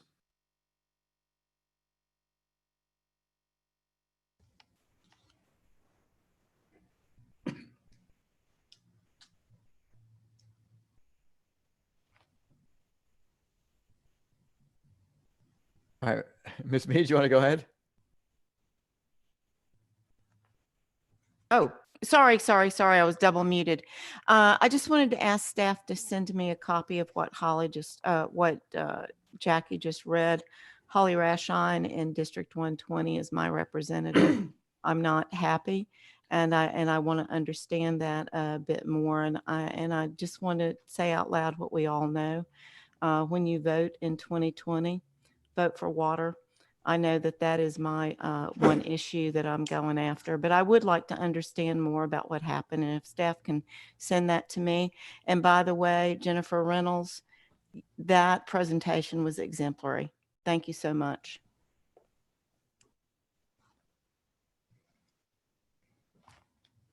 Mr. Bergeron?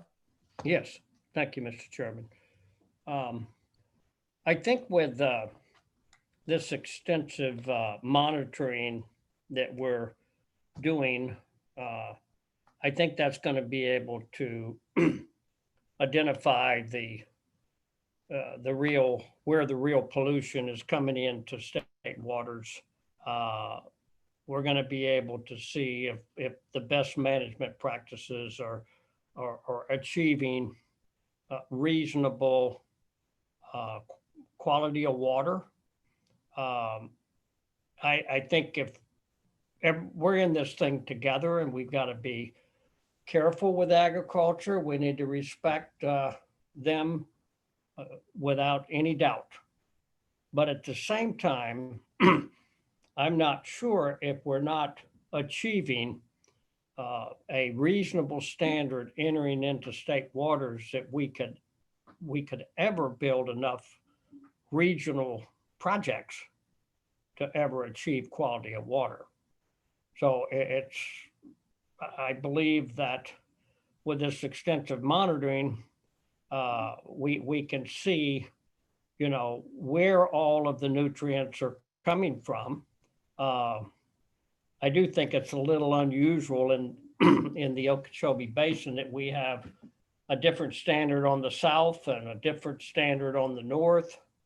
But I think at the end of the day, even if there's assistance and cost sharing to make sure that the level coming into state waters that 9 million people rely on for quality of life, drinking water, our environment, it's extremely important. We're in this thing together, and we want to work with any industry. Doesn't matter whether it's agricultural, industrial, commercial, residential, but in order for us to have a quality of life into the future,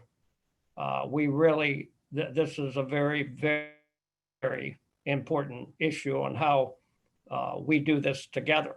And I think, I don't know when we will have the extensive monitoring that is going on. When will that be finished? And to be able to identify, you don't want to be pointing a finger until you actually have the proper information. And, but I think we have to analyze an awful lot of things as we continue to go forward with whatever we're recommending here. Thank you, Mr. Bergeron. Vice Chair Wagner.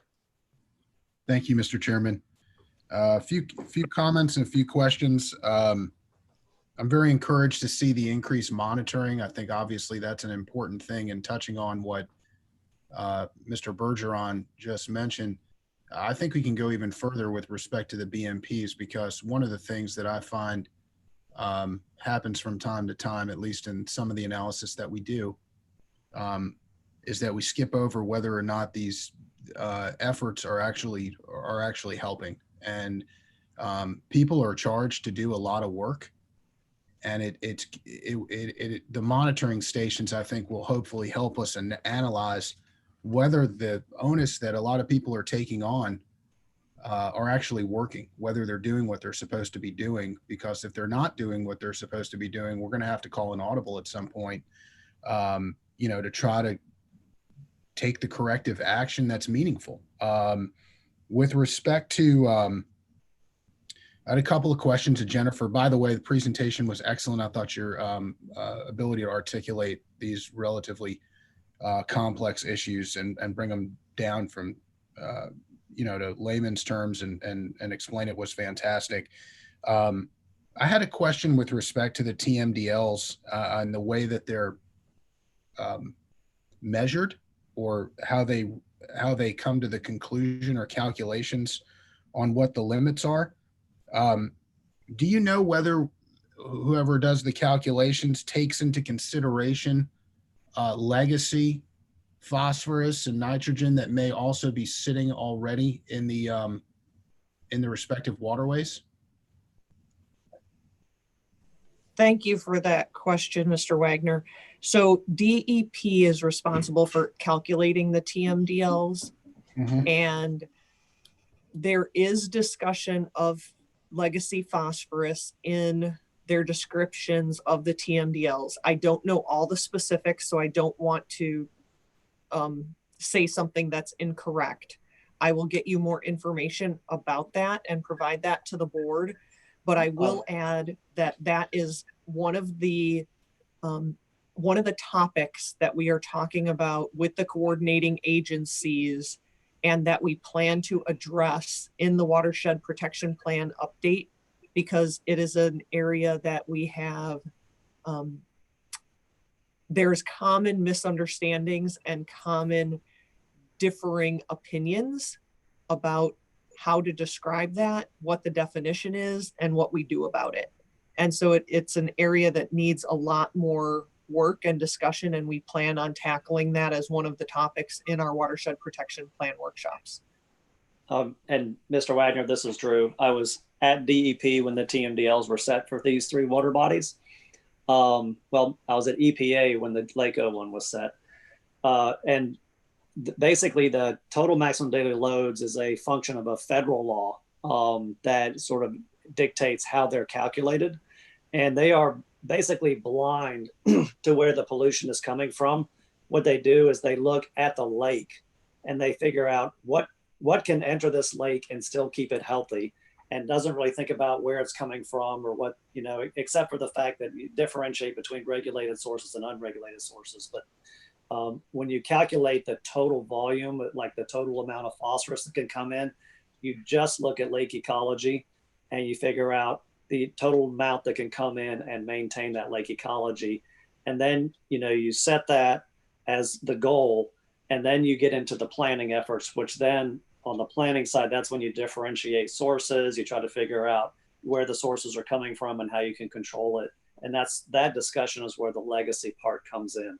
Okay, do they take into consideration the existing historical legacy that is sitting in the lake now? Because, you know, right, it seems to me that there is historical sediment in the lake that gets stirred up from time to time. I'm just curious, do they try to make an analysis or an assessment of what we've got in there now, and how, and then do the delta between what the lake should be able to take, what it has in there now, and then what is going to be sort of sent in?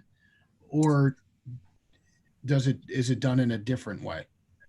So its outcome is to stop sources coming into the lake. But a lot of times in the calculation, they have to include in the modeling internal loading that comes from sediments. But when, you know, sometimes you have to differentiate the anthropogenic caused sediment muck layers versus the natural muck layers. And so at the outset, when they sort of do all the calculations, that number that's put on the table is really applied to what's coming in from the outside. And then when you get into restoration, you first control what comes in, and then you recognize that the lake is not restored ecologically because there's this internal loading layer in the middle of the lake. And so then you turn your efforts to rebuilding the ecosystem of the lake. And that has actually happened in another big lake in Florida called Lake Apopka, where they have finished controlling all the loading coming in from outside sources. And now they're in the process of trying to rebuild the ecosystem, get vegetation back into the littoral zones so that the ecosystem can respond, and you're not continuing to rebuild that muck layer with external sources. Okay, because the way I look at it sometimes is I try to simplify it for my simple brain here. And, you know, I think about, well, if the lake has a 3-drink limit, and they already got 1 drink in their belly, you know, you can only put 2 more drinks in before you reach the limit. I get concerned that the TMDL say, oh, you can put 3 drinks in because it has a 3-drink limit, and doesn't account for the drink it already has in its belly. Yeah, I see what you're saying. It does. They have to think about all that when they do that calculation of what new drinks can come in. Okay. And Mr. Wagner, I just wanted to also point out on slide 6 that has that sort of chart, the pink box that says LO Internal Phosphorus Management Program, that's the box that talks about what's in the lake. Got it. It's And so already, it's a little bit separate, but it's recognized as part of the problem. okay. My second question had to do with assessing calculations for the TMDL based on the quote unquote, this is what I wrote down, so hopefully I got it right. Land use at the time. Is that how that's calculated? Based on the particular property's land use at that time? So the calculations are done based on modeling. And so there has to be assumptions made based on, for inputs into the modeling. Okay. And so the TMDLs, as I understand it, is the modeling is based on existing land use, not potential or future land use.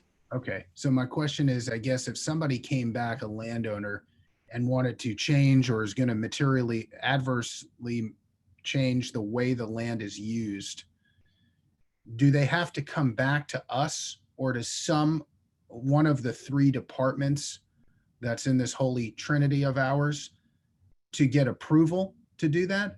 Or could they just do it on their own in the future, have an adverse impact to what we're trying to do, and we don't really have a say over that? I'll take that one, Jennifer. So that really gets into the ERP permitting program, and it really depends on the source and what you're trying to control. And so if you intensify the land use, then you do need to come in for an ERP permit. And when you're in a basin that has an impairment like this, then the requirements go up to the point where you're not worsening the problem. So your stormwater, ponds and projects have to be designed to not do that. That's just when it comes to overland flow of water. I think there's still an evolution of regulatory programs with respect to underground water. And that's where the septic system issue is. Now it's, with Senate Bill 712 getting transferred to DEP so that we can get a better handle on changes in land uses that may exacerbate pollution problems. Okay, very good.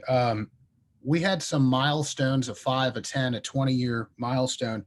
What happens if we don't hit those milestones? Is it just sort of a goal, but no real teeth on it? Or is there some trigger that happens if you don't meet the milestone? So I'm racking my brain on the current law. I think those milestones, the 20-year goal was set in law, but if I think about the consequences of not meeting it, I can't really articulate what those are. Okay. And so it really gets into the feedback loop. I realize this is not designed to be a pop quiz, so you certainly can get back to me on that. I'm just curious to know what happens, and then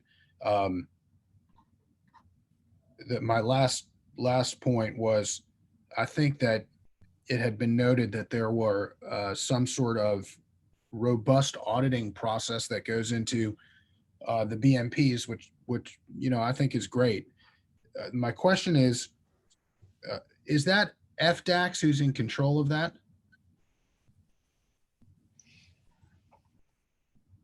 Is it FDAX that's in control of the auditing? Yeah, are they the entity that in the hierarchy of entities, or the trilogy of entities, they're the entities, FDAX is the entity who will be charged with performing those visits and audits and whatnot? That's correct for agricultural BMPs. Okay. So DEP has the authority over non-agricultural BMPs. Okay, so FDAX, the onus here is on FDAX to do whatever it is on the enforcement side or audit side as it relates to agricultural BMPs. Yes. Okay. There is a shared enforcement with DEP. So there are some things that FDAX does the audit and then refers violations, that might be the wrong word, to DEP for enforcement. Okay. The only, yeah, I just wanted to be clear that the onus is on FDACS. And the only concern I have is that we had a workshop once, maybe over a year ago, where some of the folks from FDACS came in, and I think that they maybe explained that, or I don't, maybe I'm not speaking correctly, but I remember them saying they felt like they were perhaps understaffed in that area. And I would just say that if they felt like they were understaffed, they need to reach out, and cry for help, I guess is the word. But I think if the onus is on them, then that's going to be their responsibility. And if they need help, they're going to need to ask for it. We got a lot on our plate, and I just want to make that comment. Thank you, Vice Chair Wagner. Mr. Steinle? Thanks, Mr. Chair. This is one of those issues that not having that complete historical perspective and being involved in discussing these for decades, like some of you, makes it really challenging. But I mean, my interpretation is, however well-intentioned, the BMPs just simply are not working as currently designed. And, we see these charts where we're 5 years into a 20-year program and there's little progress in certain areas and none in others. It just, we've all heard that quote, that insanity is doing the same thing over and over again and expecting a different result. We have to do things differently. I don't have the answer on how we do that, but I think we have to recognize that we really have to do things differently. Instead, it sounds like we have a bit of a turf war. Who can do what? I mean, to me, the fact of the matter is that all three agencies have failed to make meaningful progress, and we have to acknowledge that and hold each other to account to do better. So, for instance, I understand DAX is going to no longer presume compliance with BMPs and be mandated to check on a biannual basis. And we'll probably have some, as Scott was saying, I think they will have actually more staff to do that. But similarly, the district has to be, look inward. And we're doing that with monitoring. I think that's great. But we have a strong lever in terms of permit issuance and how we enforce those. And I think we should do even more. And there's a small piece of money being allocated to innovative technologies, but do more and more to look at other ways of improving water quality or other mechanisms for improving water quality. Things that might be more cost efficient as not a sole substitute, but something in our toolbox. And I think we already have, it seems to me, a lot of hotspot data. So like Jennifer, I totally agree with Jennifer. We need to shine, one of the things that we can do is shine the spotlight on those areas so that we or another partner agency can make better progress in those areas. And I totally recognize that there are associated inputs to those areas. But we need to shine a spotlight on those areas where we need to make progress. It seems crazy that we're investing billions of dollars downstream of all of these issues, many of these issues, and just can't get it better. So that was my comment. Thanks, Mr. Chair. Thank you, Mr. Steinle. Colonel Roman. Thank you, Mr. Chair. I appreciate it. And I appreciate the presentation by Jennifer Reynolds. Well done. And the public comments also were very helpful. And I think they help shine a light on this process of the rule update 40E61 and maybe how it's changed. I think Jackie did an excellent job of bringing up the video that we should all watch on Florida Channel, reference to House Bill 5003. How are we going to be able, and this is probably a question for Drew, when we first started out with this process of updating the rule, it was over a year ago. And it was at the beginning of the new board had that discussion and gave staff the charge to go ahead and approach this. We talked about, as I recall, maybe seeing if the works of the district and could be applied similarly to maybe south of the lake, and look at bringing more accountability north of the lake. And it seems now with this House bill that maybe some of that has changed. How do you interpret that, Drew?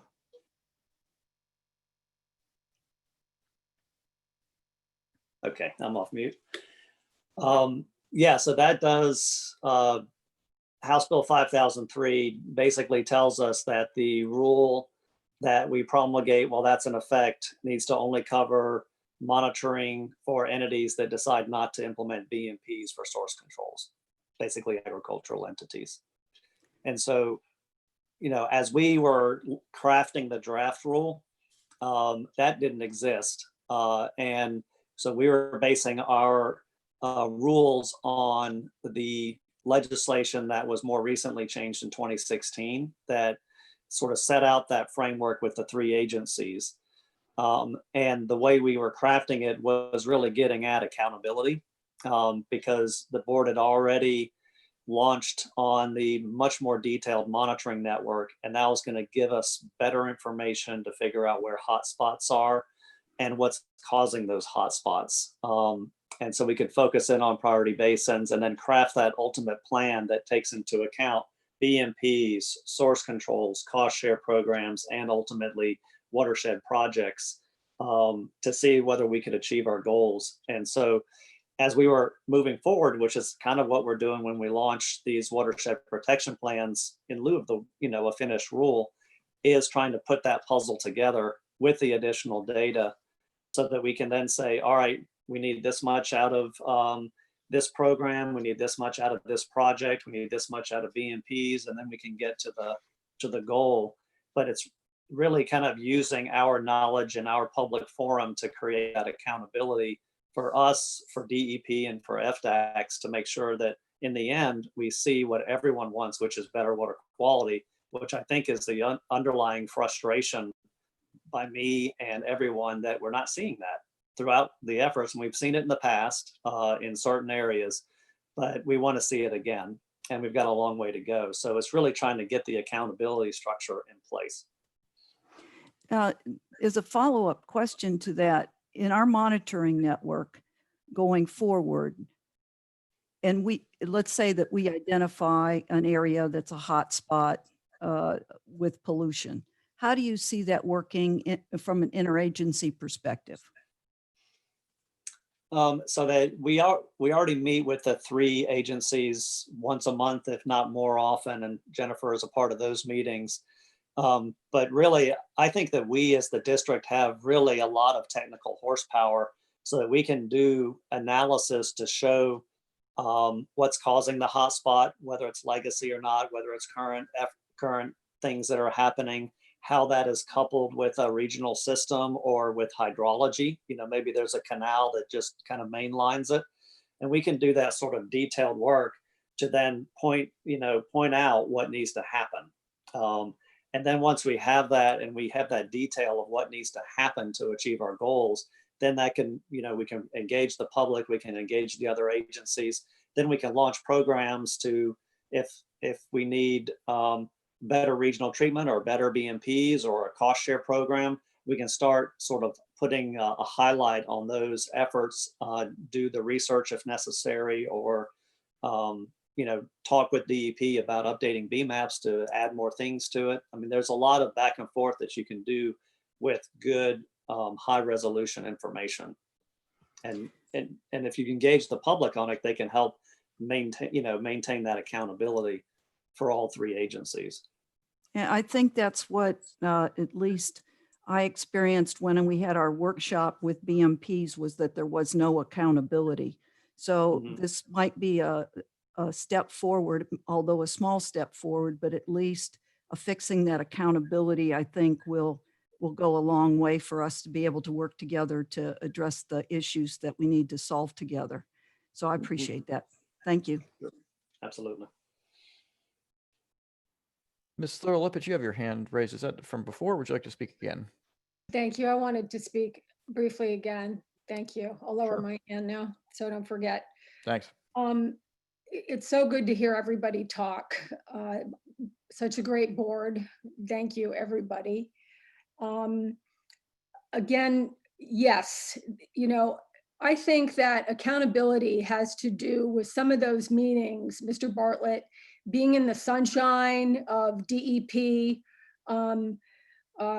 FDACS, and the South Florida Water Management District, our Trinity. This is really kind of a mess. And the one thing I am grateful for, even though I didn't agree with it, was that 2016 water bill kind of forced the issue, especially with this 5003 thing, on who's in charge of what. And so from how I see it now, to really simplify it, FDACS is in charge of BMPs, FDACS is in charge of BMPs, DEP at the top of the triangle is in charge of regulation and through the BMAPs, and the South Florida Water Management District is really just in charge of monitoring. And that does give us an opportunity, as has been said, to shine the light. And when you shine the light, you change the world. So that's great. But going back to my folder of the March 2020 Northern Everglades Works of the Districts program, when I look through this concept components, I think that 5003 bill really killed a lot of things. And so I just want to make sure I'm interpreting it correctly. So monitoring, watershed monitoring networks, that's okay. Individual monitoring requirements, that's okay. Assessing watershed data, evaluate data to characterize pollutant sources. I think that fell off the cliff.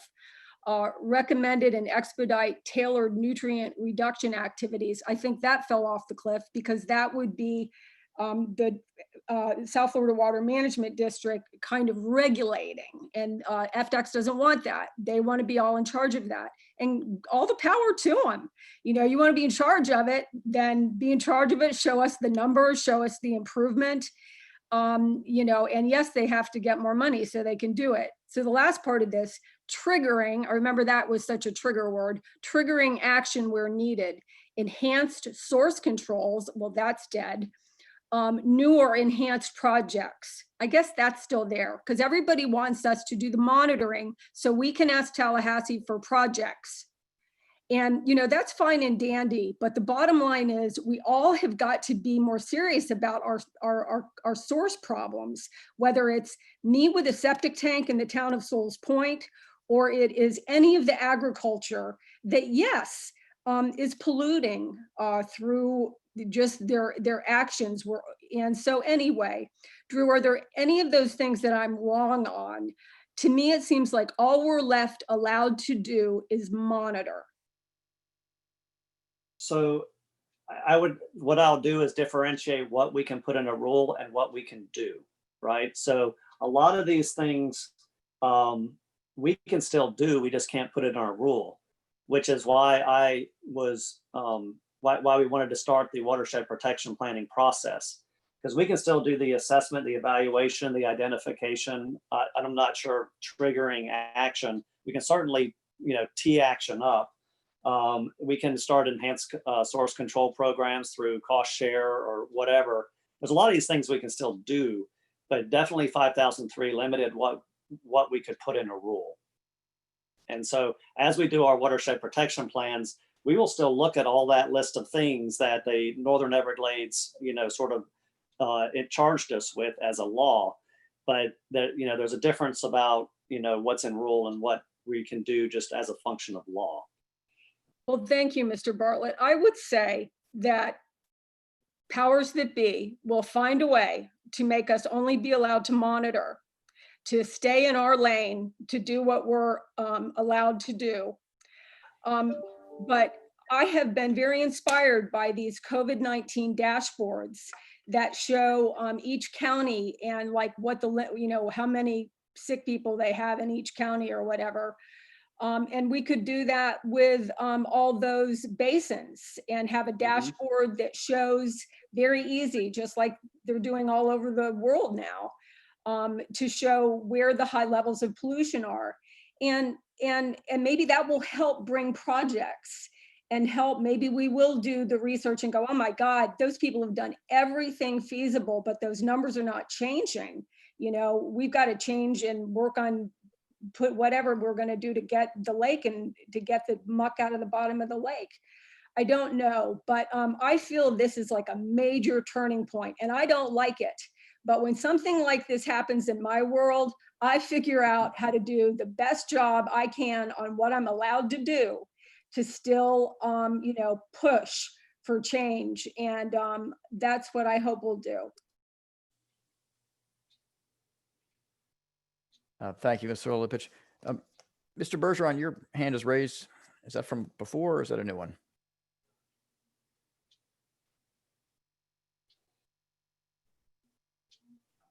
I'm going to take silence as that's from before. I've got a couple comments. This has been a great discussion on this so far. And Mr. Olipich, Mr. Chairman, I did have a. Oh, I'm question. sorry. Go Yeah, ahead. it's okay. It was my fault. I was on mute. But Drew, when will we have all of this monitoring, extensive monitoring, which will actually see how well the BMPs are working, where all the pollution is coming from, which leads into what quality of water can come into state waters and what projects regional we need to build. And because until we resolve this, we can't even attempt to restorate Lake Okeechobee until you are able to get reasonable quality of water entering the lake.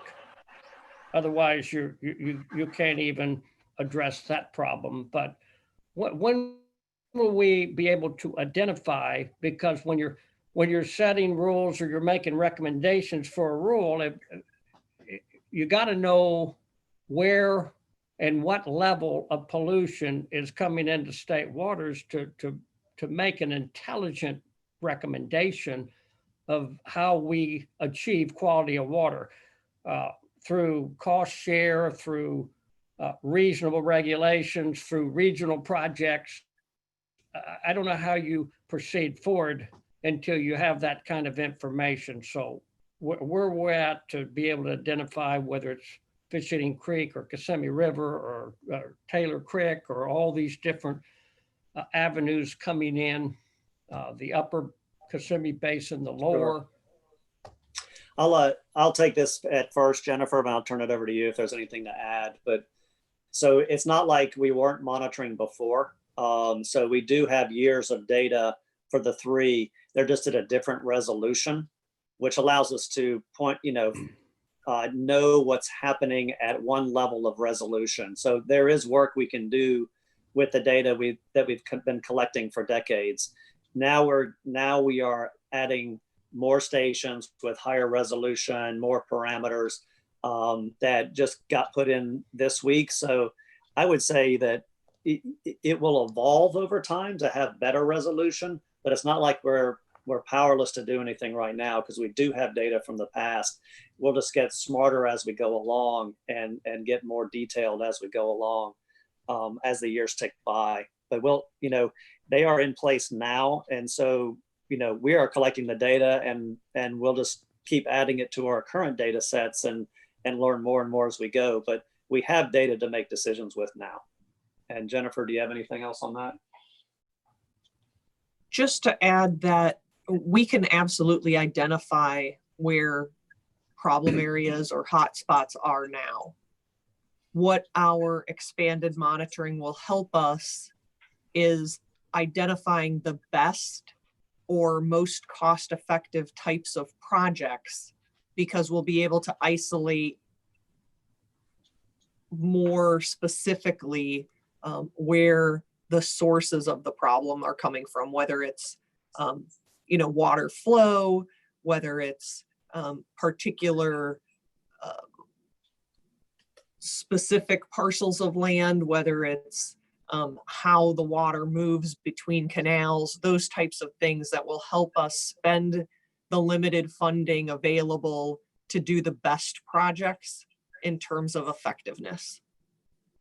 Yeah, because until you know the level of pollutants coming in and the volume of water, we wouldn't even be able to determine the reservoirs, the storage, the pre-treatment. And until you know the level of all of this, you don't even, it'd be hard to even project the projects. We know we need projects regional wise, but I don't think if we don't have reasonable quality of water coming into the state waters, I'm not sure you can build enough regional projects. So that's going to be very important to guide us into the future on what we're really dealing with. And because I think at this point, the BMPs are, I guess it's just an assumption if you're doing them that you're complying to state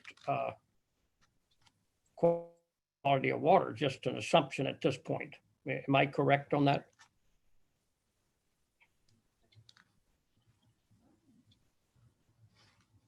You broke up a little bit on the question, but the BMPs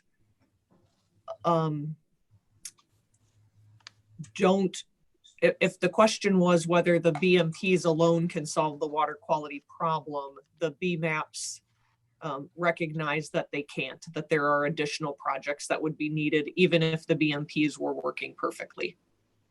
Right, but we don't know what level, until we get all this monitoring done, what level of pollution we're dealing with, correct? We know the amount that's coming out of the different basins. This helps us identify where within the basins are more specific areas to target. So not just the watersheds, but into some of the basins. So you use the example of Taylor Creek. So within Taylor Creek, that's still quite a large basin. And so within that basin, where within there do we need to target? Right. That's what the expanded monitoring will help us with. Okay, so there's got to be certain regional projects, and I guess we have to look at what level are we going to allow to come into state waters, and then us to be able to build projects to another level. But I guess we can figure that out with all this additional monitoring.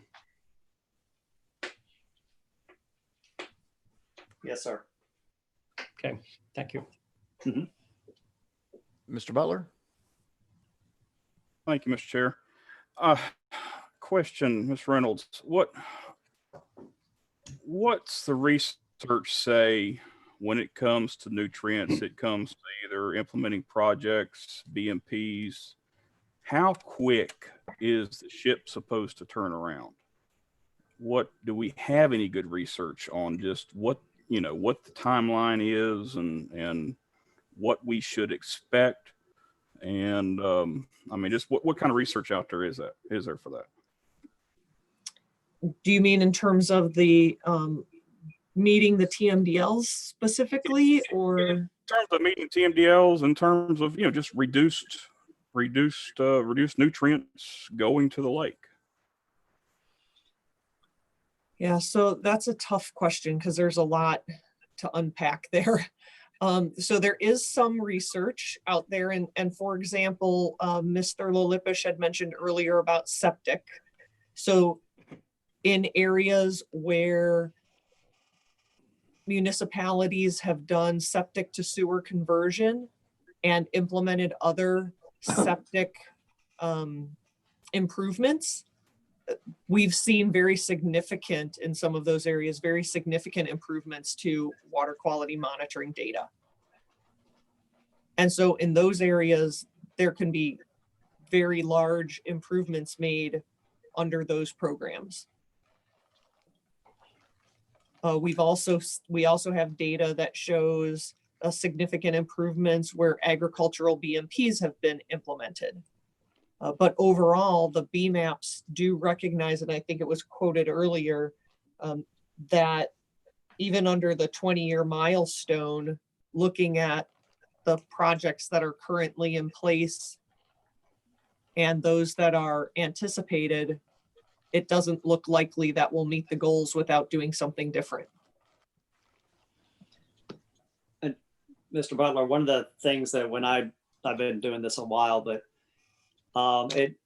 storm-driven sources seem to take a lot longer to address than non-storm driven sources.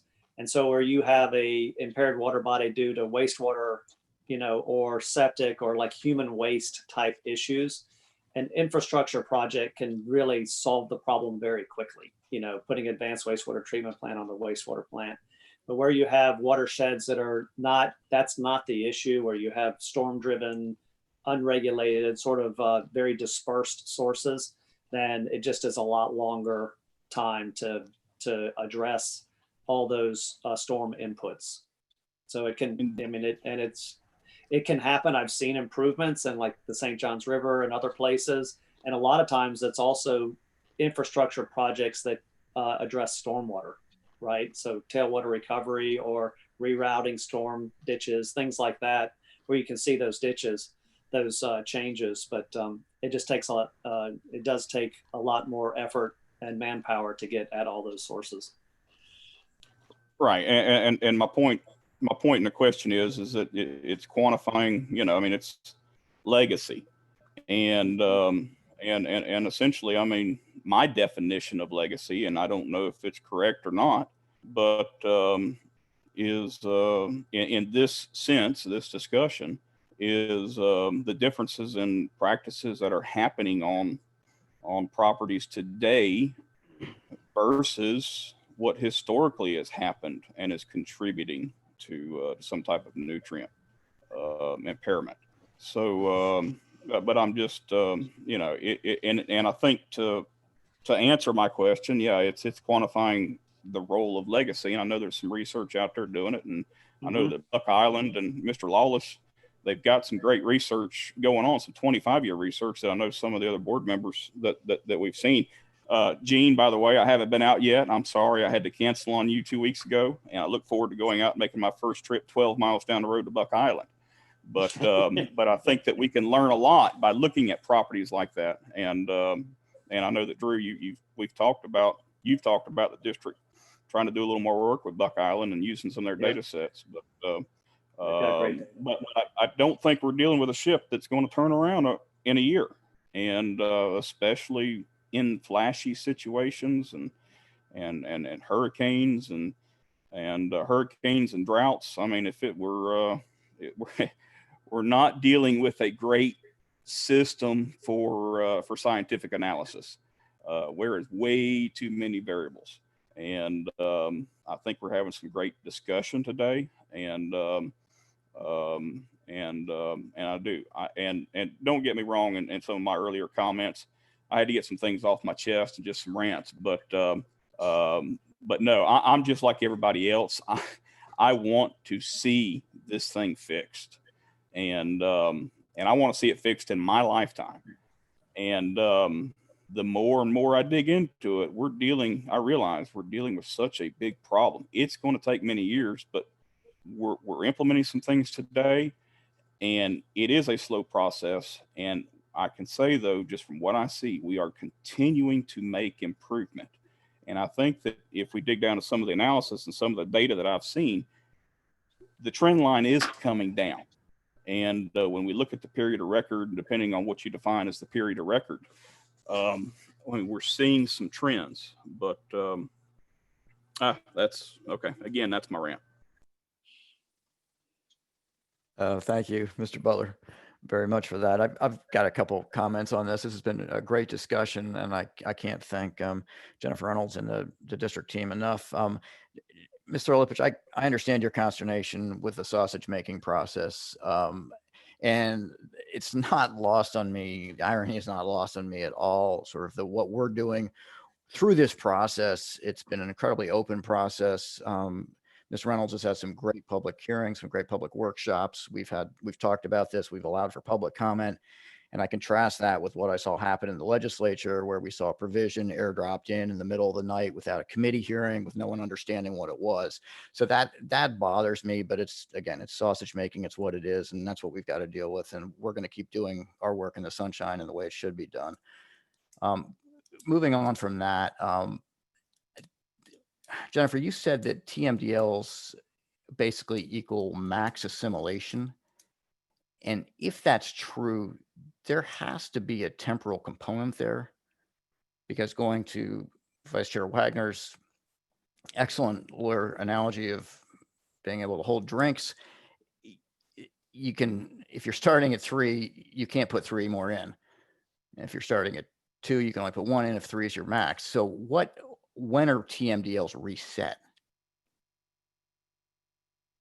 Okay, so I hate to use this drink analogy, but I'm going to try. So do I. Embrace so the way that the TMDL kind of works, or the assimilation of the water body, in my understanding of it, it would sort of be like, if you can have your 3 drinks, you could have 3 drinks tomorrow also. But maybe you shouldn't have 6 drinks in one day, right? And so the TMDL is what the water body, under its healthy average assimilation, the way that it cleanses itself over a period of record, is modeled to be able to handle. Okay, I get that, and that makes sense to me. But let's say that it's modeled that way, and then 10 years later, you haven't really made any progress, which is sort of where we are. Right. Don't you have to reset that TMDL to say, wait a minute, it's got a lot more stuff in it now than it did 10 years ago, so it probably can't handle as much new stuff? I don't actually know the answer to that. I'm going to have to look into it. I can answer that.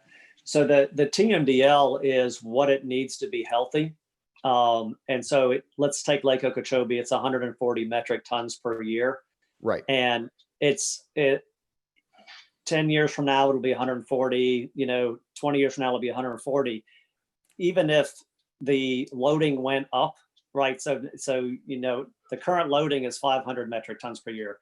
If in 10 years from now it's 700 metric tons per year, that doesn't change the fact that you still need to get to 140, right? So that the TMDL is, I just call it the goal setting thing. The BMAP and the reduction and the percentage and everything you have to get, that changes over time. But the goal of the TMDL is set, and that's just what it needs to get to. And we got to do everything we can to get to it. There is processes where you can update the science of the TMDL and adjust it, but the goal of the TMDL won't change, of being a healthy water body at whatever it can take. That helps. Thanks. So what's you had one map there with sort of a deadline. It went, or not a deadline, but it showed milestones going out to 2030 or 2035. But is there a point where this breaks? Or is it just goes on in infinity? When you say, is there, go ahead, Drew. If you understand what I'm trying to get at, I mean, at what point does the lake just say, I can't do this anymore? And, going on, riding that stair step to the right, or. Well, I mean, I would say that the lake is there right now, okay. Right? So, and so what you're looking at is sort of a legislative goal of, the lake we got harmful algae blooms in the lake. This is not acceptable to society. So you need to get the rules down, and we're going to give you a goal of 20 years to get, the loading down, to get the pollution down. We're going to give you a goal of 20 years. And then they set up a feedback loop that just, kind of continues to provide feedback of whether we're making progress or not. And as we've seen in this legislature, they do tend to revisit this issue not infrequently. And so like this year was revisited to make the B&P verification, mandatory every 2 years and to collect fertilizer data. So this it just keeps going on, but the desire doesn't change, the desire to get it back to a healthy condition. And I mean, it's not just Lake Okeechobee. I mean, there's springs, there's lots of areas in the state where, they are unhealthy. So. Got it. Yep. Well, so you're coming back then, Jennifer, and we'll see a final rule in October, or final proposed rule in October? We'll publish the final rule in October. It'll probably come to the board in November. Great. I mean, so we haven't reviewed all the comments yet. We haven't done the sort of the assimilation of the public meetings. We may learn more as we do, workshops. So that's kind of a goal is October. We'll have to, there's still a lot of engagement that goes on during these things. Great, understood. Well, thank you very much. This has been a great discussion, a great conversation, good presentations. Thanks. We'll move on to item number 24, which is the ground application services work order contracts. Francois LaRoche. Yes, good afternoon. Good afternoon. And thank you, Chairman Goff. Yes, I'm here today to talk about the ground application services contract. First, trying to get the presentation. Is it on?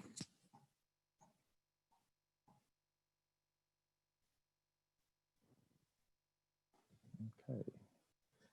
Having a little bit of difficulties.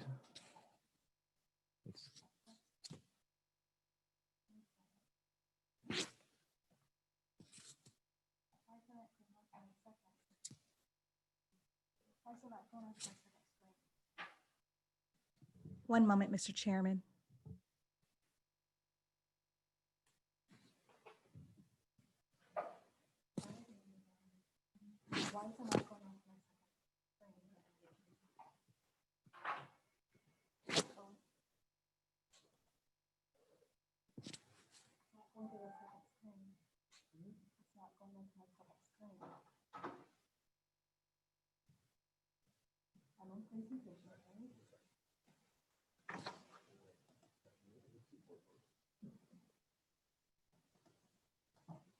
Quit playing with the remote. Come on.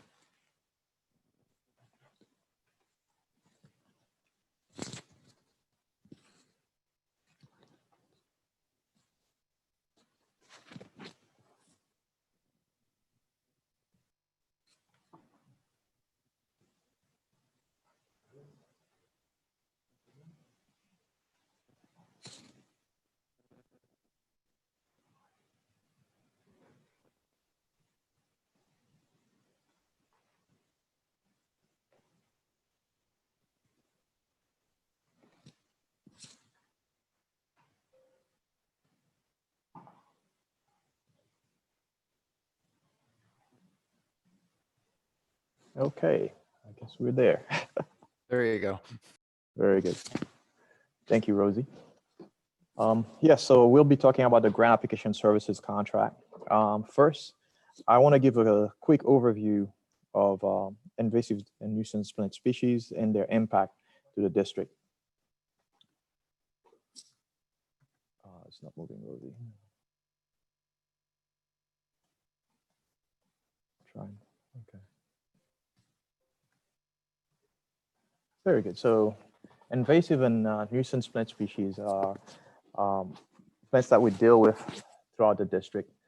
The non-native species are usually coming from other countries, and once they introduce, they rapidly invade an area. They cause economic or environmental harm, and also can cause harms to human health. You also have nuisance vegetation, which are typically native plant species, and they can be problematic, especially in disturbed areas, and also can interfere with infrastructures.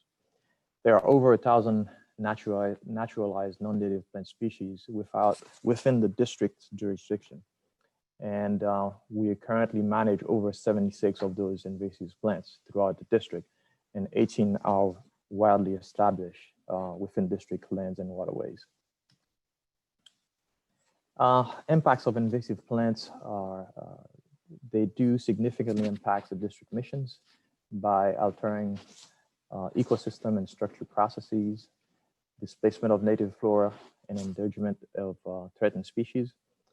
Also alteration of and loss of habitat, and they do impact the operations and restoration infrastructures. And they do impact our flood control missions and water conveyance, as you can see in the pictures on the left. The district has a vegetation management program with the purpose of protecting progress is made on Everglades restoration efforts and natural resources. It's also to protect the flood control system and also working in the SDAs to improve the stormwater treatment areas to function through vegetation optimization. We use several tools to achieve these controls.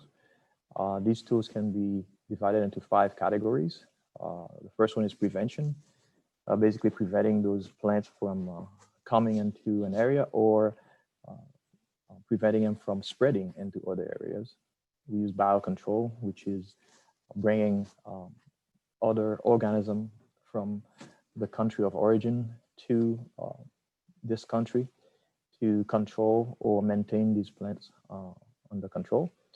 Mechanical means, use of mechanical machines or hand pulling to remove or control exotic plants. We do use chemicals, which mainly consist of herbicides and adjuvants to effectively control plants. And we do cultural controls, which is manipulation of the environment, mainly using prescribed fire to control these plants. We use these controls in integrated management approach, where we can use mechanical, chemical, cultural, and biocontrol to control one plant, while also engaging the public to help us in preventing the spread of these invasive species. The district strategy is one that we call maintenance control. And maintenance control is to control these plants and maintain them at their lowest possible level, because the less plants you have to control, the less resources you're going to need, the less money, and the less herbicide you're going to use. So if we can do that, then we'll be better off. And the grant application services is one of the services we use that utilize some of these control to control invasive species. And these services provide us mostly with laborers and equipment and supplies to control these plants. These consist of airboat buggies, sprayers, herbicides, etc. And we require these vendors to have certified applicators, because we want to make sure that anybody that's going to be using herbicides in our land are proficient in the use of these products. This time around with the solicitation, we asked that those vendors provide new innovation that would align with our herbicide reduction strategy that we presented last month in the RAC meeting. So we asked them to come up with ideas that could help further reduce the use of herbicide. As you remember, if you attended the RAC meeting, the herbicide strategy that we presented, the purpose of that strategy is to continue to achieve the goals and mandate of the district vegetation management program while addressing the public concerns of the use of herbicide. And the goal of this strategy is to continue the progress toward maintenance control, to enhance program oversight, and maximizing integrated pest management. Over the years, the district has reduced herbicide over the past 10 years about 60%. And one of the goals that we have for the next 5 years is to continue that reduction and hopefully reduce it by another 20%, while still maintaining acceptable control of invasive plants. Some of the innovation that's out there that we have been looking at, on the top left picture, you see a sponge applicator. We can apply the herbicide without having splashes or targeting exactly where you want to put the herbicide. The bottom left pictures is where we're applying the herbicide directly into the root of the plant, in this case torpedo grass, rather than be broadcasting the herbicide throughout the area. The two pictures on the left looks at how we control Brazilian pepper. The picture on the right shows where we apply the herbicide around the circumference of the tree compared to a simple hack and a few drops of herbicide in the hack. So those are the type of things we're looking at, we are aware of, but we're also asking those vendors to provide other technologies they might be aware of that to improve the use of herbicides. These services provide, as I mentioned, planting in the STAs in the top pictures. They bring crews with backpack sprayers to go in the natural areas, crews that are hand pulling Malacca seedlings in the middle bottom pictures. And they also do provide airboats, trucks, and other equipment to apply the herbicide. These grant application services are utilized throughout the district. The field station uses them in our canals and levees, and also in the cooperative management program in Lake Okeechobee and the Kissimmee Chain of Lakes with FWC. They're used in the stormwater treatment areas for planting and also for controlling invasive species, and also in our conservation land and project lands and restoration projects. The source of funding for this contract comes from various sources.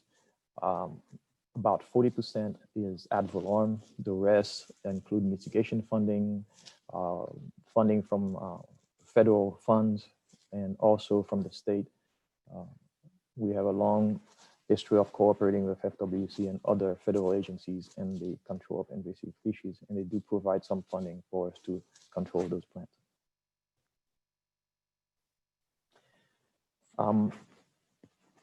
One thing I will mention is these services are not just to provide herbicide. Most of the resources are spent on providing labor and equipment for sweeping, monitoring, and scouting for these exotics to be able to control them, whether by hand pulling or using herbicide and other methods.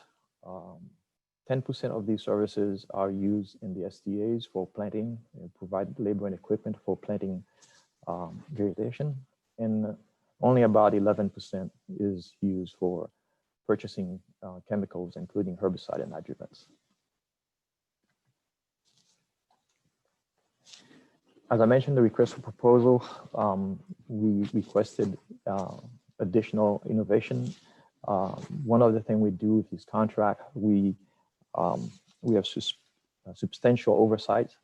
Currently, we do regular inspection by district staff using iPads or smart devices.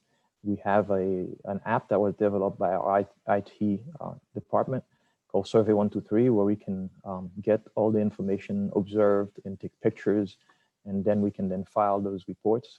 We review and verify what we call the initiation form, which is the form that we provide these contractors to tell them exactly what needs to be done and how they need to apply the herbicide or control the invasive species. We also require that the vendors provide a QA/QC representative, the person that can be available anytime there would be an issue with the contractors. And we also do review invoices, spray records, and track the use of herbicide. As per our permit requirement by law, we have to record all herbicide application throughout district land. And we also do a PO evaluation. So after each work order, we then have a form that we provide to our procurement department where we evaluate how the contractor performed, if there are any issues we need to address. The new innovation we are adding to this contract is the GPS tracking device, where we are requiring these contractors to have a GPS tracking system on their equipment with a spray-on spray-off switch. As you can see in the picture to the left, the bottom left, there will be a switch added to the contractor's equipment for spraying. And on the two pictures on the bottom right shows how this would work, where the blue line shows the track where the airboat traveled in that lake, and the pink or red dots are where the herbicide was applied. So we will be able to monitor the activities of every single airboats and buggies and any equipment that are applying herbicide on our land and right-of-way and waterways. So the request for proposal was sent out. We received 15 proposals, and the RFP had a minimum requirement because we want to be able to allow both large and small contractors to be evaluated for this project. So we don't, the minimum requirement only requires a minimum amount of equipment. The district has several large projects where we require a lot of equipment, as the picture on the top right. And the picture of the bottom, that's an STA where we do planting.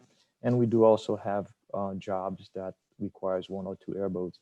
So we allow contractors to propose what they can do. And these proposals are then evaluated by a committee, and the committee provide recommendations for entering into work order contracts with these vendors. So with that, I would bring the resolution. Staff is asking the board to approve entering into negotiation with the 12 selected firm and for a total of $90 million of authority in this contract. Previous contract was for about 60 million, and the contract will be 3 years with 2 options to renew, 2 one-year option to renew. The past contract after and the 4th years, the first option to renew, we reached the limit of the authority, which is 65 million. That's why we're now requesting the board to approve a 90 million authority for a 3-year contract with 2 options to renew. Thank you. Thank you, Mr. LaRoche. Rosie, do we have public comments on this? We do, Mr. Chairman. First, we're going to start with Matt Spritz, followed by someone with the phone number ending in 8300. Good afternoon, members of the board. My name is Matt Spritz, and I'm speaking to you today on behalf of Lake and Wetland Management, Inc., which was unfortunately one of the 3 vendors that was not included in the preferred vendor list that Mr. LaRoche was just speaking about. Lake and Wetland, though, has been a preferred vendor of the South Florida Water Management District since 2011, and notably had our contract renewed in 2016, performing over $13 million in positively reviewed and completed projects for the district, including many of the waterways and projects that were spoken about at today's meeting. In fact, the district has reviewed Lake and Wetlands work so positively that the value of contracts awarded has increased steadily year after year, with an increase in 2017 of over $1 million, bringing Lake and Wetlands value of contracts to over 2.6 million annually. Lake and Wetland has an entire division devoted to work just from the district.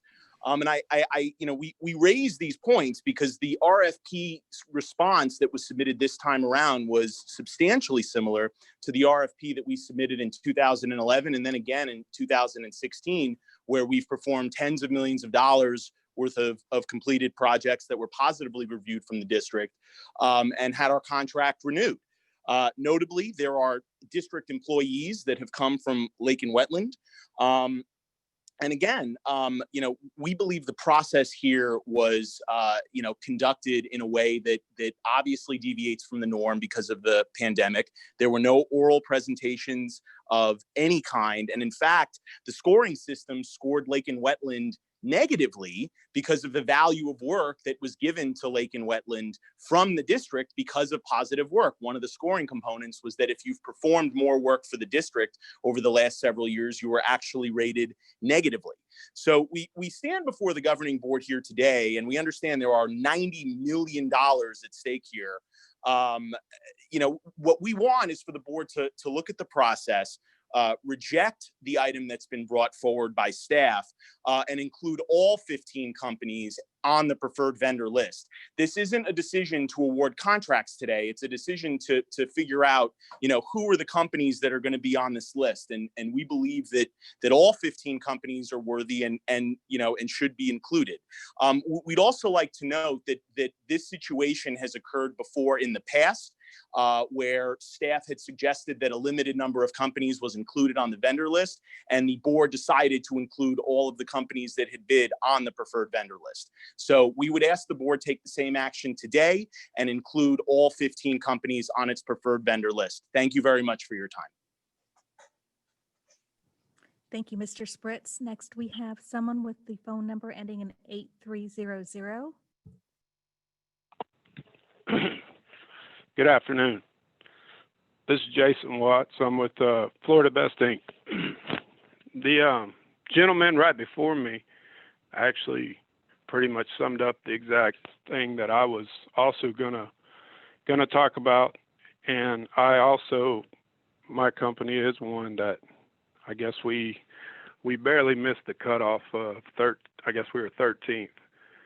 The thing I was wanting to discuss is, that I guess I take the biggest issue with is, like Lake and Wetland said, my company has been working for the district for 12 years, since 2008. So we have had very good scores and job success. I think the biggest issue that there is I think it's on the scoring mechanism, perhaps. And that's probably what we take the biggest issue with, is it's almost negative, as the gentleman from Lake and Wetland said, for a company that's previously been a contractor for the district. I also think that all 15 companies should be put on the list, because it just seems like it's not in the best interest of the district to remove two companies that are currently employed by the district performing these same acts and jobs that we're supposed to do. I mean, like I said, my company's been doing for 12 years, and Lake and Wetland's been working for the district for 8. I heard Mr. Bergeron and Mr. Butler actually mention it not long ago, and it made me think of a good example is for the district is having different tools in your box, or one of the many tools at your disposal. And I think it's best for the district to kind of look at us as contractors in that aspect. And as Mr. Francois said, they got big companies and small companies and different ways of approaching different projects. And I think there's room for all 15 people and companies to be utilized in some form or fashion. And again, the issue I think that I really have is the mechanism on how it was graded, because as the gentleman from Lake and Wetland said, it's actually a negative points in a sense if you are currently working for the district. And I would think that the district would actually want to have the most experience and the best assets that they can do and use. And I think it's probably best to give the land managers that's in charge of all the areas, the option to use what tools are best, from the box that they get to pull from. I appreciate it. Thank you. Thank you, Mr. Watts. Mr. Chairman, I do not have any additional hands raised. Thank you, Rosie. Thank you, gentlemen, both for your comments. Ms. Meads?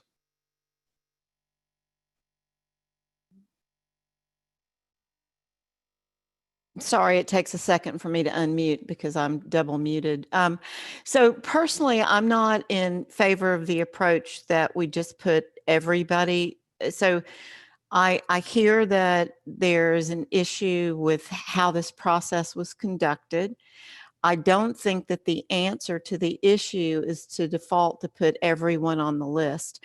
I would be in favor in having the, doing an audit of how the process happened, of a lot of different approaches, postponing the vote, a lot of different approaches, but I don't think that it's wise just to default to adding everyone. I still want the two gentlemen who spoke to understand that I hear you, and I have a heart for what you say, and I'm happy, I think it's fine for us to look into it. That's my opinion on it. Thank you. Mr. Butler? Thank you, Mr. Chairman. Francois, I appreciate the presentation, and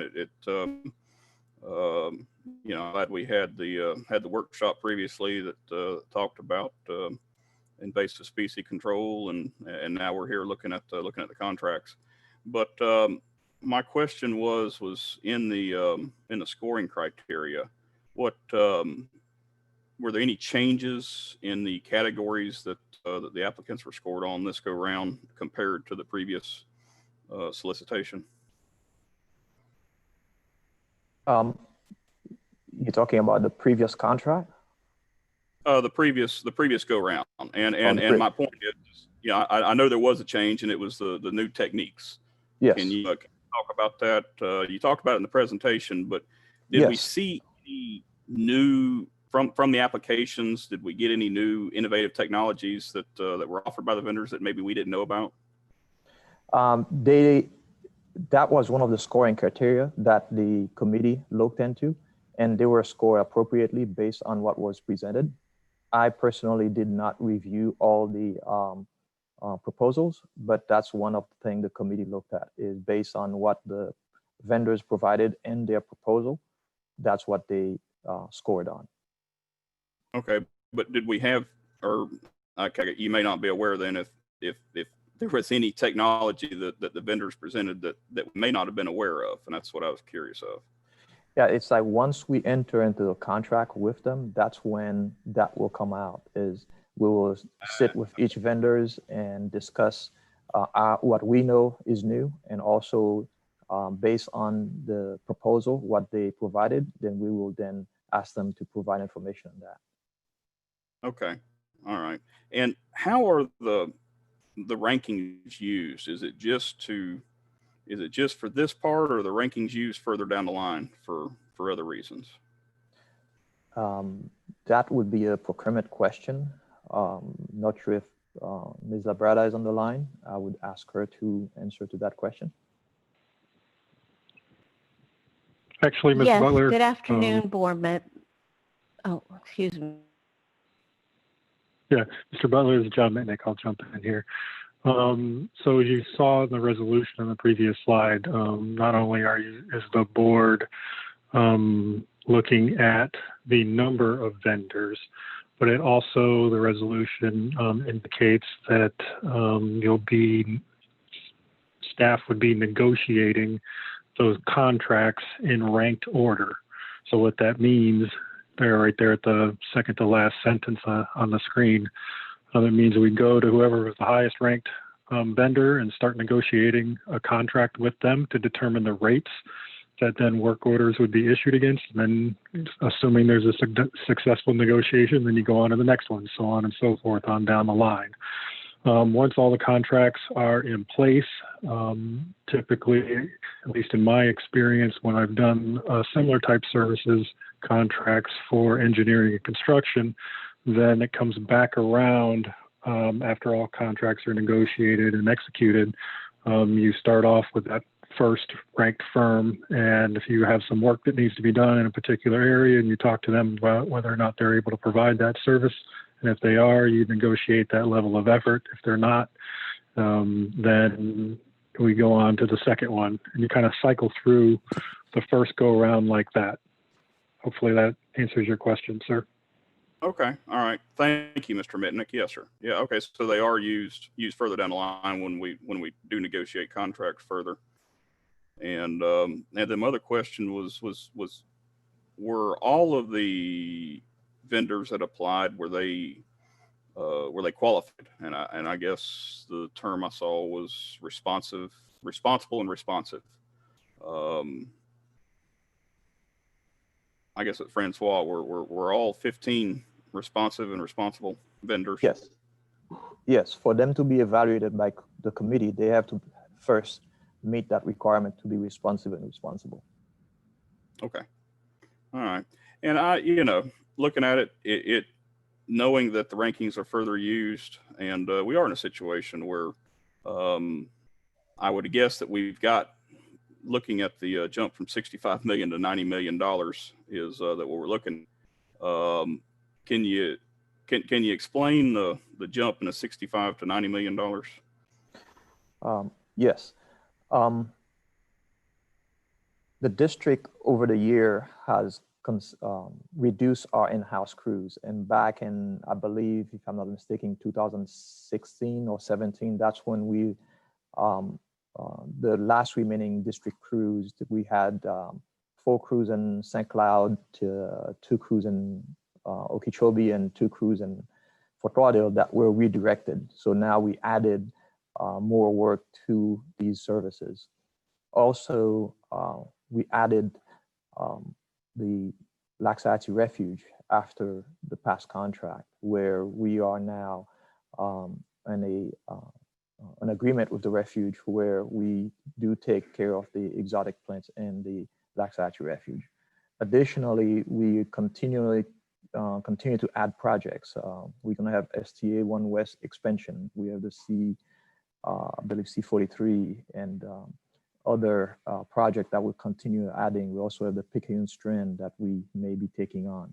So that's why, based on those facts, that looking at the past, the previous contract, how things have increased over time with the addition of work and the reduction of some of our in-house crews, we, based on those determinations, we think that that's kind of where we need to be as far as the authority on this contract. Okay. All right.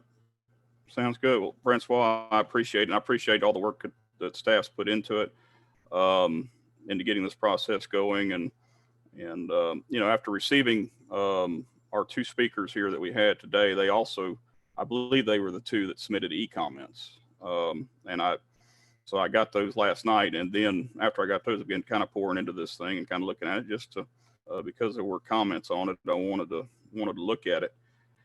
And yeah, I would be open to the idea of bringing in a few more vendors, knowing that they're responsive and responsible. But just want to say I would be open to the idea of maybe bringing in all 15.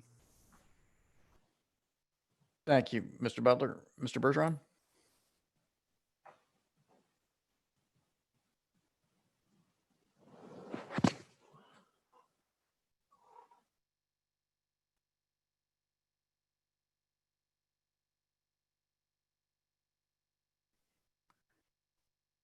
Mr. Bergeron?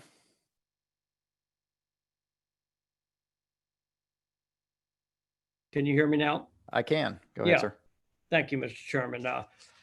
I kind of spent some time with staff on this, and I kind of felt like if all of them are qualified, and it sounds like the 2 that were responding here just recently have been doing a good job for us in the past and are responsible. And now you're from 65 million to $90 million worth of work across 16 counties, and they're all small business people. I know it could take a little more of staff's time when you add a few more, but I think to be fair, if they were responsible and have done good work for us in the past, I would think we should have all 15 of them, as long as they've done a good job in the past. And I've heard nothing different on that. And they're all small business people, and that would be my recommendation. I do think we've added in an awful lot of projects that has expanded our maintenance across a lot of the STA 1 West and the Loxahatchee, and I know we're getting additional funding from the FWC and from U.S. Fish and Wildlife, I believe, on taking over the maintenance in Area 1, Loxahatchee. But I'm all for all 15 of them, actually, if they're qualified and with a good reputation. Thank you, Mr. Bergeron. Mr. Burns, you have your hand raised. Yes, I just wanted to respond to Mrs. Mead's comment about the process here. Thank you. This is done through a proposal where they have different criteria, they assign points to them, and you have several staff independently evaluate each proposal, and it comes up to a total score, and that's how these rankings are done. Apparently, based upon the comments from the two gentlemen, is one of those items was probably and typically is done that says that's called previous work with the district. And if you have received and done the most work for the district, that actually lowers your score. The concept there was was a philosophy really from previous boards to try to spread the work around as many vendors as possible. And so that apparently is what probably getting a low score on that particular item is probably what pushed those vendors to the bottom of the list. Doesn't necessarily mean they were doing poor work or anything. They may have done great work.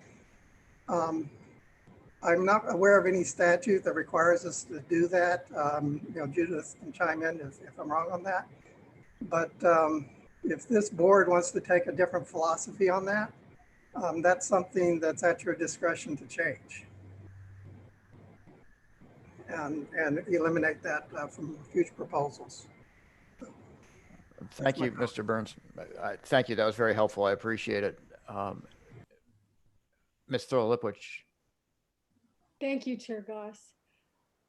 And Mr. LaRoche, thank you very much for your very good presentation.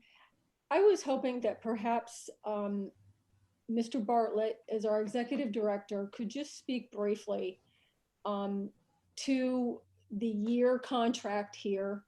And also, this is probably one of the most hot topics in the environmental community. We all know what FWC has gone through over the past year or so, and we work closely with them.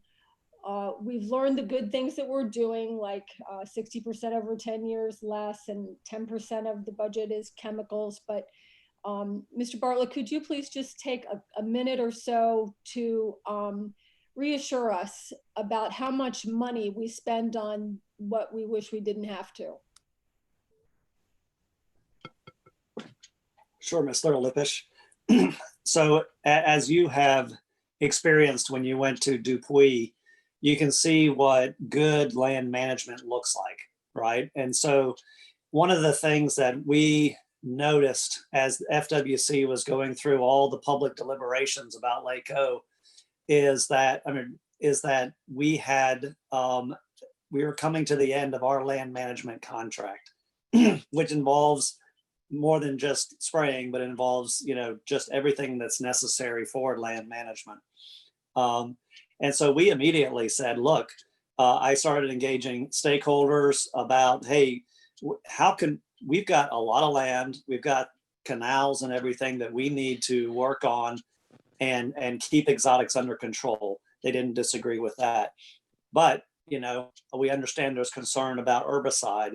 And so in meeting with those folks, they gave me some ideas. And some of those ideas is innovation, contractor oversight, and setting goals. And so we then worked hard to innovate. And if any of you are able to observe the RAC meeting that we had, then you saw all the innovative techniques that we are now deploying at the district to reduce the number of the amount of herbicides that we depend on. throughout the whole process, it was always clear that we are going to maintain our exotics. We're not going to let our land revert to a poor ecosystem. And that's our end goal. And so the addition of the within 5 years, reduce chemical dependence by another 20%, even though we've done a pretty yeoman's job to date, I think was a very much a management tool that we use so that we could then take that, put in innovation onto this solicitation, amp up our contractor oversight, start using GPS technology to really get a handle on reducing that herbicide use, but maintain the exotics that, quite frankly, the district is very good at doing. And we've got incredible success along those lines. So then it gets to, okay, how do we set up a contract that embraces all these things that we did the public engagement on? And that is folding in innovation and then making it a 3-year contract with innovation embedded in it, so that we can develop the relationships with these various vendors. They can come up to speed on using GPS and all the technology that Francois talked about. And then we can basically have it, it's a short term, 3 years is really short term when you're doing land management. But then there's a quick review after that 3 year that, we will only renew it if we're happy with the way things are going. If we need to resolicit to add more ornaments to the tree, we can do that after 3 years. And then embedded within that, with every one of these contractors, is that incredible contractor oversight that Francois went through with the, you do the work order, you do a review of how they performed, you monitor them, you use technology. And if there are contractors out there that are not doing it the way the district and the board wants them to do it, which is minimizing the dependence on herbicide, but getting the job done, then we can stop using that contractor just pursuant to our contract. And so we put a lot of safeguards. We did a lot of work to ramp up to this point in time because we saw it coming with public engagement. And then we put a lot of safeguards and stuff within the contract itself to make sure that we are being responsive to sort of the public interest in land management as it exists today. I hope that was helpful. Thank you. Yes. Thank you, Mr. Bartlett. That was helpful. Vice Chair Wagner. Thank you, Mr. Chairman. I have 2 points I'd like to discuss. First, the 2 gentlemen who have spoke before us today. I'm very sympathetic to the idea that responsive and responsible bidders in this particular situation, including a lack of face-to-face conversations in the process, have been sort of eked out in the last cut. From what I understand, there are 15 total applicants and 12 who have made the cut now. I think the situation would be far different in my mind if we said we were only selecting 3 and 12 were out, simply because we couldn't, oversee more than 3 or whatever it may be. I do understand that there will be some incremental additions to burdens on staff to manage 15 instead of 12.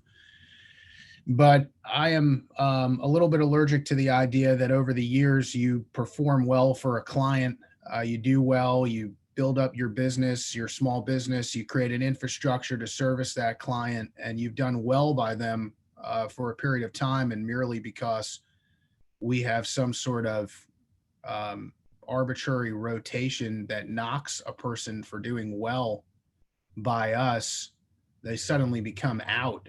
Not because they haven't done well or because they're not qualified or because they have not been responsive or responsible, but because we have some sort of provision inside our scoring system that to me sounds a little bit upside down.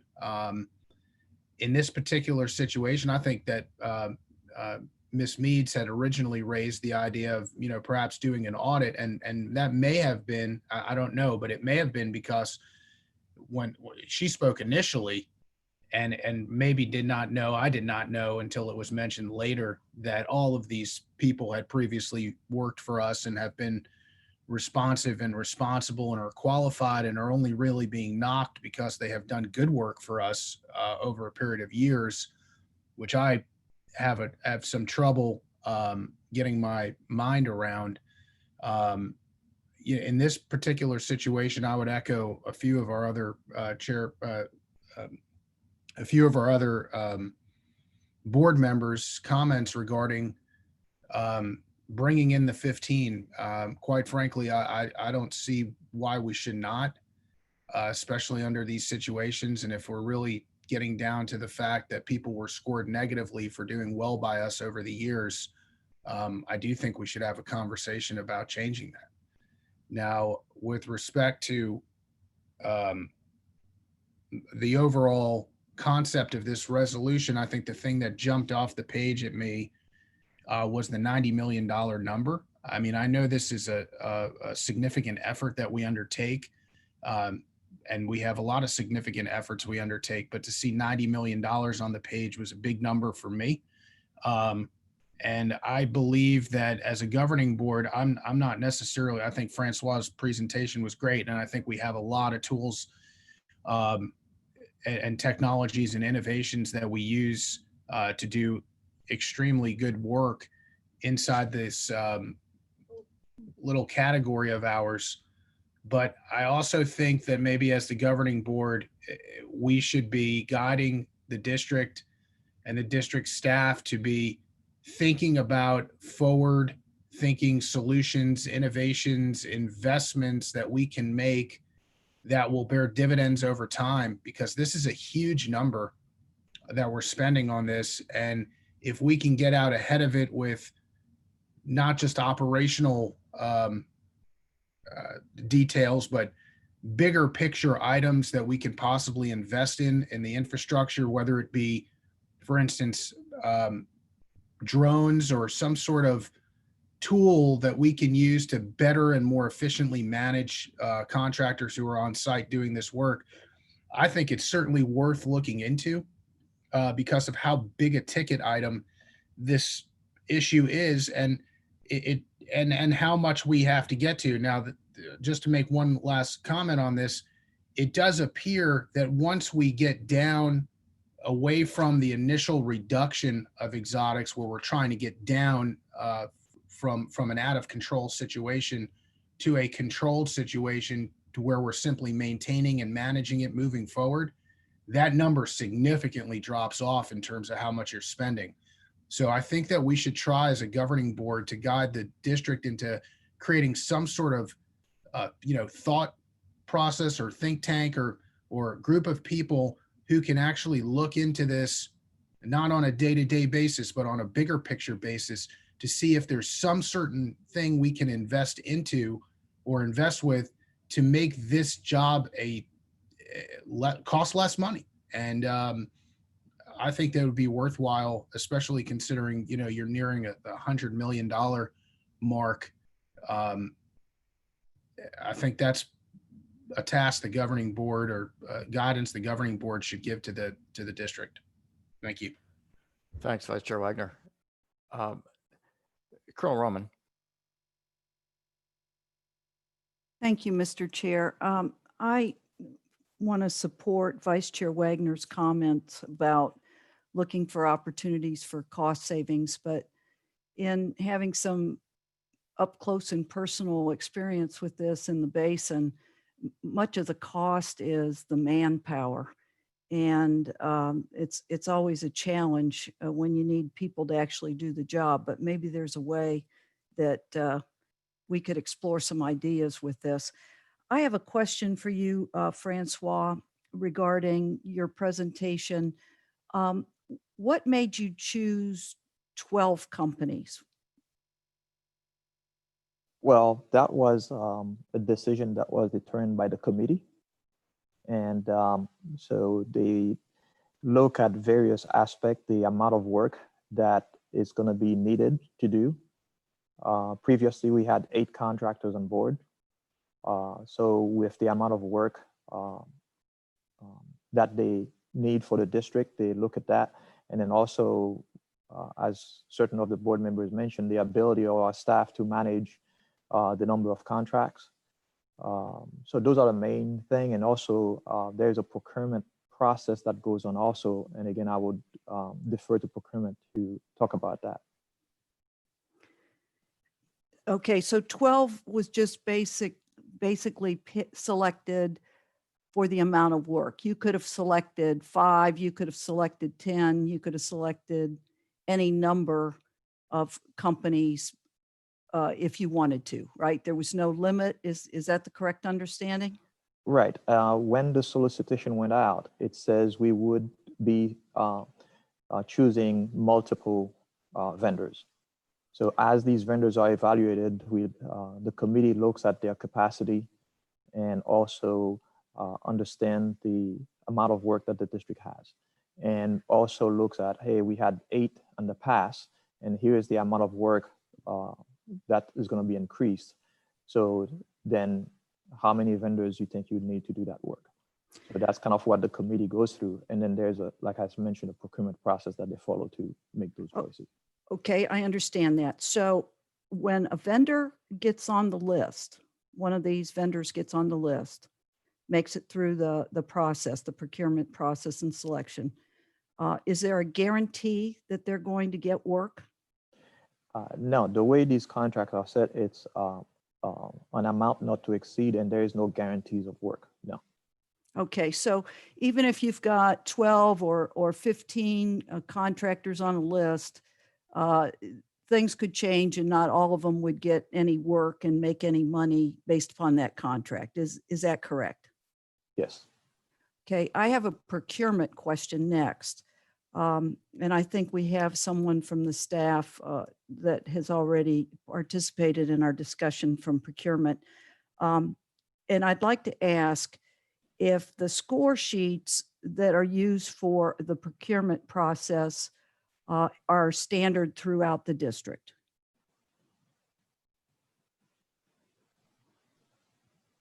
Good afternoon. This is Johanna Labrada, your Procurement Bureau Chief.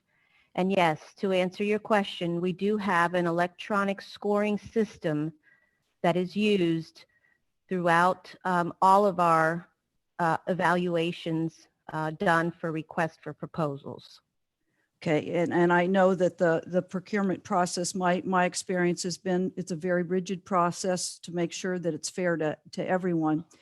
Can you speak a little bit about this scoring element that has to do with previous work for the district? What exactly is that question on the score sheet, or how is that factored? Can you address that, please?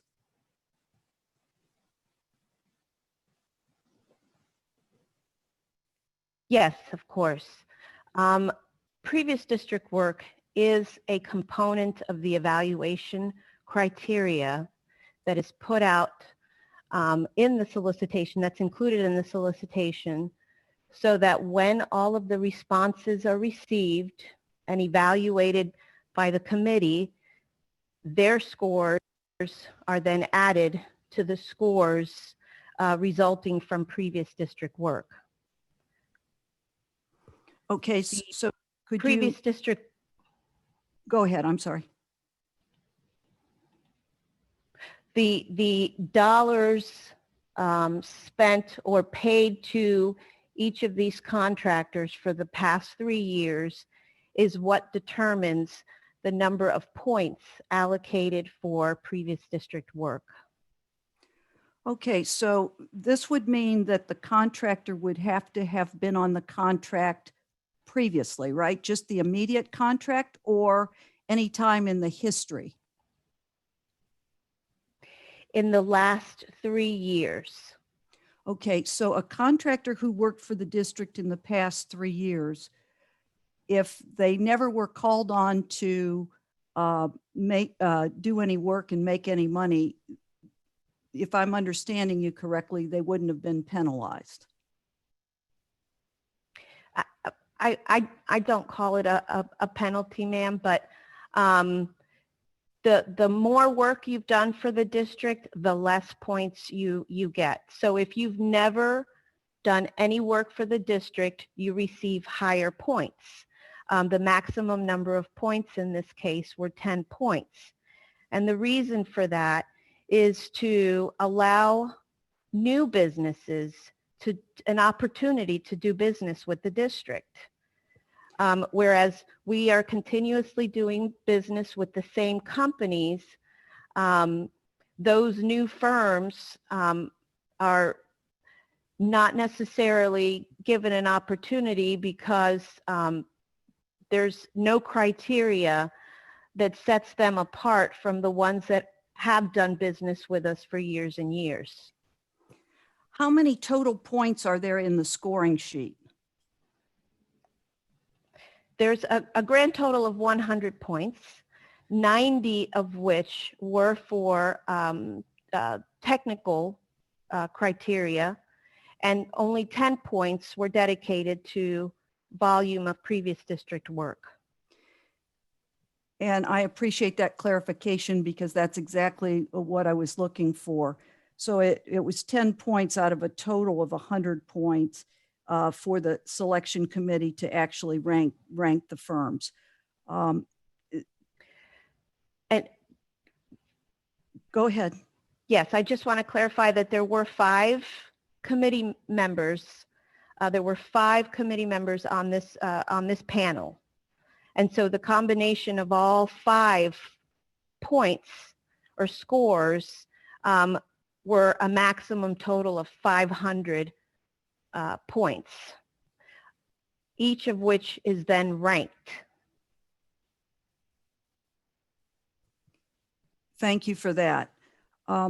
So in commenting on some of the thoughts that were shared by my fellow board members, I agree with many of you who have said that a firm who is doing well and has worked for the district shouldn't be penalized. I think someone used the word penalized. I don't mean to make it a penalty or get fewer points, but I also think that in government that you have to really open the door for others to get opportunity. So I see both sides to this equation. And when you look at the total points that were granted in the scoring by the scoring panel, previous work by the district of which you made money was anywhere from 0 to 10 points in that category. So thank you for the procurement discussion and clarifying that. And it seems like 12 firms was just the number that was selected. So I can see both sides to this issue, but I really don't think that 10 points out of a total score of 100 points was that significant. Thank you. Thank you, Colonel Roman. Let's see, Ms. Meads. It's so interesting, isn't it? So I agree. Now that I understand what happened, I certainly don't think that previous good work should disqualify someone from getting onto a qualified vendor list. But then the question becomes, okay, so we let all 15 on the qualified vendor list. Then the question is, well, is it fair then to give them a lower rank because they were good at what they did in the past? You understand what I'm saying? And I actually understand what the Colonel is saying, that in government work, you want to encourage new people to have opportunities, but something about this process doesn't seem right to me. And I appreciate the conversation, but I think that it should be expanded, or I would be in favor to expanding the people who were excluded. But then I want to ask the question, and we don't have to figure this out today, but I don't like the idea of giving people a lower score because they've done a good job in the past. And I don't like the idea that the people who spoke up today have a lower rank in the list of 15 because they did a good job in the past. Thank you, Ms. Meads. actually concur with what you're just saying, but can I ask someone, I guess it'd be from procurement on this one. I'm trying to understand. So we get 12 or 15 people, they get on the list. And then what is that? How do we figure out what we pay them? So, Mr. Goss, I'll jump Okay, in so- because I've done this. Okay. I've Thanks, done John. this a couple times on the engineering side of things. I've not been directly involved with any of the ground services applications, but on the engineering side, the procurement process is very similar to this. I mean, almost exactly the same. So what this does is it from after today, depending on whichever way the board decides to go, procurement staff will then contact the vendors and they will negotiate a contract, and you're negotiating the rates, the labor rates, the equipment rates.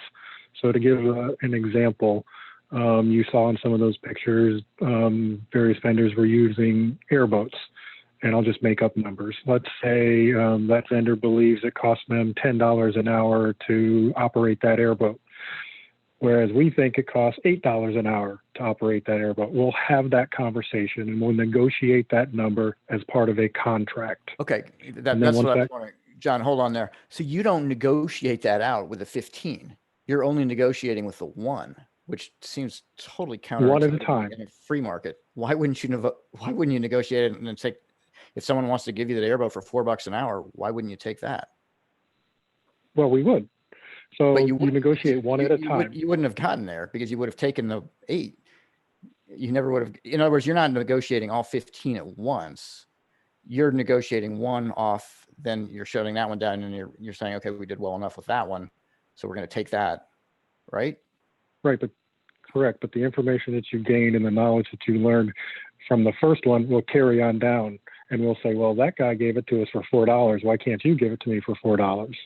But you may never get to the guy who's going to give it to you for $4 if you don't work your way down the list. Is my point. That's what I'm trying to understand. The whole, again, I'm clearly not a procurement expert, but it seems like, why wouldn't you want as many people who were responsible and responsive to say, hey, I'll do it for that, and get them bidding against each other, because that's the way things work or should work. That's a very good point, and I appreciate that. I guess one thing I would say is that we have had these types of contracts for a number of years now, so we have an idea of what these rates in the general ballpark that they should fall. Not only that, but like airboats, the Water Management District has our own airboats. We generally know what it takes to operate and how much it costs to operate and maintain an airboat.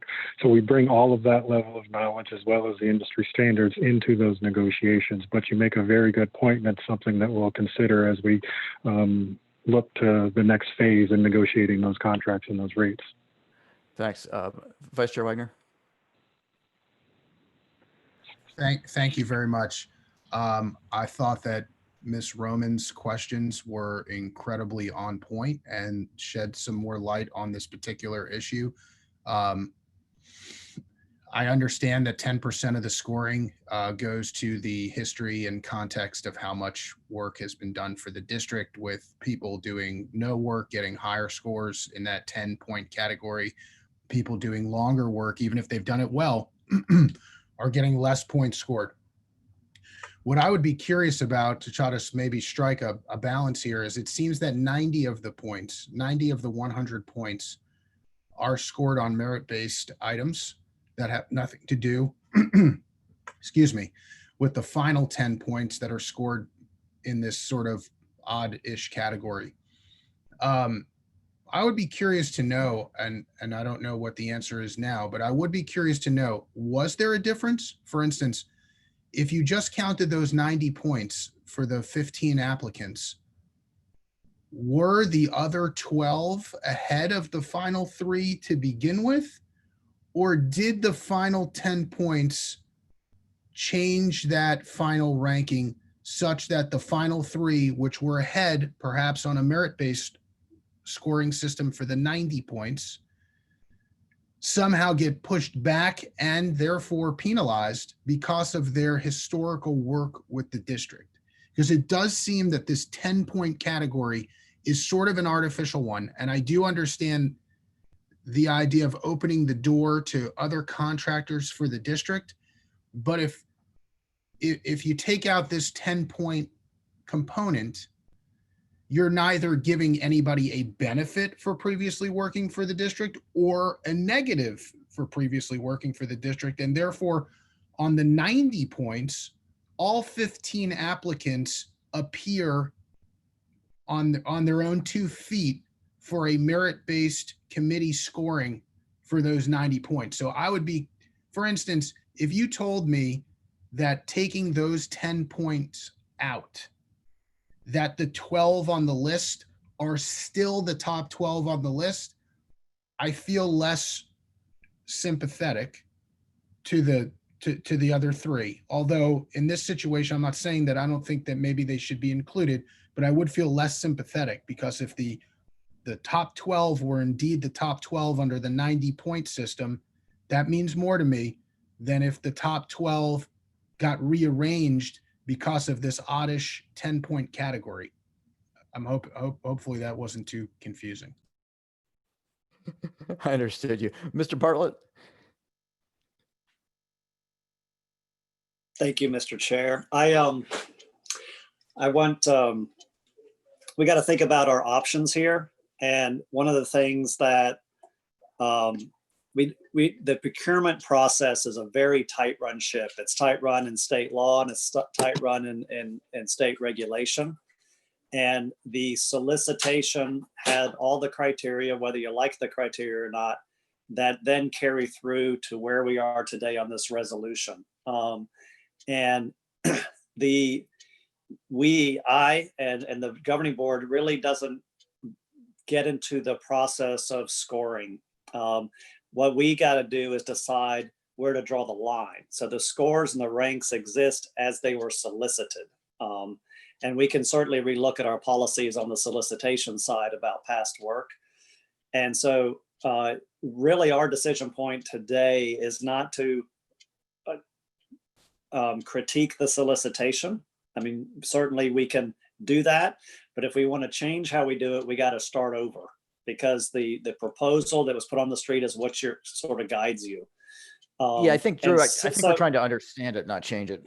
Okay, so, and that's good to do. So we'll do that. What I would recommend is, I heard a lot of interest in, I mean, it's 12 vendors versus 15 vendors. It is perfectly okay for the board to say, let's just go with all 15. That is something that we can do. Everybody wins. And then the debate over that one ranking criteria doesn't necessarily enter the fray with respect to this one. I'll have to work with Francois to make sure we have the proper oversight for 15 versus 12. But that's something that is doable, because it's not a huge percentage increase of contractors. So I just wanted to put my 2 cents in that I think is perfectly fine to go from 12 to 15.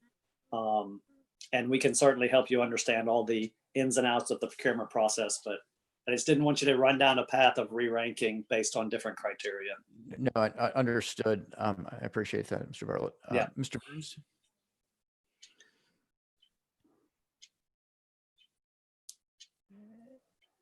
Tim, did you have something you wanted to say? Yes. Just to clarify what you were saying a few minutes ago, Mr. Goss, this resolution, this isn't just going through an order until you get to one company that you have a meeting on the minds on the price with. In this case, there would be a contract negotiated with all 12 of the companies, or 15 if you go that route. So I just wanted to clarify that. So there would be multiple negotiations with all of them. There would be multiple contracts. Gotcha. Thank you, Mr. Burns. Mr. Bergeron.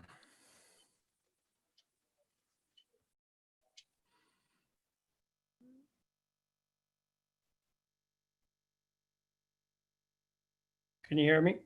Yes, sir. Yeah.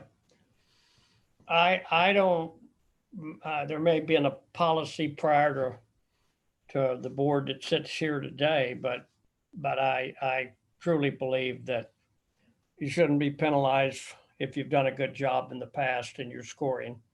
And in this case, in particular today, nobody's being left out. Even new companies that may be bidding this go around. Everyone gets a certain amount of work.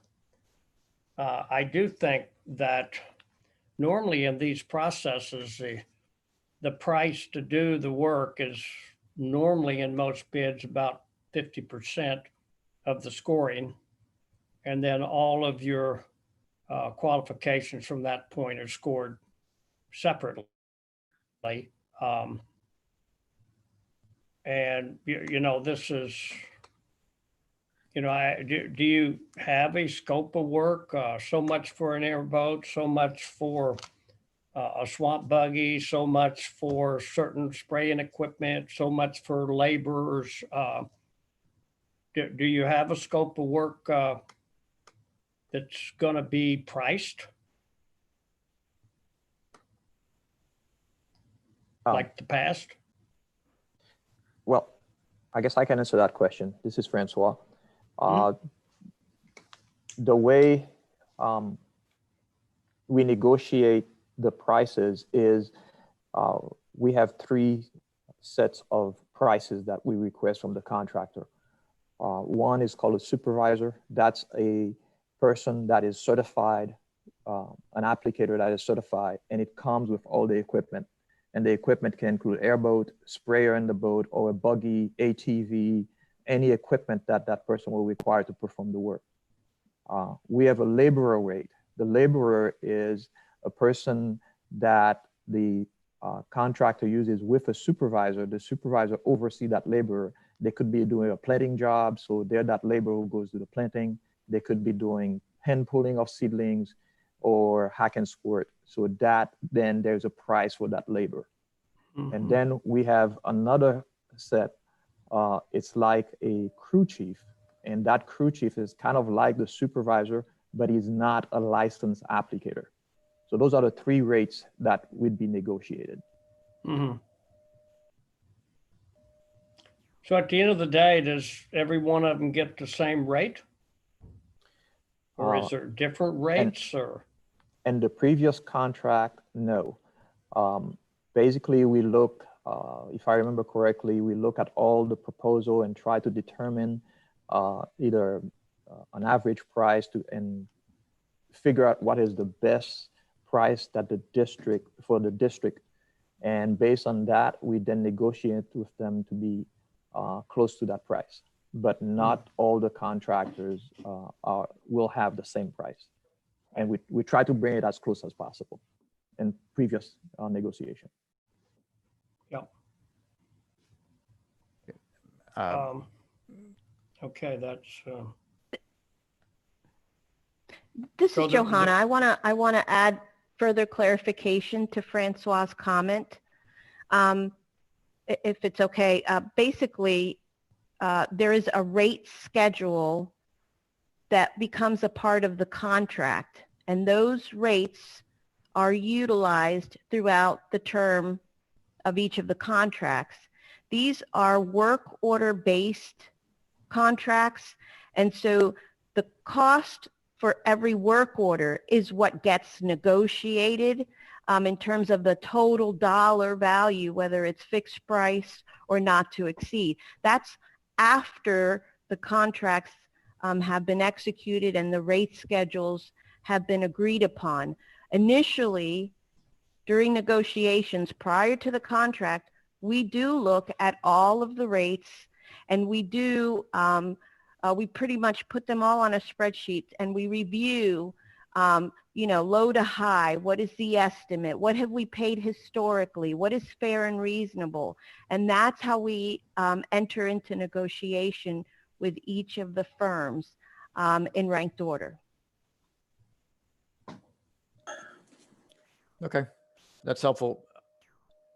Mr. Bergeron, do you have more? No. Okay, let's see, Mr. Steinle. Mr. Chair, can I make a motion to proceed with the resolution with a revision to include if the number is 1515, and then suggest a follow-up on the procurement qualifications? You may make that motion. Is there a second? I'll second. Butler, second.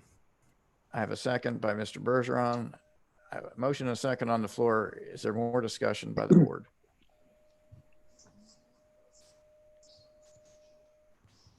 Seeing none, I'm going to call that question.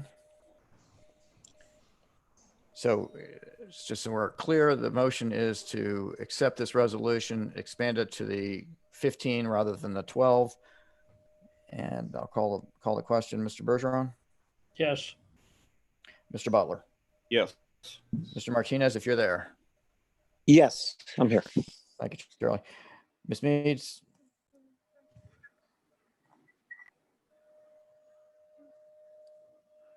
Ms. Meads? I'll come back to Ms. Meads. Colonel Roman? Yes. Mr. Steinley? Yes. Mr. Lipich? Yes. Vice Chair Wagner? Yes. I'm going to vote yes. Ms. Meads?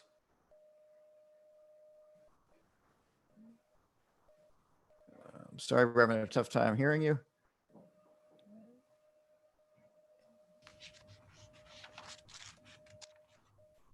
Ms. Meads, last chance. All right, that vote passes unanimously with Ms. Meads' vote unknown at this time.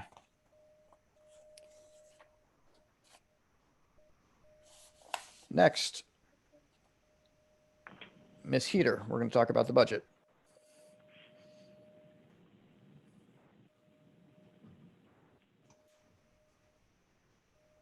Thank you, Mr. Chairman.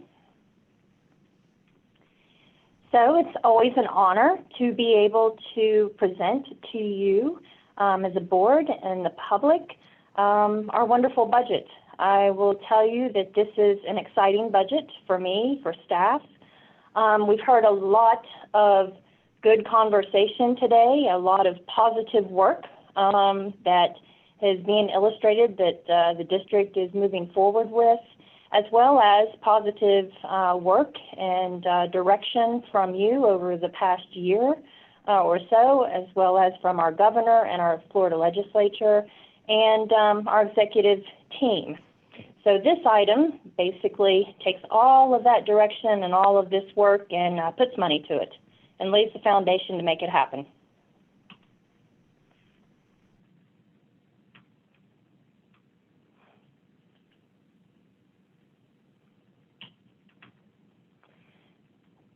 So today's discussion, I will briefly go over the 2021 proposed tentative budget.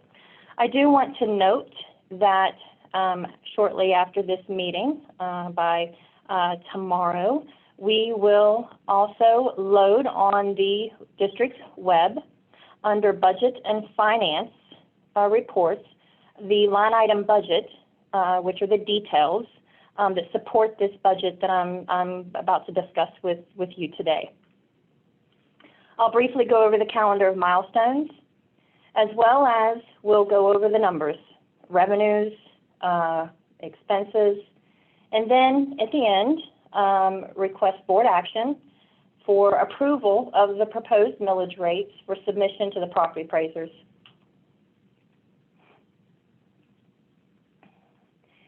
So as many know, the budget development process seems to never end. You end one, adopt one, and have already began the other. So we begin, well before October, but October being the beginning of the new fiscal year, we do start discussions, and there's several, points that are approved or discussed that help mold the budget, being, the legislative session, being the capital improvements plans, contracts that are coming to the board for approval, et cetera. And in January, we do have a statutory requirement where we have to submit a preliminary budget by January 15th, which is a snapshot of where we think the budget is going to, what it's going to include, sources and expenses, knowing that it's going to get, more fine-tuned around this time frame because session has ended We know more about our taxable values. We know more about projects that are moving forward in the current year, those monies that are going to be used or left that we can, put into the following year to continue projects, etc. So moving then into the July time frame, we receive our taxable values. We calculate those taxable values. We bring to you a proposed budget by July 15th. We discuss our millage rates to where we can certify those rates with the property appraiser. And then we move into another statutorily required deadline, which is August 1. August 1, per statute, we are to submit a tentative budget to our governor and to the legislature. We then are planning on bringing a more detailed budget highlighting all the great things that are in this budget in the August timeframe. And then we are back over with Colonel Roman to discuss the basin budget and finalize the millage and the fiscal year 2021 budget.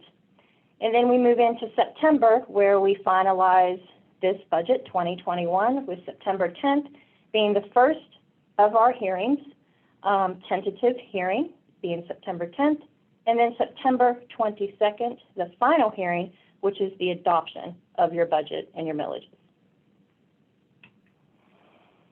So, budget in brief.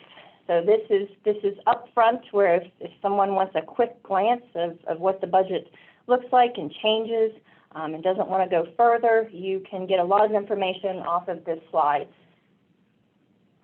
So as I had opened and said, this is an exciting budget.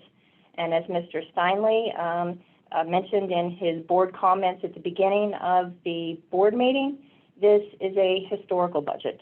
It is a $1,186.7 million budget.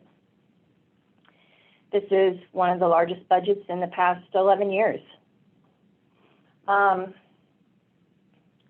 Whenever we discussed our adopted budget that you as a board adopted in September, it was $989.8 million budget. A very, healthy, fruitful budget as well. But this is $196.9 million higher, and it's driven, by state sources and uses of some of our fund balances, and I'll get into more details on upcoming slides.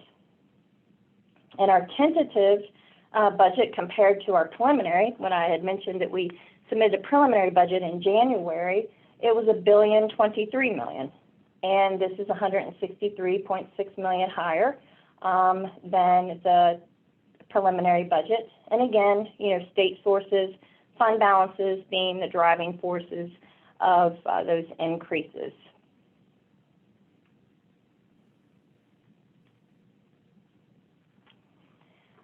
So this is a comparison, a pie chart comparison for those who visually like to see charts versus, numbers on a piece of paper.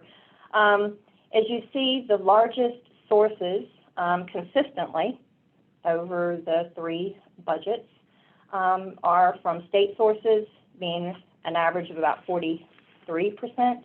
Ad valorem taxes, anywhere from 24 to 29%. And then fund balance, which is reserve funding, monies that are cash balances that we have that are unspent, anywhere from 21 to 27%. And then you have district revenues, federal sources, agricultural privilege taxes, investment earnings, and local sources.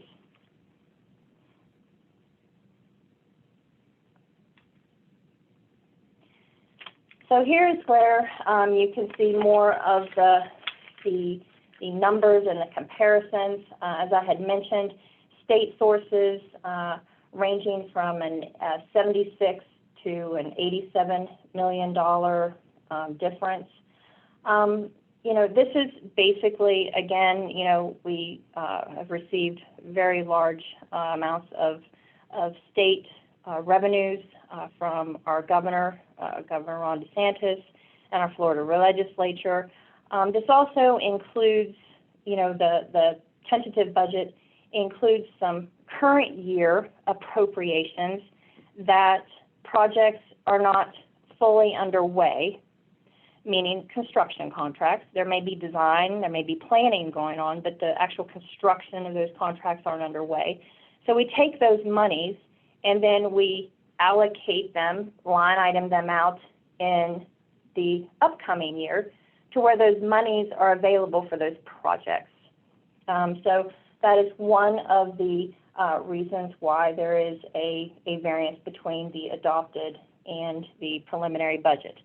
There's also some, additional funding. If you recall, there was an agreement that was approved for about $1.8 million for Taylor Creek dredging. It was the Florida Inland Navigation District grant, where we are acting as a sponsor for St. Lucie County.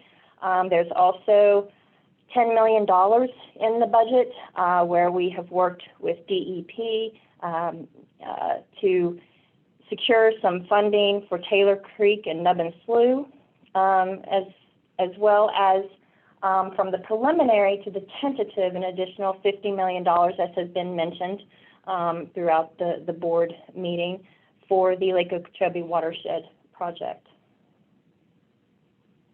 Ad valorem taxes, you see, is anywhere from a $1.4 million increase to a $4.1 million increase over the adopted budget, 4.1, 1.4 for preliminary. We estimate the preliminary time frame funding, and then when our taxable values come in, we actually true those numbers up. And then fund balance. Fund balance is a very large variance, $108 million compared to your adopted budget and an $87 million compared to your preliminary. That is attributed to your Restoration Strategies program. Restoration Strategies is funded by state appropriations as well as district funds. And there was cash set aside for Restoration Strategies. Some of that cash is being pulled forward to support the second suite or the final suite of projects to complete Restoration Strategies. As you know, with Restoration Strategies to be completed by 2024. 2 large contracts will be coming before you in the 21 budget. Those are C-139 FEB, as well as STA 1 West Expansion 2. So because those projects are ramping up construction in 21, we're pulling our balances forward to couple with our state funds to move those projects together. Restoration Strategies, actually there's $98 million in the budget for Restoration Strategies to support those projects. District revenues, $1 million to $1.2 million.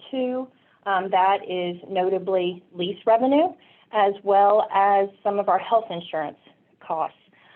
Lease revenue, you approved a brand new lease for the Sheriff's Office to lease the 3rd floor of the B2 building, and that is where that funding source for 2021 is illustrated. And then investment earnings, for those who will not be staying for the Audit and Finance meeting discussion. The investment earnings, we have in this year's budget about $7.8 million. And at the preliminary time frame, we didn't know what we know now as far as the market. And our treasurer, by working with Mr. Steinley and our brokers, has concluded that we do need to reduce our potential funding that we think that we'll bring in through our investment earnings due to the market and the rates percentages that we are receiving right now in our bonds. So we did reduce those sources to meet those recommendations. Local sources, the $1.3 million reduction is actually a grant that we had with Miami-Dade County for Biscayne Bay that is underway, and those monies have now, are not in the 21 budget. So moving on to our 2020 session and the results of those appropriations. As you recall, our Governor Ron DeSantis, called for $2.5 billion over 4 years to protect water resources. With fiscal year 2019-20 budget being the first step to appropriating funds towards his goal of about $625 million, he and the Florida legislature, even during these times, continued to support and provide record state appropriations to support improvements for water quality, quantity, and supply. So as you see here, we have over $386 million in this budget from the governor's signed budget, of which $382 million is in support of improvements for water quality, quantity, and supply. For Everglades restoration, $318 million to support CERP, the EA reservoir, restoration strategies, Northern Everglades and estuaries, and our dispersed water management program. $50 million for Lake Okeechobee watershed project, $12 million. We have line items in our budget right now to work further over the months with DEP for a potential grant for alternative water supply, as well as Ms. Reynolds discussed during her item, $1.5 million to continue your expanded monitoring program that you directed staff to implement in this current year. We have worked with DEP to potentially secure $1.5 million of state grant funding to fund that program. There's also $2.3 million to continue supporting land management activities, and then about $2.1 million that we are projecting to receive for Alligator Alley toll funds from the Department of Transportation. So moving on to where the money goes, how it's planned to be spent. So this is a picture of our state 6 programs. Again, adopted preliminary and tentative budget. You see it's balanced. Your expenses match your revenues of $1,186.7 million. Again, a common theme across the budgets, restoration being the largest, anywhere from 57 to 62% of the budget of using those sources. Dominantly, as we had just discussed, state sources fund the majority of those activities.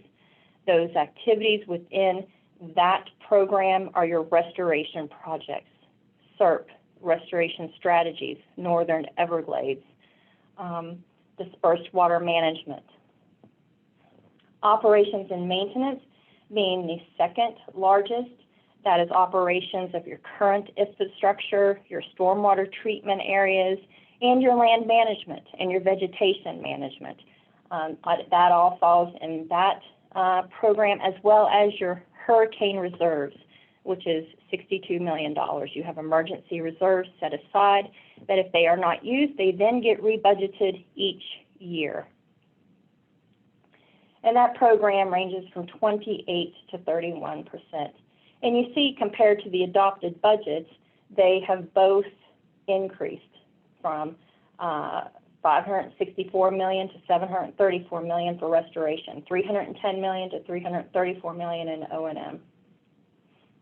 Water resources planning and monitoring, the third largest of the programs. That's where all your, as it notates there, monitoring, planning, science, regulation, outreach, and district management administration. They are exactly as how they are noted there as the programs.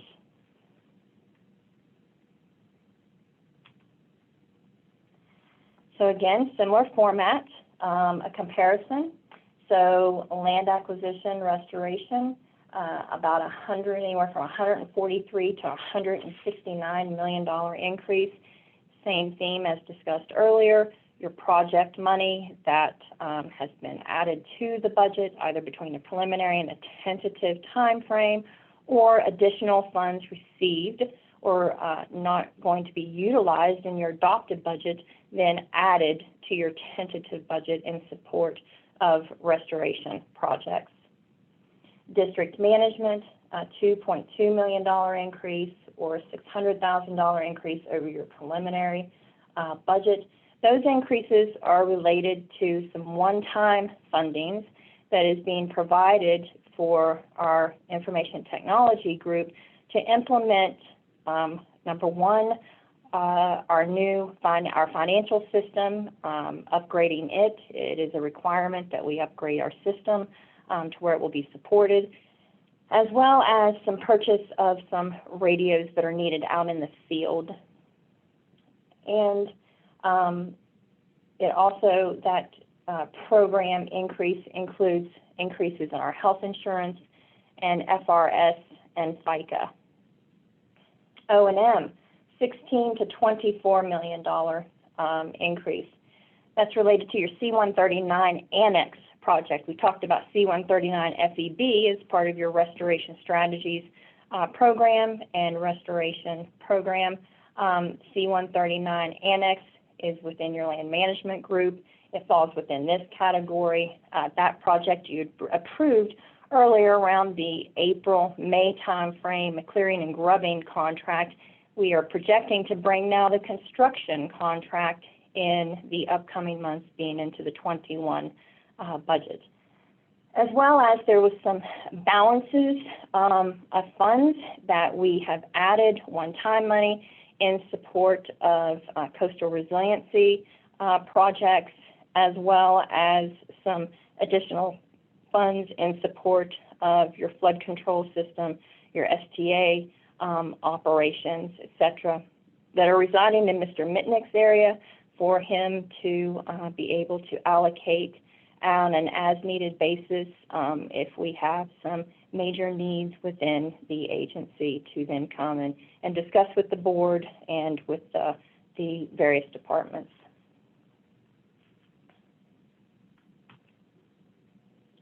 So moving on to the ad valorem property tax and millage overview portion of the discussion. As you know, there are two taxing basins that the district oversees.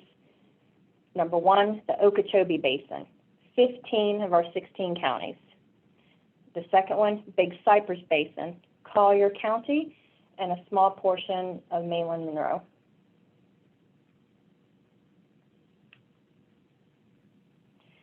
So this is an illustration of what our baseline and our revenues, actually our ad valorem revenues, look like over the past 5 years. You see an increase from $269.5 million to $288.3, and particularly a $4.1 million increase from 20 to 21.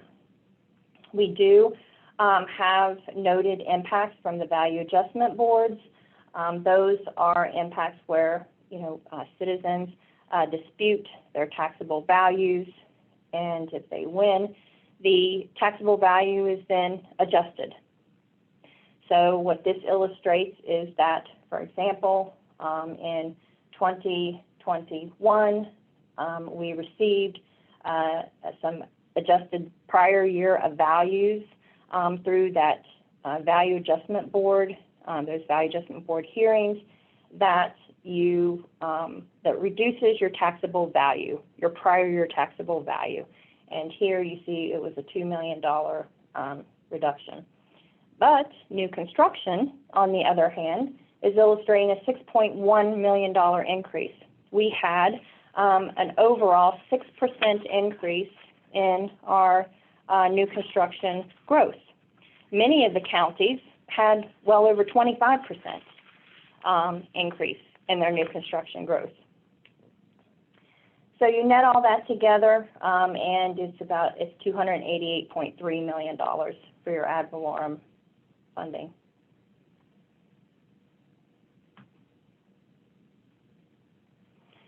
So moving on to your millage rates. These are the millage rates that support that $288.3 million proposed budget.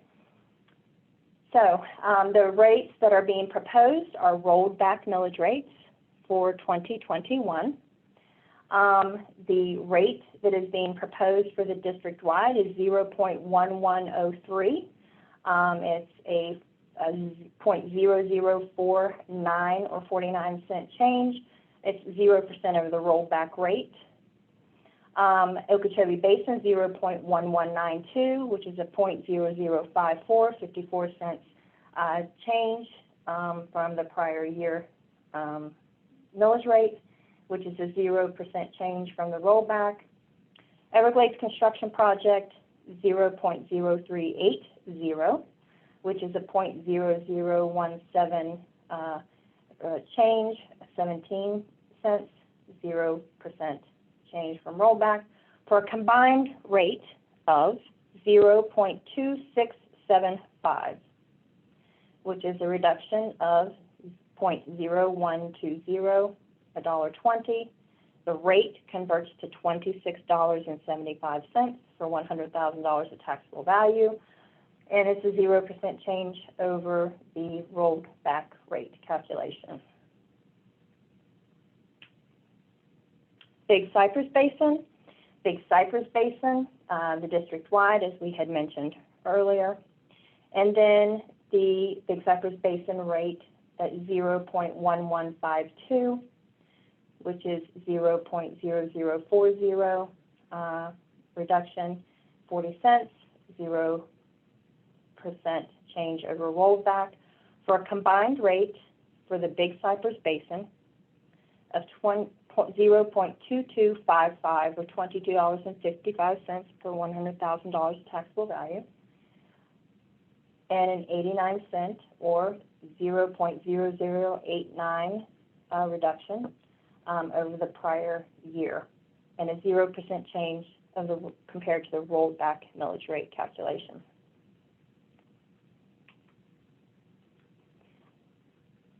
So, Mr. Chairman, I am requesting that the governing board approve the proposed rates for us to provide to the property appraisers for inclusion in the notice of proposed property taxes.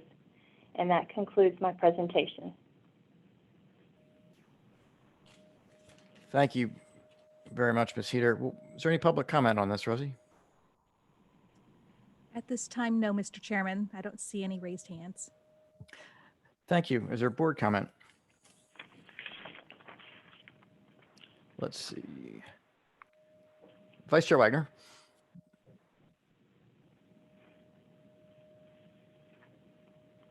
I forgot to put my hand down from last. Gotcha. Mr. Steinley, how about you? Well, I had forgotten too, but I will I will thank Candy for that presentation. Again, thank the governor, the legislature, Florida taxpayers, obviously, as I said before. And I am in support of the rollback, especially with the level of state support that we're getting, especially given that even with the rollback, we will collect modestly higher ad valorem. Thanks. Thank you, Mr. Steinley. I think you just took everything I was going to say, and I appreciate it, Candy, you and Drew and all your staff for working so hard on this. I know what it takes to put a budget together. This is a great budget, and I certainly appreciate all the hard work on it. And as Mr. Steinley alluded to, the reason we don't have to even contemplate doing anything except rolling back is really because the legislature took incredibly good care of us last year, because the governor had a great ask, and this is a priority for him, and we're going to proceed that way. So we're in good shape for this year, and we'll go from there. Mr. Butler. Thank you, Mr. Chair. Just raise my hand there. I'd be happy to make the motion to accept the proposed millage rates with the recommended resolution. Thank you, Mr. Butler. I have a motion. Do I have a second? I'll second. This is Charlotte. Thank you, Carlin. I have a motion and a second to accept the resolution 2020-0708. Any further discussion by the board?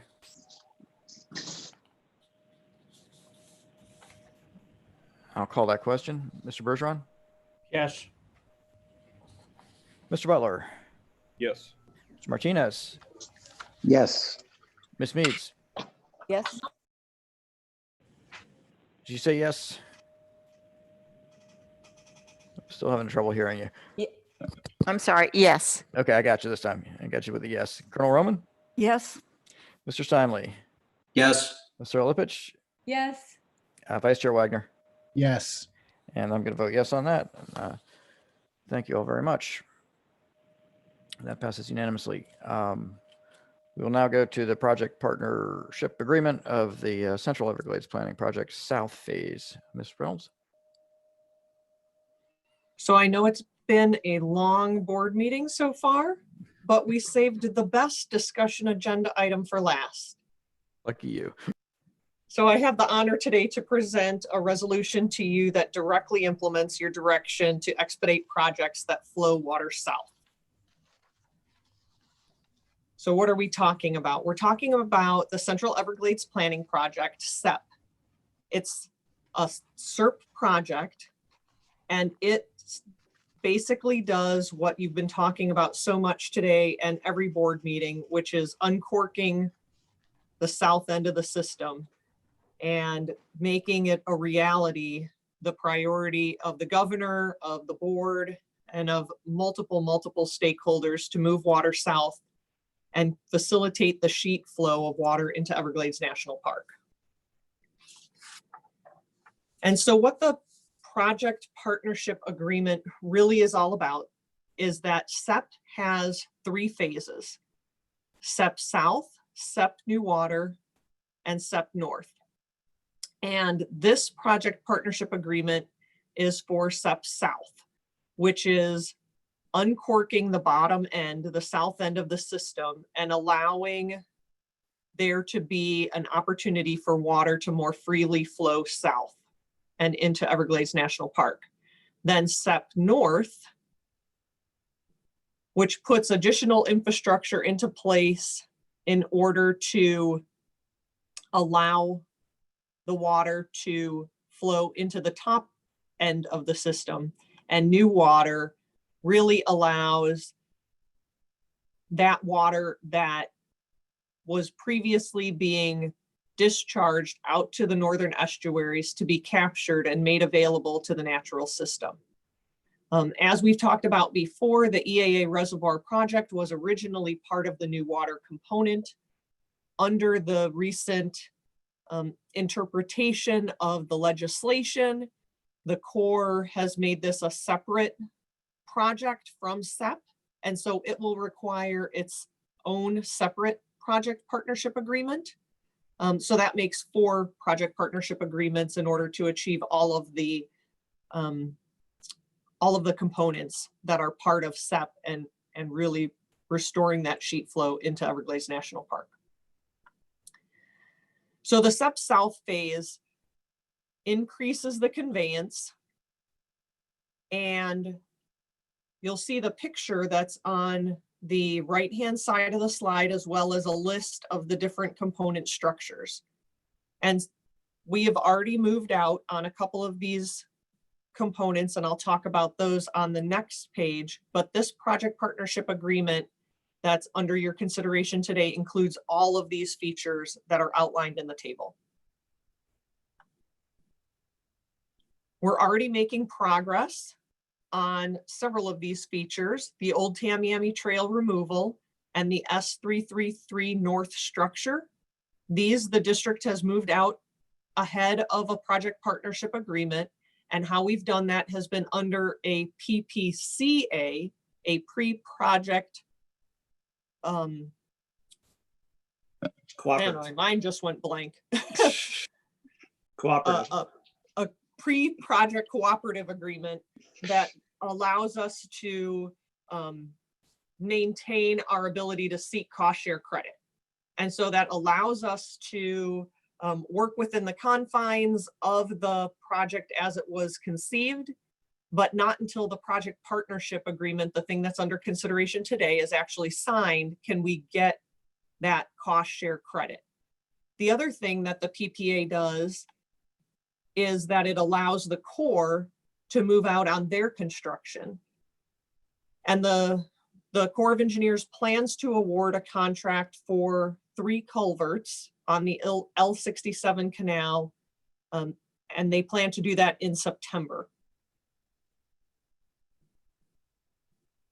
And so this illustration just kind of shows you where we are in the process. And you can see that we are close to the end of a very long and arduous planning process that allows us to actually move to construction. And so this is the final step in order for all of the construction and all the cost share credit to happen. It includes the 50-50 cost share, the work that is to be completed by the district. It allows us, as I mentioned earlier, to receive credit for the work that we've already completed and have underway under our existing contracts. And it is required for the Corps of Engineers to begin their construction. It also outlines the project costs as well as the OMRR&R costs for this project.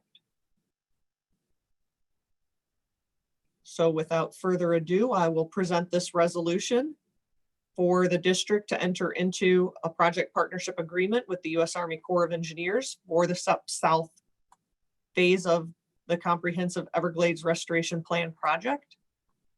And I'm happy to answer your questions. Oh, thanks very much, Ms. Reynolds. Do we have any comments on this, Rosie? No, Mr. Chairman, we do not. And is there board comment or question?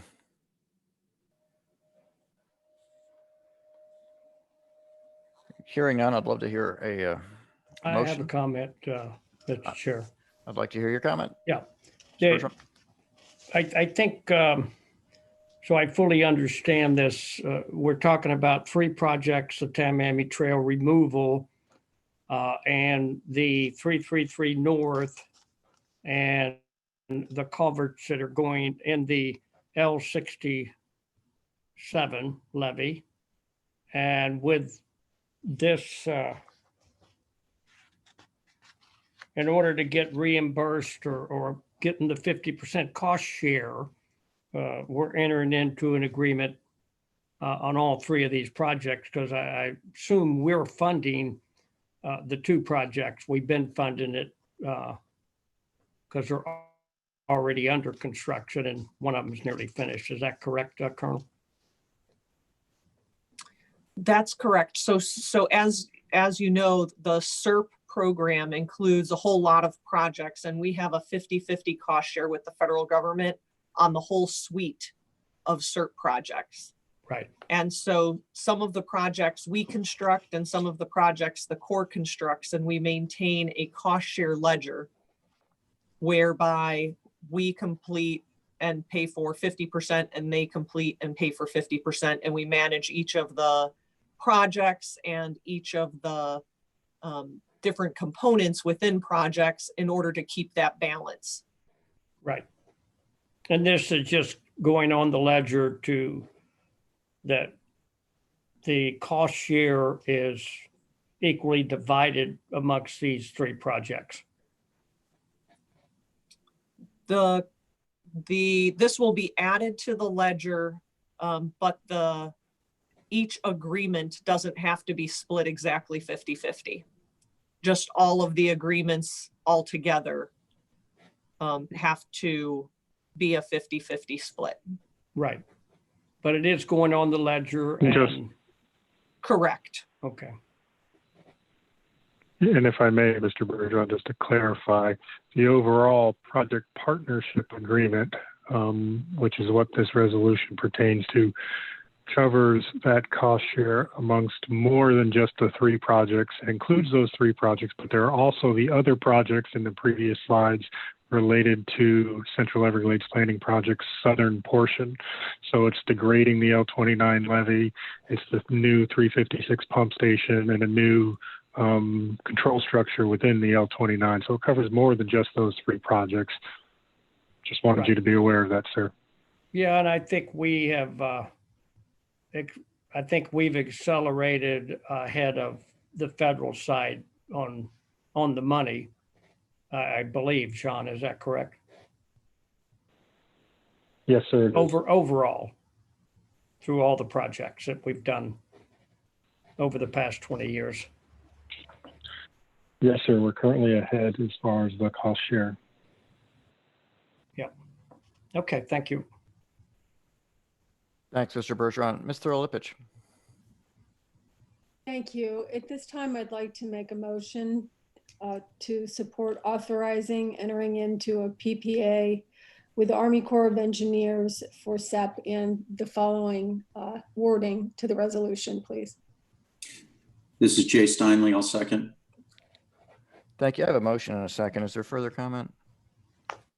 Hearing none, seeing no hands, new hands raised, we'll call that question. Mr. Bergeron, Yes. Mr. Butler, Yes. Mr. Martinez. We'll come back to Mr. Martinez. Ms. Meads, Yes. Ms. Roman, Colonel Roman, Yes. Mr. Steinley, Yes. Mr. Lipich, Yes. Vice Chair Wagner. Yes. I'm going to vote yes. Mr. Martinez. All right, we're going to say we have a unanimous vote there with a technical difficulty on Mr. Martinez's vote. Thanks very much, Ms. Reynolds. We appreciate it. Next, we're going to move to staff reports. First is the monthly financial report. Thank you, Mr. Chairman. The monthly financial report is through the month of May, that which is 66.7% of the fiscal year completed. We have collected $511.8 million. We have collected $43 million more than from April to May. Our ad valorem taxes are still showing that they are behind. There's a lag in those collections being received by the district. We do have some counties that are slightly behind. Intergovernmental continues to be one of the largest reasons why we are collecting more revenue. We collected additional $34 million from April to May. And our investment earnings, we collected over $600,000 more from April to May. There are no real red flags yet, but we are keeping our eye on the ad valorem taxes. The month of June, you'll see more collections, but you still may see that we're behind. July will be the month that I am in hopes that we will see those collections catch up. As well as our investment earnings, we are still projecting to bring in well over the $7.8 million of investment earnings. Those two areas being, the area of concern to keep our eye on. All right, and that concludes my report, Mr. Chairman. Thank you, Ms. Heater. Are there any questions, Ms. Heater? Mr. Bergeron, you have your hand up. Is that from before? Yes, that's from before. Sorry. Okay, that's okay. Thank you, Ms. Heater. Next, we'll go to the General Counsel's report. Ms. Levine. Yes, thank you, Mr. Chairman. There is nothing this month. Thank you, Ms. Levine. Next, we'll go to the Executive Director's report. Mr. Bartlett. Thank you, Mr. Chairman. I will attempt to be brief. Wanted to update the board on state level activities. The governor and many of you participated in his signing of the Clean Waterways Act, Senate Bill 712, which adopted its recommendations from the Blue-Green Algae Task Force and builds on his executive order 19-12. Some of the highlights of that act is that they directed the department to update their stormwater rules to reduce nutrients. That's the environmental resource permits that I know this board is interested in, and we have all been interested in seeing those rules get updated to bring in new science and technology and help our environment. We talked a little bit about septic tanks. So this bill actually moves the governance of septic tanks from Department of Health to DEP, where they are now you know, instead of, they've been doing a good job of protecting public health, but now the focus of septic tanks is really on protecting the environment while continuing to protect public health. It certainly added a lot of provisions for stronger oversight for sanitary sewer overflows. And then with respect to best management practices, we now collect, or FDACS now collects fertilizer use records during their inspections of BNPs, and they have to evaluate BNPs and their implementation every 2 years required by law.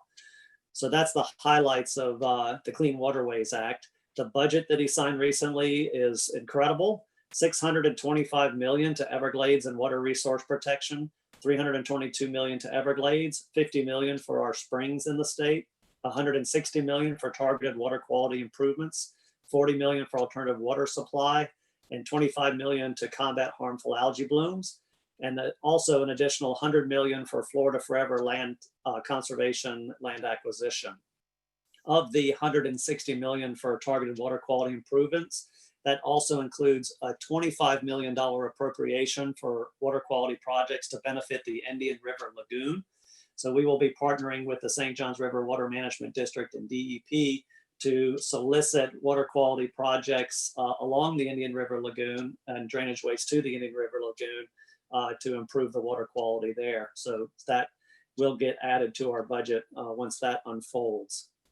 So with that budget, he is more than halfway to his goal of securing $2.5 billion for Florida's environment, which he committed to in 1912. So good job, Governor DeSantis, and thank you, Florida Legislature, for the great support for water quality.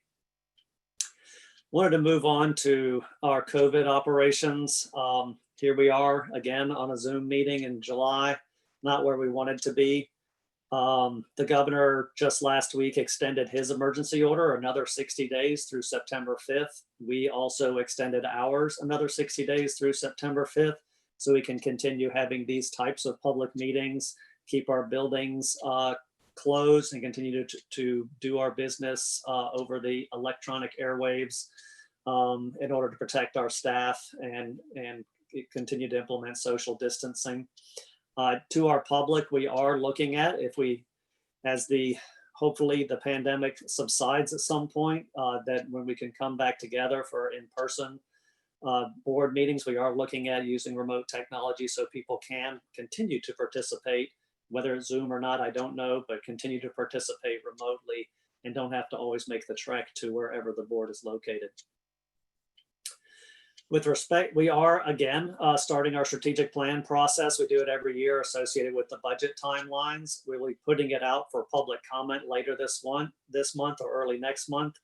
And we'll certainly engage with the board on this as we put together another robust strategic plan that implements the board's mission for the Water Management District. The Corps has been a little bit active, so they did put out in the final environmental impact statement for the combined operating plan. That is the plan for operations of water around Tamiami Trail and under the bridges that Mr. Mitnick was talking about earlier. It's an improvement over the current plan. That is out for public review until July 30th, and so we're currently looking at drafting a letter and getting back to the Corps on that current draft. They've also put out a deviation to LORS, another thing is called an environmental assessment for a deviation for LORS for the recognition of harmful algal blooms in operations of Lake Okeechobee, and whether there's ways to do operations to avoid the discharge of harmful algal blooms to the estuaries. That is currently on the street. It's out for public review until July 30th. And so we're looking at that also to give our input to the Corps. We certainly appreciate them thinking about harmful algal blooms in Lake Okeechobee, particularly while there's one out there. A couple of things that districts are working on. We adopt water reservations to reserve water for the environment, and we're going through the rulemaking for the water reservation in the Kissimmee River. We'll have another workshop in the August-September timeframe, and I'm really pushing to get this adopted this year with the board. So you'll be seeing that in the fall, in addition to trying to move forward with the the EAA reservoir reservation to reserve water in that reservation for the environment, so it doesn't get allocated out. Our next workshop on that is July 14th, and again, hoping to bring a rule to the board for adoption in this fall. It'll be good to get those things locked in so we can have a restored Kissimmee River and move forward with a reservoir project. With respect to the reservoir project, we are more than 60% done clearing and grubbing the inflow-outflow canal, which is great progress. We've mobilized our contractors for the construction of the canal and levee on the north side. So we continue to make great progress on that. We continue to work with the Corps on the moving forward on the reservoir side, and we have engaged the congressional delegation and the Corps on the New Start issue. I talked with Colonel Kelly yesterday. He said he is not slowing down on the design, which is the phase that he's in with respect to the reservoir, counting on all of that to get worked out so that he can move straight into construction. But he is still committed to moving as fast as he can on the EAA reservoir side while we continue to build the stormwater treatment area. I would like to announce, as you have seen, that Carolyn Ansay will be joining us as the general counsel.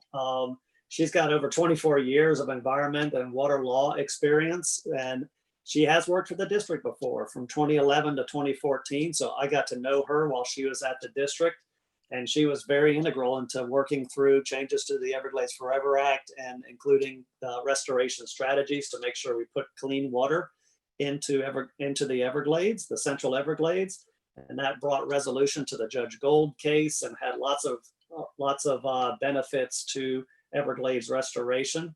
But I really got to know Carolyn Ansay when she was the counsel for the Indian River Lagoon National Estuary Program, which when I was with DEP, we led an effort to transfer that to a local government-led organization with all the counties, the 2 districts, and DEP as board of the National Estuary Program.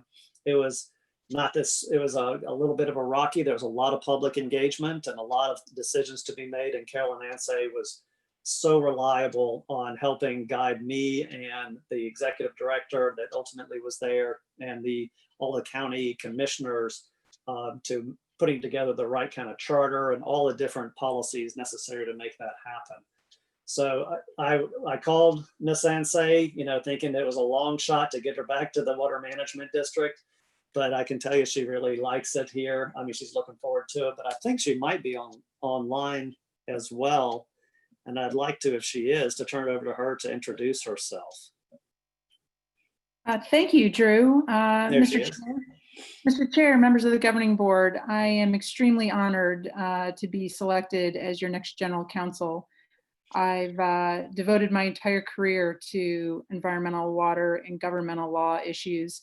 So there really is no better opportunity than working at the South Florida Water Management District. I really look forward to working with the board, the executive team, and most importantly, the world-class staff of the district at what is really an incredible time in the agency's history. I really thank you for the confidence that you're placing in me, and I take that confidence very seriously. And I can't wait to get started at the beginning of August. In the meantime, if anyone has any questions or would like to reach out to me, please do. I'm available and willing to talk anytime. Thank you so much. Thank you, Carolyn. We look forward to having you. Mr. Chair, that's all I have for my executive director's report. Thank you very much, Mr. Bartlett, and Ms. Ansay, welcome. We're delighted to have you. Can't wait for August 1st to have you come on board. Rosie, we're going to general public comment. Thank you, Mr. Chair. At this time, we have Mark Perry. Yes, good afternoon. I won't be long. I know it's a long day and a lot of information. Congratulations to Carolyn Ansay. I've known her over the years. But quickly on the CEPP the CEPP project, and I appreciate Jennifer Reynolds' presentation on it, that we're all concerned about continuing on, and we understand the new water, the south and the north components, But let me read, we all were understanding that we were surprised about the New Start project, about it being a new start by the Corps of Engineers. But out of the Packer, the post authorization change report in March of 2018, I read that implementation of all 3 PPAs is necessary to realize all of the CEPP Packer improvements associated with the reduction of undesirable high volume discharges to the northern estuaries and the restoration of hydro periods and sheet flow in the Water Conservation Area 3 and Everglades National Park. And I just emphasize that we ought to get all 3 of those components going as soon as possible. I appreciate Drew's update on the New Start situation, hopefully with Colonel Kelly. Lastly, I just kind of want to talk about the of course, 40E61 that's being drafted and going forward.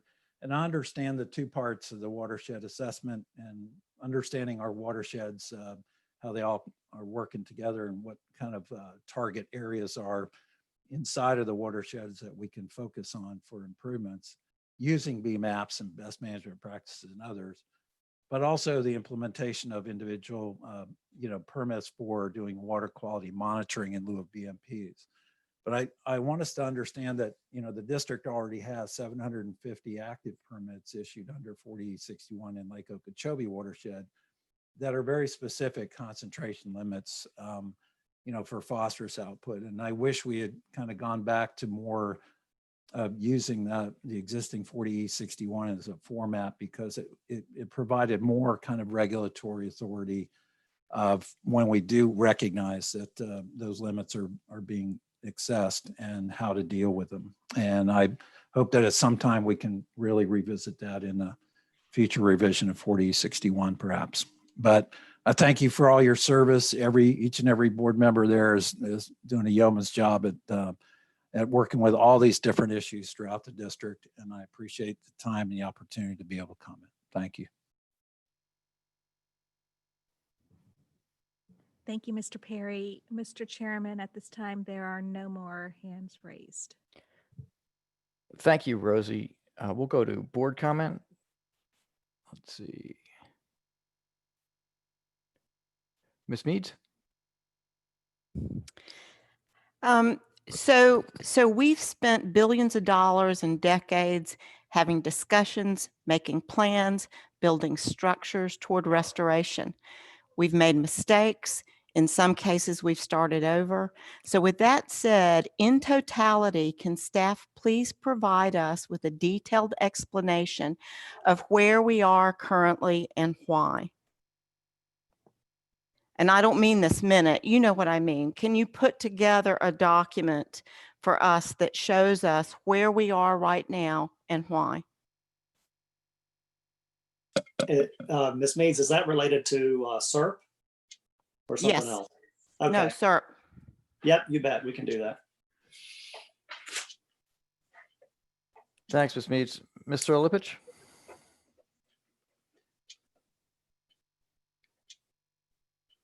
Hi. I just wanted to, in closing, tell everyone, Chauncey, Scott, Charlie, Ben, Cheryl, Charlotte, Jay, and Ron, just how much I miss seeing you in person, and staff as well. Thank you so much for this meeting today. I know I was really hard on the legislature for 5003.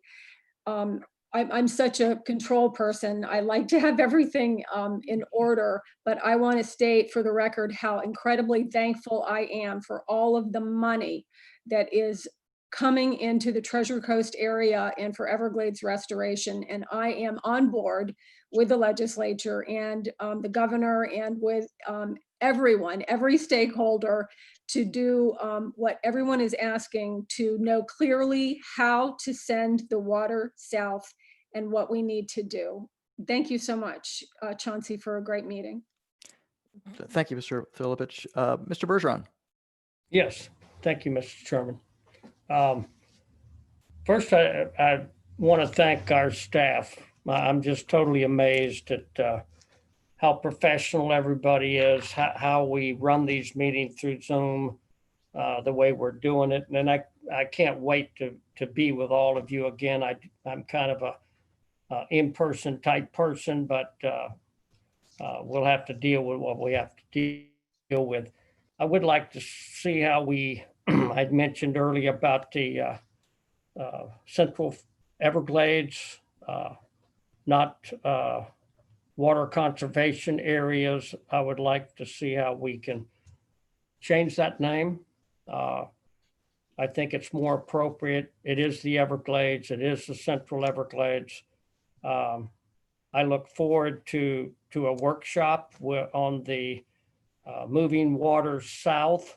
And I know there was a lot of comments from our stakeholders, which I'm really appreciate their input as well as staff. But I think it's so important that we make this connection of water flow. I heard some statements about that we need to build more projects. We do need to build more projects, but we do need to make sure the projects we've built today, that we're actually getting the benefit of those projects too. I look forward to our next meeting, and God bless everybody, and be safe. Thank you, Mr. Bergeron. I also want to thank the governor too. This is amazing, the kind of funding. Want to thank the legislator. And I certainly want to say I'm very honored to sit with and very humble to sit with all of my fellow board members. It's to make a difference for South Florida. Likewise. Mr. Butler?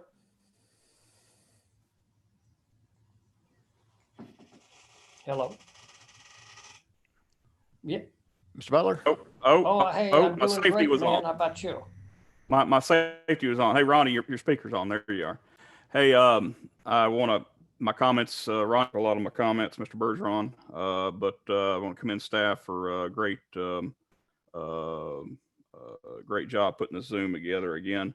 And Sean, especially, I appreciate your work. And Sean has done a lot of help. I've referred some people to Sean because the district does such a great job in putting this on. Others that are going through the same thing, trying to do web meetings. And Sean, I appreciate you helping out those people. I do want to say I appreciate the slide that's got all the pictures of the other board members on here. It's good to see your smiling faces. We just need to get a smiling face on Mr. Bergeron. That's my comment. Oh, well said. Mr. Steinle.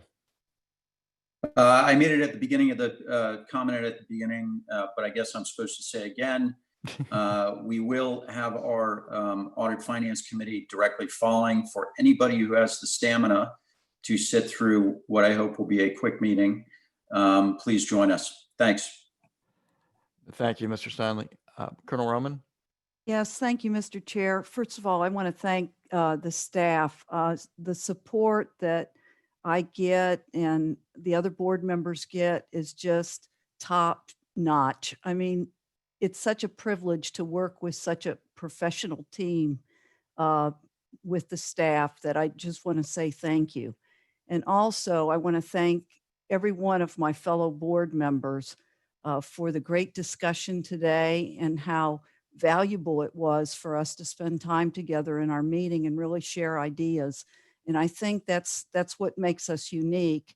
And I'd like to say thank you for that. It's a privilege to be on this board with you and to serve Florida, the almost 9 million people that are in our district. So thank you. Well, thank you very much, Colonel Roman. I'd like to echo those sentiments and thank the rest of the governing board members. I am looking forward to seeing you. I am tired of my office. I like Zoom, but not that much. And I'd like to thank staff. You definitely make our lives easier. It's particularly at a time when we're not out on the road as much seeing people. There's still issues coming to us, and you guys are great and gals are great helping us deal with them. So I appreciate it. Mr. Steinle, I'm not going to keep you from hosting your meeting for any longer because we've been at this a long time. So I'm going to adjourn this meeting. I'd like to thank all our stakeholders, thank those of the public who have participated today. I'm going to call the question and announce that we are adjourned, and I'm going to turn the gavel over to Mr. Steinle.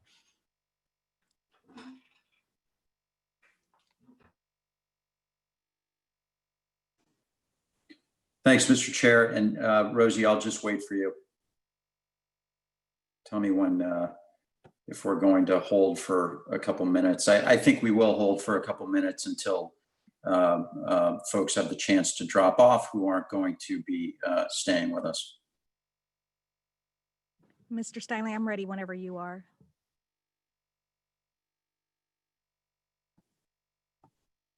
Okay, one moment.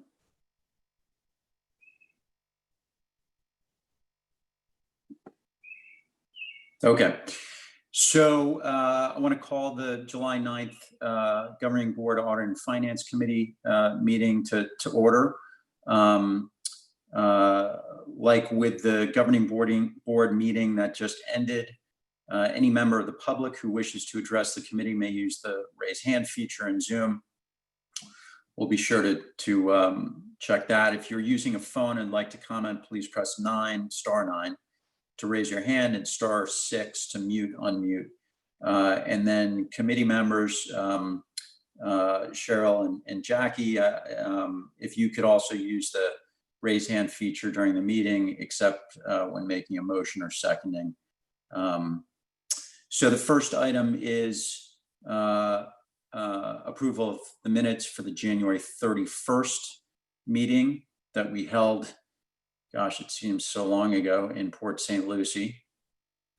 Any committee member changes to those meeting minutes? And if not, can I ask for a motion? This is Cheryl Meads. I move to approve. Thanks. I have a motion and a second. I'll put the issue to vote, the item to vote. Ms. Meads? Yes. Ms. Thurlow-Lippisch? Yes. And I vote yes as well. So we approve those minutes. And moving on to the summary of investments with Ms. Weinberg, our treasurer. If I could call you, yes, we'll hear from Lucy, and then I guess ask if there's any public comments. So over to you, Lucy.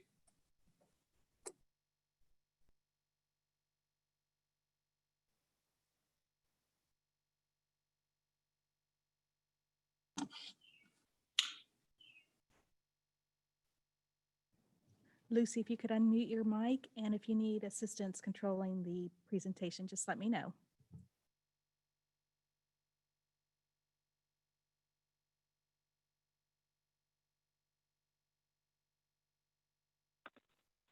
Can you hear me now? We hear you. Thank you. Okay. I'm going to be giving my update on investments as of May 31st, and I will make this as brief as possible because I know it's been a long governing day for everybody. My first slide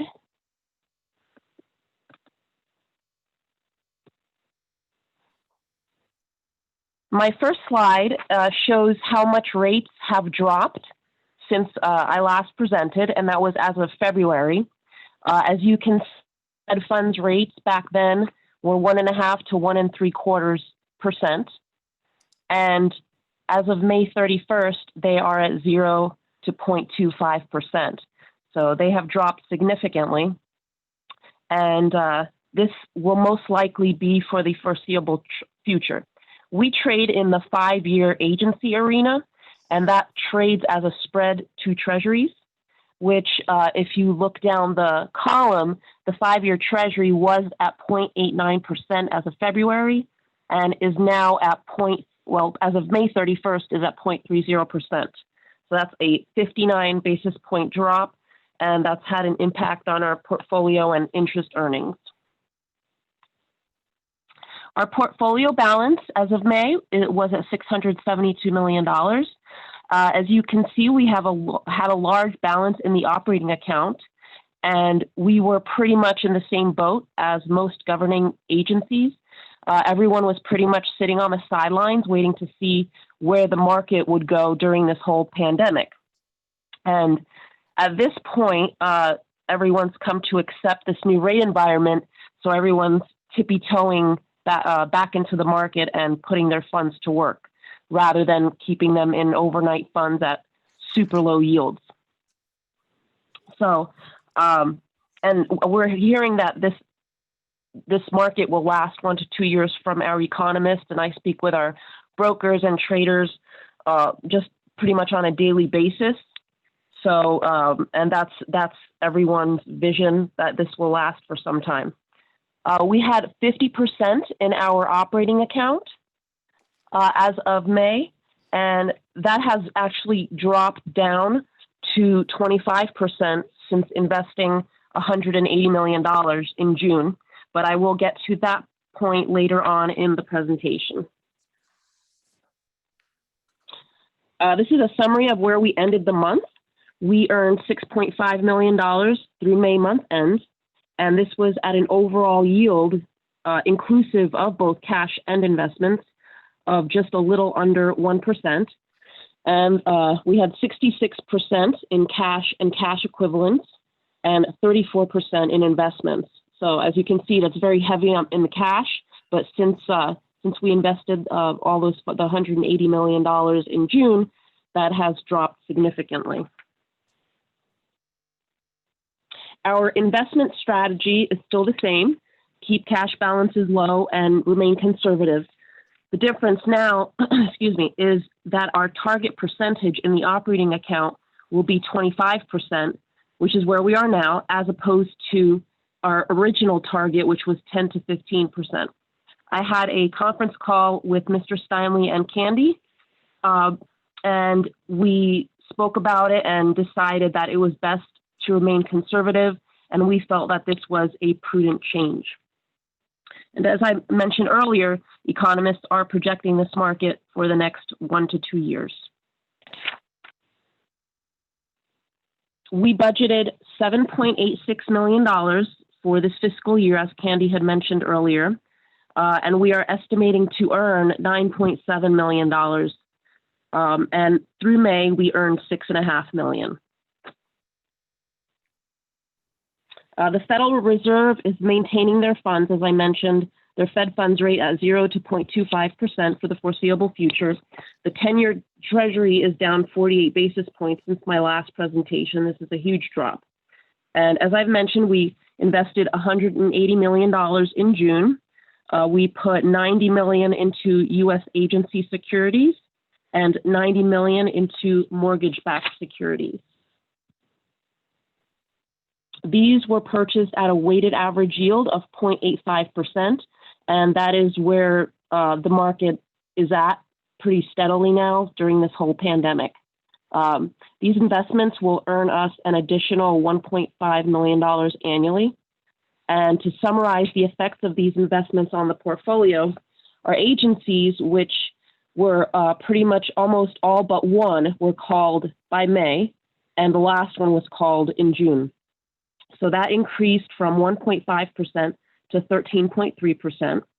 Our mortgage-backed securities increased from 32% to 45%.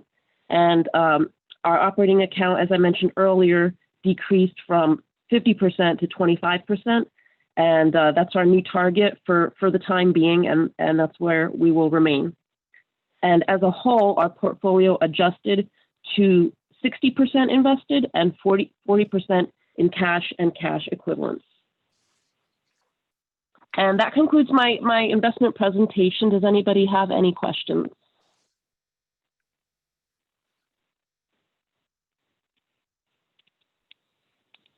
Do we go to public comment? I guess it doesn't matter. We can go to public comment or before we have board discussion. Rosie, is there anybody? No, Mr. Chairman, there are no public comment. And Jackie, Cheryl, any questions, comments? No, thank you. Lucy and I spoke at length before. Thank you very much. No questions or comments Thank from me you. either. And I agree. Thanks, Lucy, for your continued work. Yeah, we've been talking a lot about this, and just for everybody on the line, that the clearest indication to me of the degree of change was that in our cash account, while we were getting a fairly high rate, I think already already at 1%. In March or right after March, it dropped immediately to 10 basis points or 1/10 of what we were getting. So it will continue to be more difficult to, I guess, squeeze blood from the stone in our investment mandate of principal protection, liquidity, and low risk. But I appreciate all your efforts to generate as much yield safely as possible. Thank you very much. I appreciate that. Thanks, Lucy. So we'll go on to the next item. I'll call Tim Burns to present his 2 audit reports. I think what we'll do is consolidate the vote on both reports after Tim's second presentation. Tim, do you want to present the audit of the education reimbursement program? Okay, can everybody hear me okay? We can. Good. The first audit is the audit of the education reimbursement program. Give you a little background. Over the last 10 years, the district has spent about $1.7 million or about $175,000 a year on average on this program. The payments go to provide district employees benefits for undergraduate and graduate degree programs. And it's a reimbursement program, so the employee actually has to pay for the course first, and they get reimbursed if they successfully complete the course with a certain minimum grade. And they can be reimbursed up to $5,250 per year. And there's a lifetime cap of $35,000. The $5,250, by the way, is the significance of that number is that is the maximum amount that the IRS permits as a tax-free benefit. Employees, they're eligible to use the program from the first day they start employment with the district. So over that same 10-year period, there were 325 different district employees who had used the program and received reimbursements. At the time we did this audit, there were 26 employees. So that gives you an idea of approximately what the annual usage is. So our audit objective was focused on determining that the reimbursements were made in accordance with the district's policies and procedures. And we also did an analysis to try to determine what benefit this program provides to the district by preparing the employees to assume higher job responsibilities. What we found is that the controls could be strengthened, particularly 3 specific areas.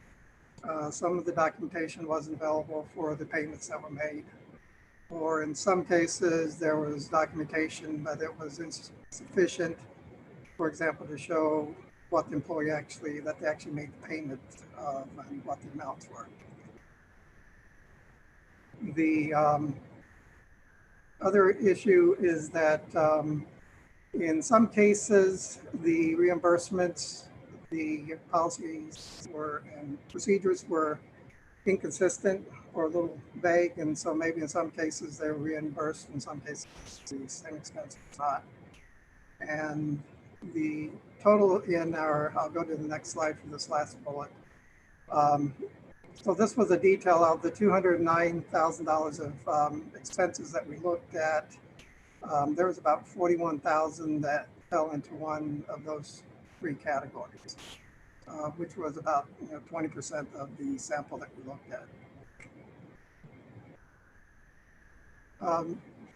Probably the most important finding in this audit, though, was first of all, we tried to see if HR tracked who earned degrees and who didn't. They don't actually track that information. So we did attempt to do an analysis of our own, where what we did was we looked at the employees who had used the program the most and who had received over $5,000 in reimbursements between 2009 and 2016. And then so there were 48 employees that fell into that category.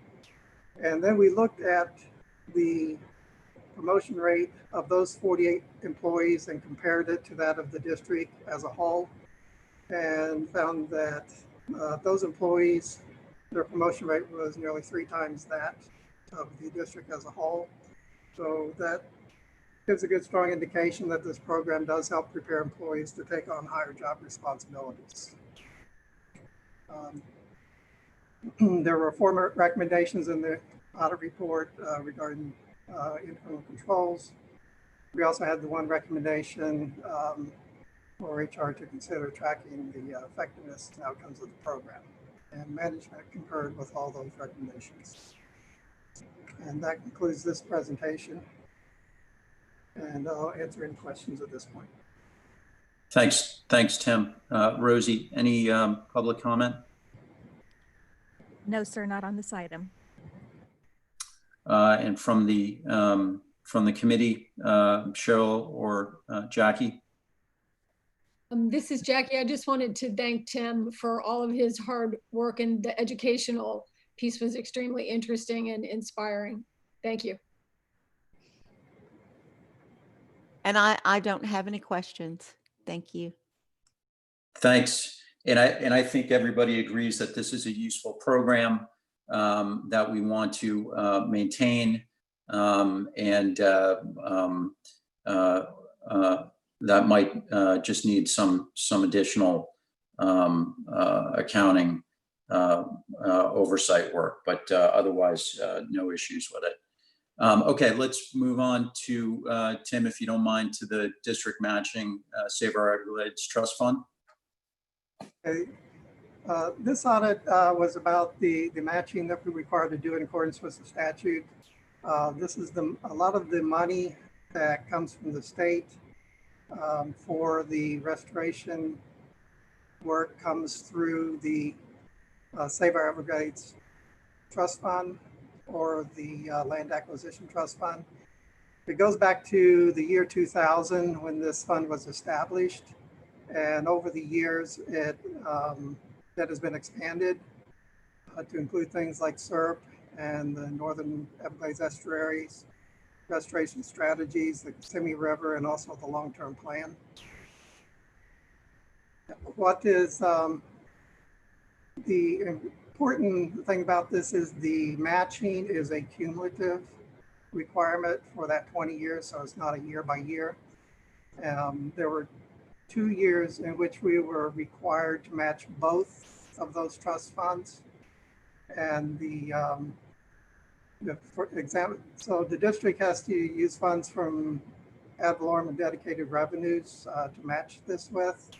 So things like the project design, construction, existing interest in public lands, and so forth. We cannot use any funds from any other state appropriations, obviously, towards the matching.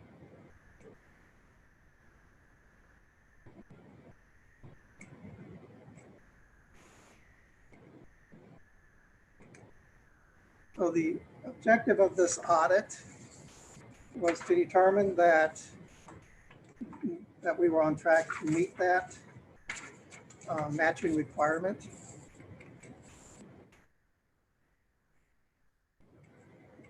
Other advances will be late here. Here's, and I won't spend too much time on this slide, but this shows the type of expenses that are eligible and what the criteria are and so forth. And things that are not eligible. In the interest of time, I won't spend too much on that, so I can just head to the bottom line here. So when we started the audit, our staff were shown that we had just over $2 billion in eligible matching contributions. And as a result of the audit, we found some additional expenses that were eligible, about 13.4 million, but we also found some that were not eligible at about 14.2. So they pretty much offset each other. So the net amount was 776,000 less, which is a very small percentage in comparison to the $2 billion amount. So that's how much we have eligible to match. Then the other side is how much appropriations that we required to match for each year. And to try to get this on slide, I just put the years on here where, as a result of the audit, we found some differences. The last column there shows the differences that were either over or under. The years where there were no differences are all grouped together on the last line there where it's green. So the net amount of appropriations, we found that 111 million less than what the budget had thought that we needed to match. So we're actually $111 million off better than what we thought we were. So when you put the two together, then we actually have about $315 million more matching than what the appropriations that we're required to do. So, which is $110 million better than where we thought we were. That said, we have met the matching requirement that we're required to go through 2020. But one caveat is, as long as the legislature doesn't continue to extend the matching to future years.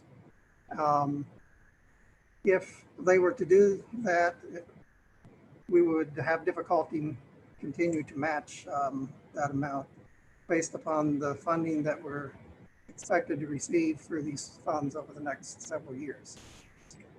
So, and here's an example for the 2021 legislature appropriation.